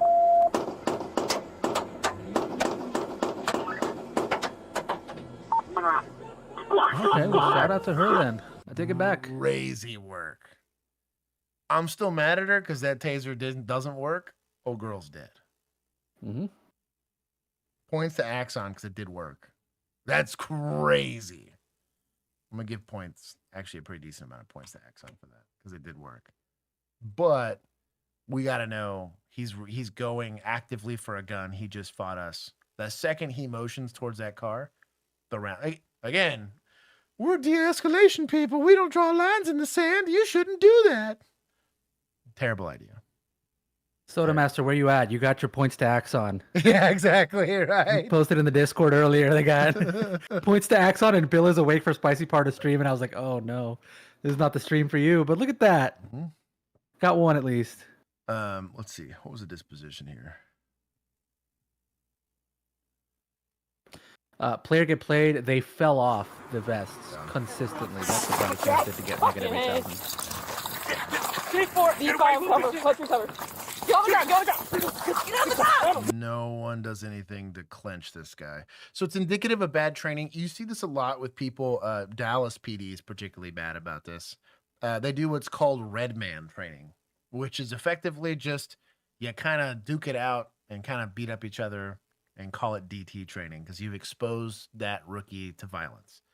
I'm not going to say it's a terrible idea, but the problem is that if all I do is red man or fist man training where all we're doing is punching at each other for a couple minutes and then calling it a day, and Juan spent his afternoon boxing, the second we get into an altercation, I kind of do the whole like this swing at you. I kind of do one of these, and Juan kind of looks at me kind of funny, lowers the level, jabs me in the abs to get me to cut in half, and then he uppercuts me. This fight's over almost instantaneously because he spent his time learning how to fight people. I spent my time learning how to just be exposed to violence. They didn't have a problem with going hands-on. The fight was on, and all of the officers approached him because that's what red band training. It gets you to not be so nervous about confrontations, right? It's more stress inoculation, right? Right, which has benefits. But you can do stress inoculation, and even something as simple as wrestling has a solution for this problem. Single leg hook makes this guy fall right there. Double leg hook, even better. Even if you're not strong enough to do it, you've gotten him to move less, someone else shoves him, and now he's on the ground.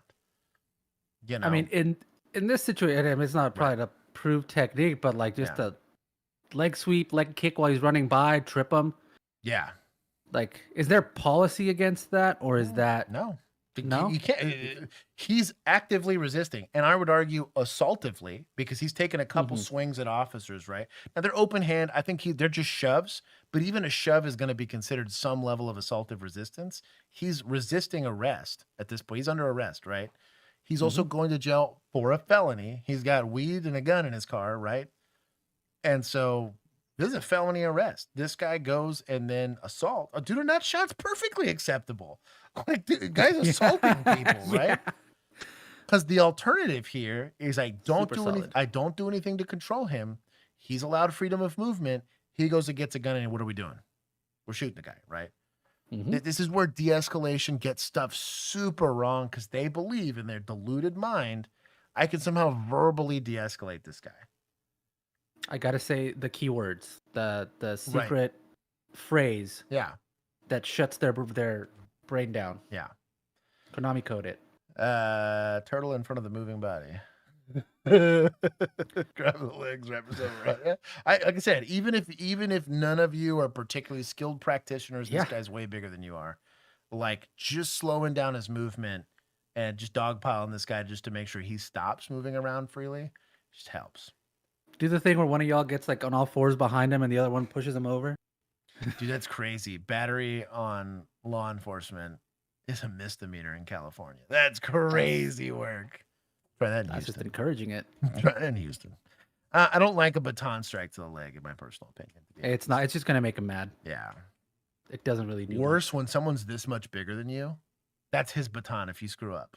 That's way worse for you. You've now created the circumstances for your deadly force. Just trying not to. Get him again! Stop him!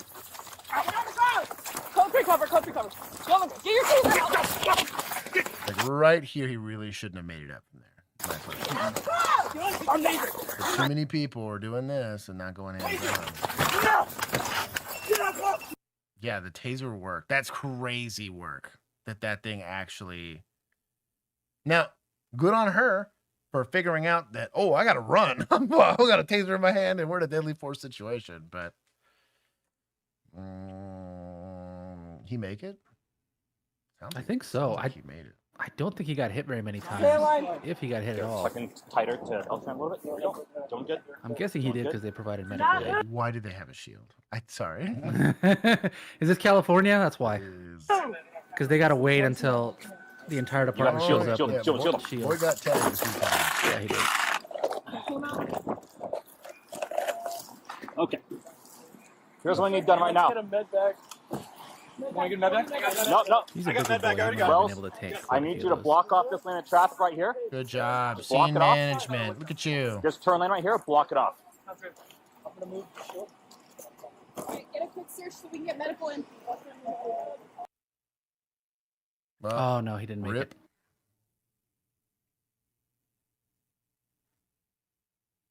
The dope arrows kind of cringe. That's wild. I'm gonna get off of this so that we don't get in trouble. I mean, they figured it out. I'm gonna take 5, to be honest. Yeah, I just we see a lot of these where like bad tactics lead to How you really doing, bad Ruffin? outcomes. Are you fine this on morning? Can arrests you just that have a should have seat for been me? pretty routine. Yeah, the suspect made his own circumstances for a deadly force scenario. He didn't have to fight. He didn't have to be doing his dope era stuff, right? Like, I get that. However, positive tactics or good application of tactics and training could have changed the outcome of this call. Well, And that's tactics why I- exist so that you don't give him the option, right? Right. Like the idea is for him to not have, if you close his doors and lock the car and you don't put that gun in the front seat because you're dumb, he can't get in there. He can't reach it. Right. Yep. It's kind of the same thing. Like you're the person being responsible for sitting on the detainee. Sit on the detainee. He shouldn't get away from you. Truly. At the very minimum, you should be grappled with this guy, which encumbers movement, right? And so that the other officers can go and get involved. Right? All it would have taken is clenching this dude. You know, even a lazy half tackle where he's damn near dragging you into the pavement. At least you're holding on to him. He's now having to deal with dragging you unless this guy's, I try to think of what his name. I almost called him Cedric Benson, and that's a different running back. Seahawks. Nope. That's a linebacker. Oh shoot, Seahawks. Shoot. Gosh, I cannot think of his name. Marshawn Lynch. Marshawn Lynch. Yeah, this guy's Marshawn Yes. Lynch. You're a little screwed, but that's a professional athlete. This guy was far from that. But you can at least slow him down and buy yourself a chance. I'm glad I thought of that. I was having a whole brain fart there. Good old Marshawn. Yeah, if he's him. I get it. It is what it is. But they had a chance here. I've had to deal with people that have fought immediately when they figured out that they were going to go to jail. But because we were able to get the jump on them, as far as put ourselves in a position to be successful, the second they decided, and I used to piss people off all the time. I need you to just sit in the curb, put your legs out, and cross your feet. Why the hell do I have to do that? I do that to everybody. And when they look at my body cam of every single time I had to do a PC search of a vehicle, old 19-year-old girl that ran into a building all the way up to certified gangbanger got treated the exact same way because it's good scene control tactics. And I stood behind. Why you gonna stand behind me? I do this to everybody, man. It's safety. You don't want me jacking you up. I don't want to jack you up. I don't want you jacking me up. This is the way that I ensure that doesn't happen. Well, I don't like it. Cool. Guess you're going in handcuffs and going into a car since this is making you uncomfortable, right? But we're heading that off way before it becomes a problem. Did I have people turn around and decide to fight me right then and there? Sure. They had to uncross their legs, try to get up, and by the time they were doing that, I was already on top of them. Did I get the being a 200-pound man plus? Sure. That helps a ton in those situations, but the tactic still is effective because even if a smaller officer did it, he's at least trying to fend off an officer that's already on top of them by the time I get there to go solve this issue. We're not running after him in a gun and a car and all this other kind of stuff. Like, she has bought me about 5 to 10 seconds of just clinching this guy, and he's unable to shrug her off because we teach not just to clinch, but we teach double C clamps on your hands. Like, you're not breaking my grip, you're not breaking any of this stuff, or grab onto his belt line. If he's got like a decent pair of jeans on, grab onto the belt line, grab onto his shirt and pull down so he can't come out of it. Take his pants, pull down, and Same then thing. he's going like this. And Same he can't thing. use his hands. Same thing. The gun falls to the fact. ground, the whole nine. I Dude, mean- there's just so many ways. There's so many ways to do it. I like being on top, Jacob. Sus. Anyways. How you doing, Ruffin? Are you fine this morning? Can you just have a seat for me? Are you fine this morning? Can you just have a seat for me? Step back. You're gonna get tased. Boy, he's got a knife. Well, this is not a taser scenario, friend. Bro, step See, back. in Japan, we You're would gonna use a get clipboard tased. here. Step back. I don't hate the taser attempt because he's trying not to smoke this guy, but good job getting off the X here. So we talk about this a lot in trying to create space, and getting off the X means person knows I'm here. If he just has to make a straight line to hurt me, it's easy, right? There's not a lot of, but if I turn, I now, like an alligator or whatever it is, I now have to deviate and try to figure that out. Just that neural load alone typically makes it pretty hard. And I can change directions multiple times while backing up, and it makes it much harder for me to track. Step back. But good job. He recognizes a threat. You're gonna get pretty tased, quickly. bro. Step back. You're gonna get tased. Step back. Tries to tase him. Step back. You will just step. That's a taser. That's a write up. Jeez, what a bad time. So your backstab's pretty terrible all the way, and you're having to shoot and run, but he's at least not getting stabbed. Shot fired. Shot fired. Also, notice how many times he had to shoot him and how long it took to take an effect. But good on him. 450 headquarters. Shot fired. I'm going to turn off his music. Just it's probably copywritten. Good on him. But he did the Ocarina of Time strats. Even if he mag dumped all A-zone hits there, he probably gets stabbed at least once. From a grown man that's got a butcher knife, that's a likely fatal stabbing. Not like I get stabbed and get a cool scar. That's I end up I'm put next to him in the morgue, right? We saw the two homeless dudes with the machetes that fought each other, and just like Yeah. the one swing takes the one hand off. Yeah, it's No joke. bad, but good on him getting off the X. That's indicative of very good training. We actually had an entire day on edged weapons in my academy, we ran around trying to stab each other the whole time. It's kind of wild. And they would do like basically like one-on-one combatives, and you wouldn't get to know if they had a knife or not. So you were just told, arrest that person, and you'd show up and you'd go hands-on, and sometimes they comply and sometimes they don't. And then worse, every once in a while, they'd put people, like you're in like a crowded situation and one person would have a knife. So you're here sitting there trying to do crowd control, and then one of your classmates would produce a knife and try to get you. So you learned also why Amber Alert stressed me the hell out. But it's teaching you, hey, this is a deadly threat. Either make space or take a deadly force shot, right? And sometimes it's a crowd. I can't exactly just go plastic Jesus save me here, right? It was excellent training in the long run, but this is indicative of that, of like, hey, I turn my hips and run and then change directions, buy myself some time to have these shots take an effect, actually have effective shots on target, and the only person that gets hurt is the person earning himself a dirt nap here. It's still a bad outcome, but I think that it was perfectly lawful and an application of good tactics. Gotta take some more points from suspects. Mm-hmm. I don't care about your mental health illnesses. Do not make them other people's. The scumbag move. Yeah, diagnosis is information for you. Yeah. Oh, man. I don't want to cheer this on as justice, but it is. Arsonist gets arsoned. Oh, no. You know how they caught that guy? At the hospital. Jeez. Just saw it was a sex offender who took his shot at arson for the first time. He's trying to like change. Is he trying to dual class here? What's going on? Yeah. He has to start back at level 1 in the arsonist class. Yeah. Fuel's got vapors, dog. I just learned fireball. Jeez. Yeah, it's an area of effect spell. Mm-hmm. I use fireball in a tiny room. Yeah. And he sets the whole neighborhood on fire? Oh, bet. No, he's just a Roman candle now. Oh, cop. Cop sees him. Oh, it's here. Mm-hmm. Yeah, the fire won't go out. It's gasoline. What serendipitous timing.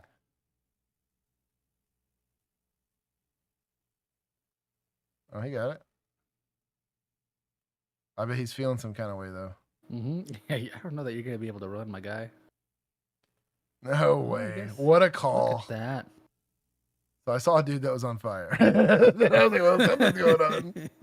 Unprovoked. And when I came to help him, he ran, which gave me reasonable suspicion. Unprovoked that he was up to flight something. during a probably arson. That's hilarious. I mean, he cooked that Cadillac, poor thing. Mm-hmm. Oh, I turned the audio off. Hello. He lit a car on fire. Hello. Stop resisting. Get on the ground. Hello. Send me another. We're in the area. Hello, man. I got kids. Shut up.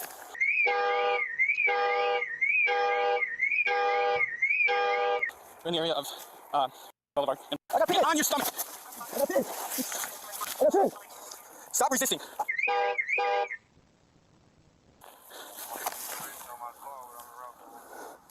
Put your hands behind your back. Do now. Put your hand behind your back. That's still make. So something you got to think about when you're securing this hand here. He has this hand secured.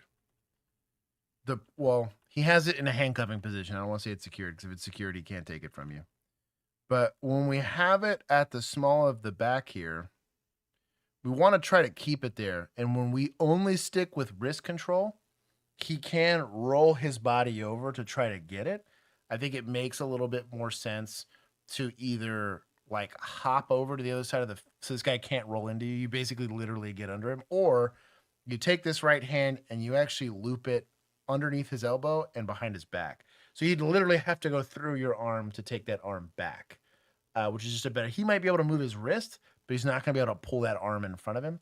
It's going to be pinned behind his back. There's a couple different techniques you can do to keep this arm, but if you lose it again, especially with it being his dominant arm, You're looking at a very quick chicken wing taken around in the leg like you're on a P320. So that's not what we're trying to do here.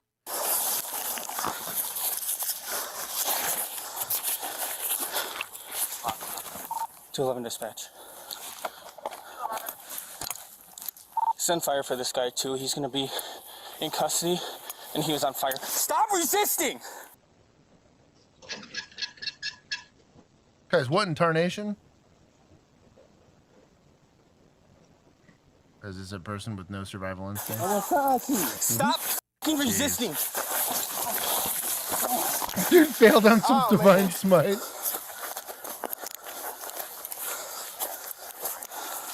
Give me your hand.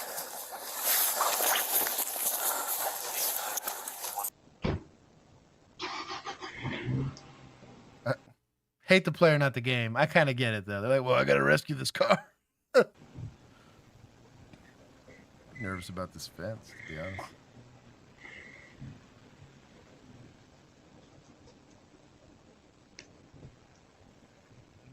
Dispatch. Yeah, I'm surprised it hasn't lit the whole yard on fire with all the dried leaves and stuff. Right. It's just like tinder, basically. Yeah, it must just be dirt back there. Why'd you light that car on fire? Get on your feet. Get on my feet. Oh. Dispatch, this illegal. And use of force. Try to use force. Shut up. I didn't use force. I did. Yeah, there it is. In arson cases, potato chips are sometimes used as fire starters, which could be why the suspect mentions he has chips on him. However, since this is his first documented arson case, he could have just been hungry.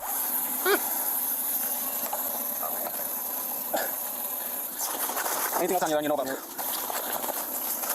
Gloves. Pulling off car fire. Get in there. Move your feet. Now, I did have a fire extinguisher in my car at all times. It might help with this. It ain't doing shit to that. It might make it a little less, but it's not stopping the fire. I would, at the very least, for the sake of trying to keep this house from going up, probably try to, like, just put some on the dirt here and maybe see if I can't put out. But you're not touching or trying to roll this gas can because it could very easily put flammable liquid on you open around an open flame, and then you're in the same situation old boy was in. Yeah, potato chips, if you can reach the flash point in heat for the like peanut oil that's on there, grease fire sucks like a lot, but you got to reach the flash point for it. So you're going to start the fire and then hope that the grease in that will catch, but it's got to get hot for that. Yeah, I believe the idea behind the potato chips too is that like the potato chips and the oil on it burn up so they don't leave evidence of like that too, the arson. Yeah, was the idea. The way I heard of it was from insurance fraud people being like, yeah, when people want to burn their businesses down for insurance, they use potato chips because it doesn't leave arson evidence. Not to only robbers it. I've also heard coal. Coal? Yeah, because it just looks like carbon by the end of it. That's all it really is. Yeah, it just looks like ash. Yeah. Not the only robbers.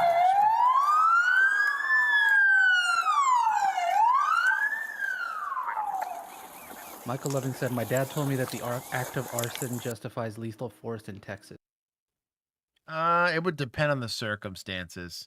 The problem with just skinning the smoke wagon for arson is like, what are they burning? You know what I mean? And are they trying to flee after burning it? Like, I don't know. In certain circumstances, sure. It's a felony in progress. If they're fleeing or they're doing like you believe they're going to start more fires, then sure. Dust them, but I would not take that as legal advice. No. I pretty sketchy struggle take. to find a lawyer to defend that. That's what I mean. That's a pretty sketchy take. And they're like, you kind of just want to smoke the guy. Also, I am not teaching you how to be arsonist. I am teaching you how to catch insurance fraud. Exactly. Difference. 211 with a plate for the vehicle that's on fire. Good call here. My dog. Where's Spar when you need him? He's running the plate. Plate of potatoes. Start knocking and see if you can get people. Lit himself on fire. All of a sudden, no, that's his gas can. Because he was right over there in front of the house, and he was on fire. Can you remove your squad for fire? I got your guy. Okay. He lit himself on fire. He lit himself on fire? Yeah, he lit the car on fire. I was in the park, and I saw the car fire, and he was on the front yard, and his leg was on fire. Nobody's got a fire extinguisher? I can't breathe! You lit yourself on fire! Yeah! Yeah! He does need medical attention, but... Watch him. No injuries or anything? Someone needs to check him out because he was on fire. Okay, you got a man coming? Yeah, that's fine. We're gonna deal with this. Yeah, deal with that. He can wait. He cannot wait. He's in your custody. You're responsible for his welfare. Don't be a scumbag. If you have medical on scene, you bring the Band-Aid box and let them see your arrestee here. Chill. You're caught on camera saying he can wait, which means you're delaying care. Now, if the medical staff is tending to someone else and you're having a triage and you want to help with that triage discussion, sure. But don't say he can wait for medical. You're not a medical professional. He did probably likely sustain some level of burns. He has sustained injuries from those burns that some scummy attorney can decide was caused by the delay in care. Currently, Derek Chauvin is sitting in prison for that very reason. Not because they think he killed him, but because they think that the delay in care caused his death. So, maybe don't do that. Is that your Escalade? That's your Escalade? Yeah. Okay, you got your ID, boss? Yep. I saw him in the front, but his left leg was on fire. And that he didn't give anyone permission to. The police spoke further with the victim who owns the Cadillac Escalade. He revealed his vehicle was worth approximately $40,000 and that he didn't give anyone permission to set his car on fire. He also said that he doesn't know who the suspect is. The suspect, Stephen, has a wide range of criminal history, including being a sex offender and not registering himself as one, domestic battery, soliciting a child for and tampering with a GPS device, while he had never had any history of committing arson. Oh. That was pretty good. For this case, he was charged with felony arson of a property other than a building, felony bail jumping, and resisting obstructing. After pleading guilty to all 3 charges, he was sentenced to 2 years in prison and 2 years of extended What the hell? Bro, put him away. Just like... It can't be in society anymore. Prosecutor. That's what it's for. I'll get some... You're gonna let some kid do 25 years for some weed, but this guy, he gets out. Oh my god. He gets to go and I guess, either continue his dual classing or multi-class or whatever the hell he wants to do. That's wild. Chango. I respect the game. It is Washington or Wisconsin again. Wisconsin do be like that. Yeah. Oh, it's Wisconsin. So yeah, it's your 12th arson offense that actually gets you a felony. Actually gets you the felony. That's wild. Last one. Well, listen, you either have my $50 or we're gonna tell everyone. Miss me, bitch! Well, I can't wait to move. Now you're gonna stir up all the wee-woos. Here come all the wee-woos now. Thank goodness. Here they come.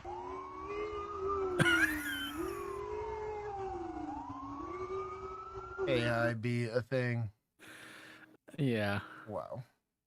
That's funny though. Crisis cam. 170K subs. So yeah, what are we doing? I don't know, man. Teaching people, I guess. Yeah. Every time I see it, it kind of kills me, man. Between them and Midwest Safety. Could be making slop. Could be making easy slop. I got it. Sorry. We're gonna take some points from YouTube channels for sharing just made up videos, and they probably punch in to get rid of the little watermark that they got to do for AI stuff. Those are real people. That was not AI. Easy. And that is stream. For the hopefully my camera doesn't get messed up like last time. Quality over quantity.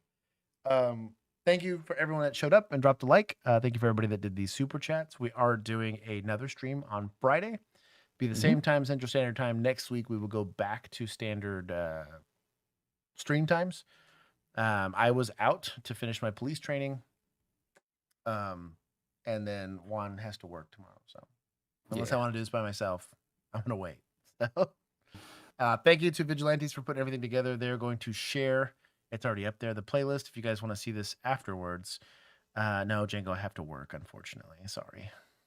I'm not doing after party. But you gotta tell me everything I did wrong. So exactly.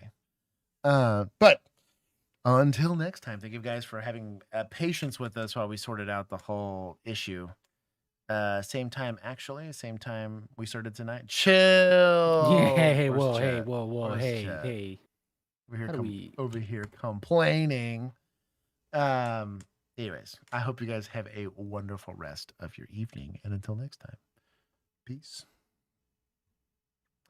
Ooh. We're almost at 5 hours. Yeah, dude. We're gonna miss it by 30 seconds. And